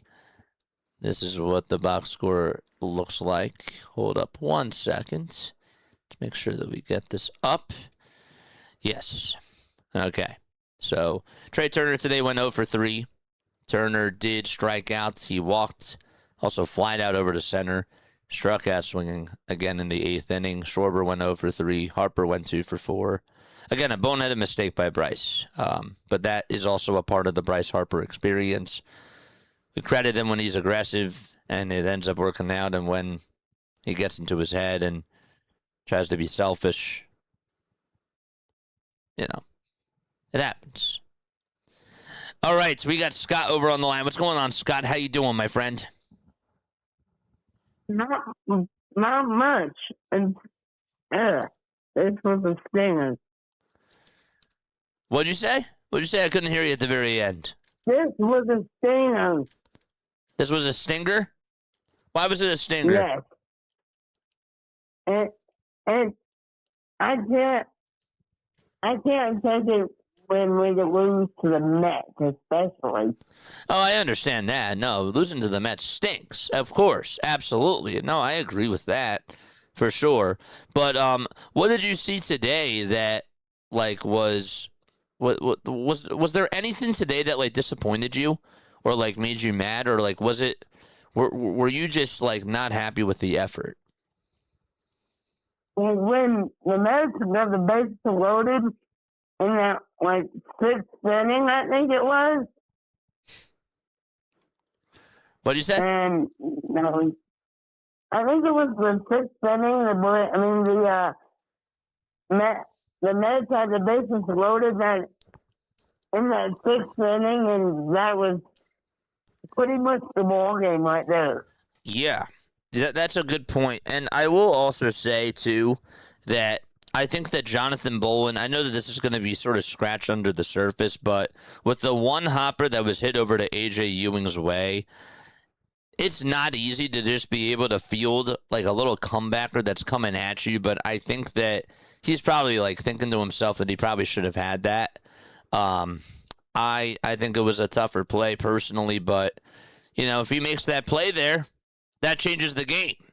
With the one bouncer hit back over to him, I thought it was just a little bit over towards his left side a little bit too much, but then it just found a little bit of a hole, and that's baseball. Yeah, and I saw that one ball go right by Tom's glove. I'm like, if you could have reached to him, probably out maybe an inch or two more, you probably could have called that. For sure. No, for sure. For sure. No, man, Scott, I agree. I think that you brought up some good points. I forgot about the whole Jonathan Bolin thing. And sometimes, again, You know, at the Mets, I thought that the Mets today made contact when it mattered the most, and sometimes you get some lucky bounces, and other times, you know, like you have some bad defensive plays, and the Mets were the better team today. Phillies just were not the better team today, you know, and it happens. Yeah, I mean, But we gotta go out there again tomorrow with Jesus Cesaro out there on the mound. We gotta dominate and at least give them maybe 7.5 innings. that would be great if he could go 7 and like 2/3 of an inning tomorrow, and he like gives up like 3 runs. I'll take that any day. I'll take that any day, Scott. That's a good point. Yeah, Very good point. yeah. All right, Scott, I will talk to you later, my friend. Thank you so much for calling on into the show. I love you so much, buddy. All right, bud. All I'll right. see you tonight. Yep, sounds good. Bye. Shout out to Scott, man. That's a great phone call. Yeah. If Jesus Luzardo goes out there tomorrow and gives you a good outing, I think that we feel better. They just got to put up runs tomorrow, and we'll see if they're going to be able to do it. But, yeah, just a dud today. It would have been nice for the Phillies to get up some more runs, but yeah, disappointing that you did lose to the New York Mets. It happens. I don't like facing the Mets. I really don't. But yeah, it is what it is. Go out there, take the series tomorrow, and hopefully the Braves lose tonight, and that you're still 4 games behind them. If you're not, it's baseball. Catch up. We'll take a look at a couple of comments. 2.1 inches. Maybe time for eye appointments, says Patty Cake. So, yeah, that was the other thing, too. I'm happy that you brought that up, too. This umpire today. I don't like to make excuses. I really don't. Because this was, on both sides, it was bad. Doug Eddings, man, he had an awful day behind the plate. Who was it? Was it A.J. Ewing? No, it was Eric Wagaman who comes on in to pinch hit. And these 2 pitches that he took were down low, and they were called a strike almost in the same spot. And Wagaman's like, you're crazy. And I just used the challenges and ended up being right both of those times, of course, because it was just like a couple of inches low. Doug Eddings had a really bad day behind the plate.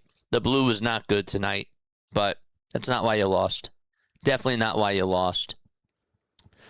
But yeah. Would have been nice for Bolin to come up with that play, but I don't know. I don't know. Oh, man. Bats were retired today. It happens. It happens.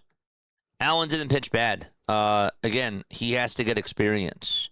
He has to get experience. And if, again, like we're looking at this from both sides, right? First and foremost, A, do you trust the bullpen? I really don't. And also B, like this is an audition. Like he's pretty much auditioning here, and the Phillies are trying to see what they can get out of him. Just like with Kyle Backus tonight.